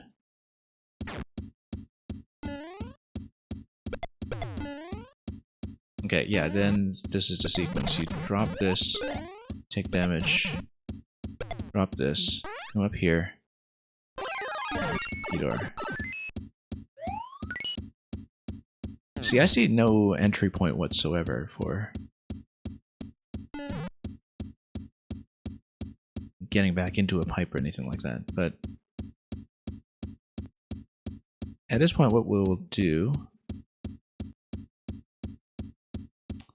is we need to switch to 2 POWs in the slow room.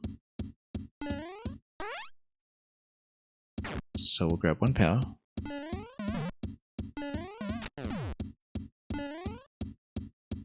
And switch rooms. We'll have 100 seconds, so we won't actually be able to look at this.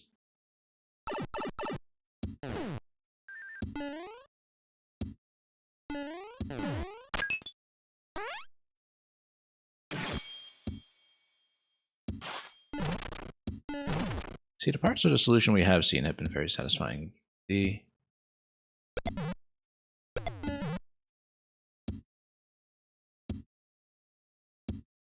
part that I'm stuck on here, though. Well, we're back to the sticking point, which is how do we trade this for fast access to the bomb? It really feels like we need to spawn through the pipe or through the door. If it's through the pipe, we have no idea what it's going to be due to Mario Maker 1. I mean, it might just be a reversal through the pipe, in which case we would need to do this in the slow room. And we would need to do object plus, yeah, like spring plus power or something there, which we don't have time to set up.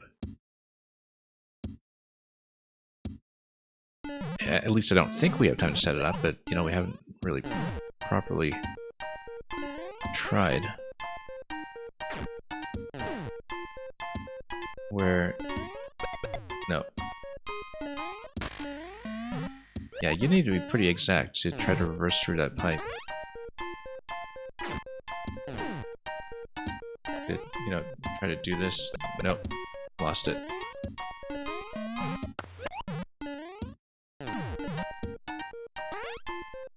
Yeah, that's the thing about the conveyor is...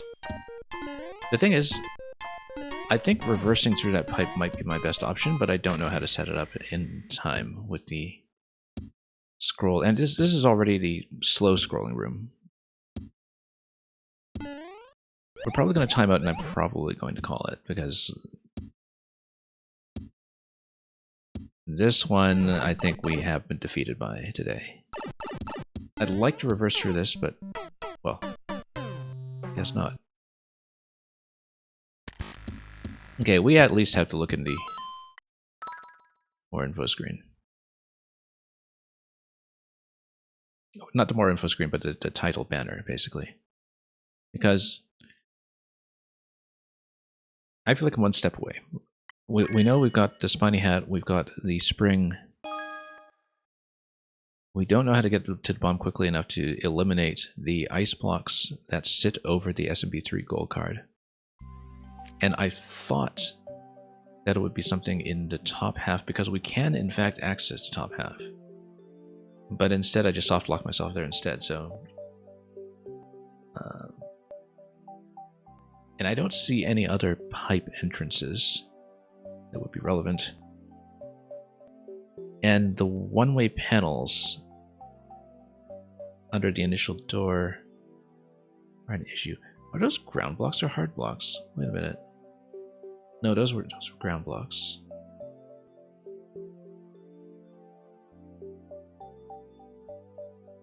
So yeah, I don't really see it. It's got to be something that gets you to either the door or the pipe right by the bomb, because there's no other way to outrun it. And I'm not sure if we should check that with a slow room or the fast room, because neither one seems like a very plausible option. But yeah, spiny hat. I mean, all using the spiny hat and the trampoline got me was the soft lock at the end. Like, it didn't really get me into progress beyond that. So I don't know if we can do this one. We've done every single one up to this point, but this one just stuck me for the past 2 hours, and so That was definitely a time slower, just as advertised. Very few clears on it, relative to a lot of the other ones that we've done. We did some amazing puzzles today, though. And the previous one, Time Stopper, was incredible. It had a very similar kind of logic to it of applying spatial knowledge from one room into the other room, but I don't know. We might just have to come back to it some other time and forego our ambitions that are true 100% for now until some kind of insight strikes us. I do plan to be back with more Maker 1 tomorrow. I don't know if we'll continue with this puzzle specifically, depending on whether inspiration strikes within 5 minutes of leaving the stream, as it often does, or if we'll just continue with even more puzzles that are above us on the list. But we'll definitely need at least another day to finish Pink Birdo's list, depending on puzzle difficulty from this point, because they have escalated very significantly over the past few. Some amazing ones up to this point, but this one, I don't even know what to do with it. Well, we'll have to see. I don't want to cheat and bring it into the Maker mode to look at the pipes or anything, but you know, if push comes to shove, who knows? We've got to go. This has been too long. Thank you so much for watching. We've streamed so absurdly late today that it's wrapped around to the morning for some people we haven't seen in a while. So good morning, if that applies, or good afternoon or evening, if that applies even better. And we'll send you on to somebody else very shortly. Thanks so much for bearing with this. I mean, that's been an exercise in endurance for the last little while, so. We'll be back with more Maker 1 soon enough and throughout the next few weeks, I hope, as long as the servers stay available. And enjoy everything you're doing this week. Have fun. We'll meet again. And as always, fare thee well.